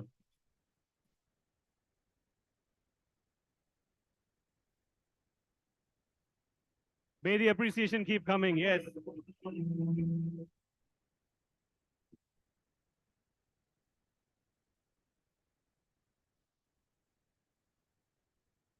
Thank you so much, sir. Looking forward for some votes from your end. Thank you, Business World and juries, for recognizing our work. And it's very happy and honored to be here amongst, galaxy of large corporates. What can be more satisfying than getting recognized for the work where you help farmers, you help the rural economy, you help the corporate, and most importantly, you actually help the environment. So really, thank you very much, and looking forward to more such ones. Give them a bigger round of kudos to you, sir. We are loving the smile on your face in this beautiful moment. Thank you so much. Request Sami sir to kindly take your seat. Thank you so much for joining us. On that note, I'll invite Sudhir Mishra, sir, founder and managing partner, Trust Legal, noted environmental lawyer, to come up on stage as an honorable presenter. Let's give it up for him, ladies and gentlemen. Taliyon ki goonj once again for our honorable presenter. Thank you so much, sir, for joining us. So India's most sustainable startup of the year, the silver goes to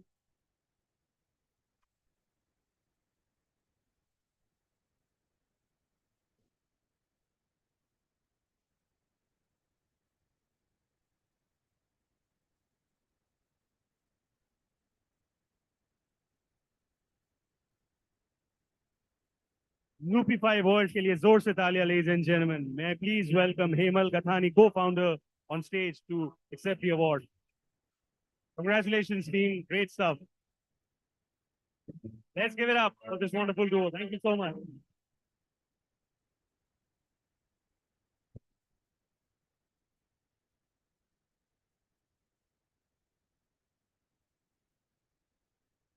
We need to continue the appreciation when the photos are being taken. Yes. Thank you so much.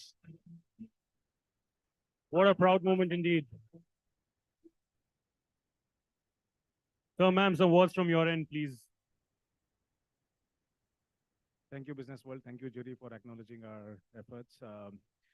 We started our journey, this startup, 4 years back, and a lot of people, advisors, advised us not to start any business in sustainability. People just walk, they don't walk the talk. 3 years into existence, we pivoted a couple of times. This year, glad to inform that we are actually going to start making profits. It's a bootstrap company, working with many large corporates, delivering large orders.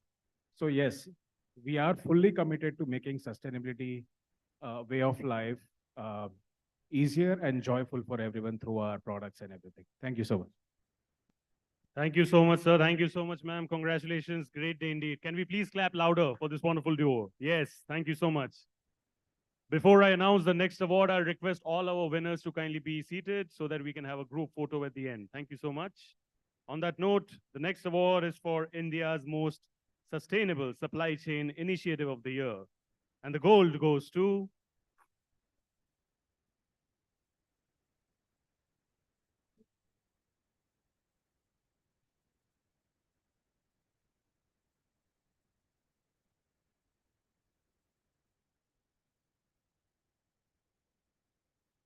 Ladies and gentlemen, let's give it up for Marico. May I please invite Bipin Odekar, sir, Head Sustainability Marico, on stage, please, to collect the award. Can we have some appreciation from people at the back, please? Yes. Please, I believe we can do a lot more. Yes, thank you so much. Congratulations, sir. Congratulations, ma'am.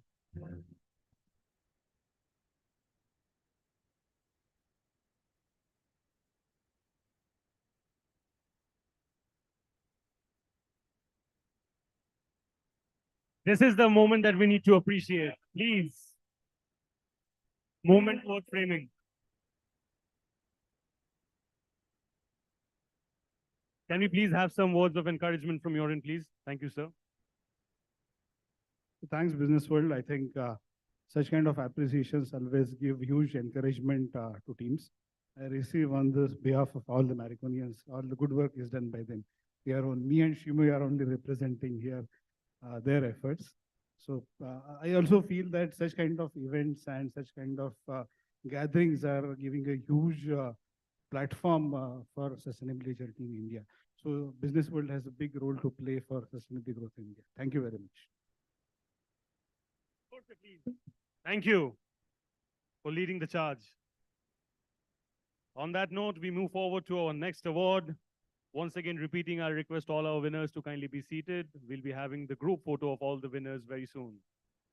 So the next award is for India's most water efficient organization of the year. And the gold goes to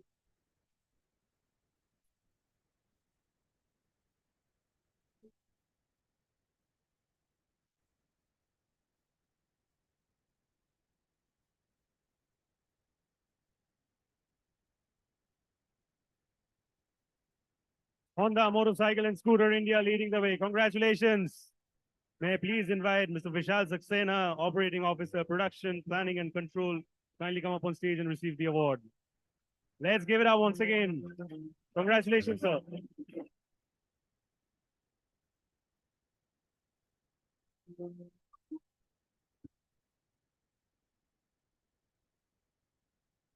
Let's show some more energy in the house, please, ladies and gentlemen. Can you please clap louder, people at the back? You may show a little more appreciation. Thank you so much.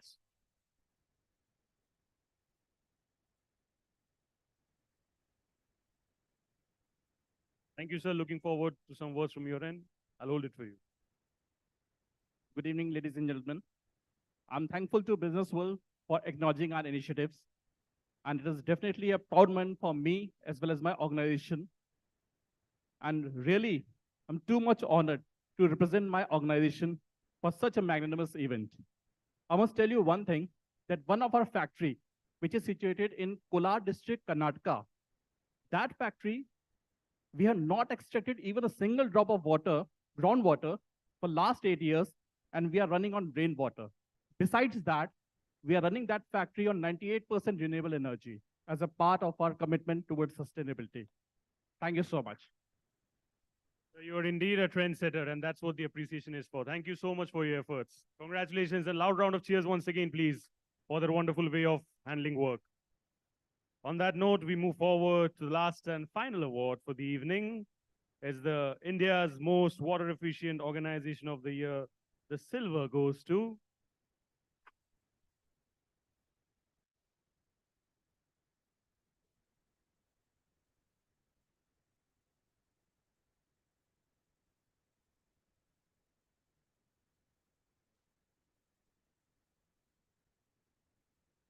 Ladies and gentlemen, Indo-Count Industries, may I please welcome Mr. Bhairu Mudgekar, Chief Engineer, Projects and Civil Home Textiles, to kindly come up on stage and receive the award.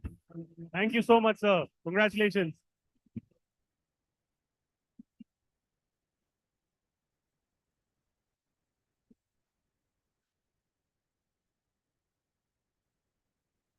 This is a token of appreciation for the hard work. Can we please clap louder and make it more special for them, ladies and gentlemen? Thank you.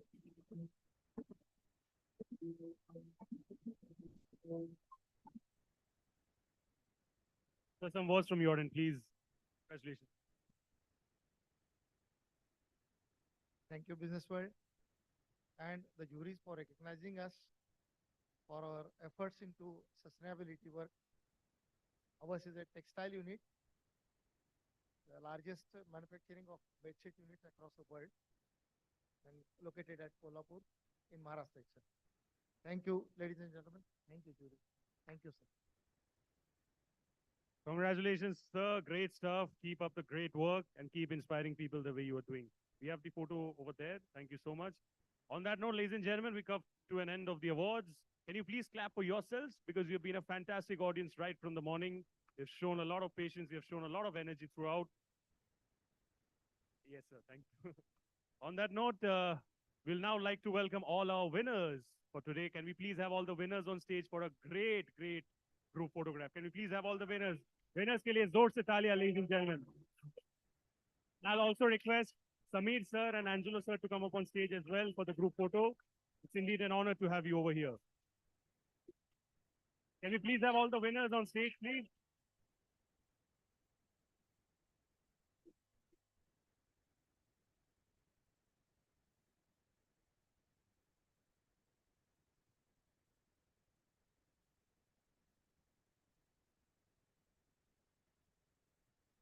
I'll request our photographer buddies to kindly guide them with the frame so that perfect photograph aa jaye. That's all we want, hai ki nahi?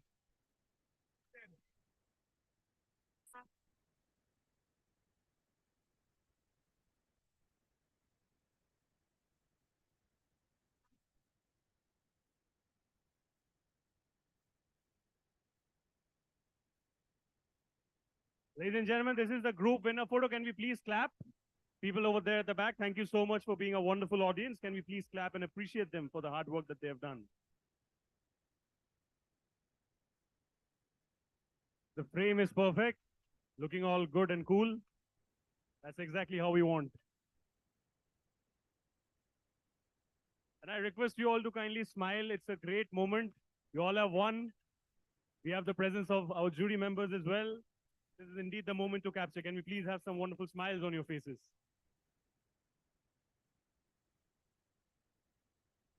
This is the paparazzi moment for all of you. So you can look at multiple cameras.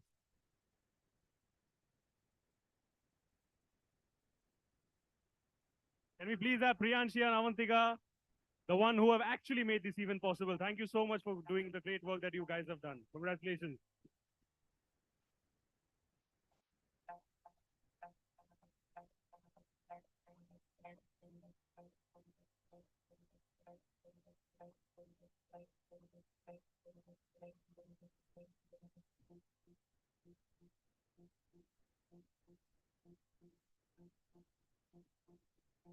Can we please have a groupie over here as well before we have all the winners? Can we please have a groupie over here as well, sir? All the winners over here, and then we can have the photograph. Aap log le lo pehle. All the winners over here, please. This is the moment. Congratulations. Do you want to say hip hip hooray? Zor se? Hip hip hooray, yes. Yes. That's when the photo comes the best. Ramnath sir agrees. We'll take a group photo as well with me as well. You all have been a great, inspiration in every way. I want all of you to say hip hip hooray in the loudest way possible. Can you do that? Hip hip hooray! Yes. Congratulations, sir. Thank you so much. This is me, your host, Shubhojit, signing off. I'll see you very soon. Thank you so much. God bless. Take care. Stay safe. And thank you.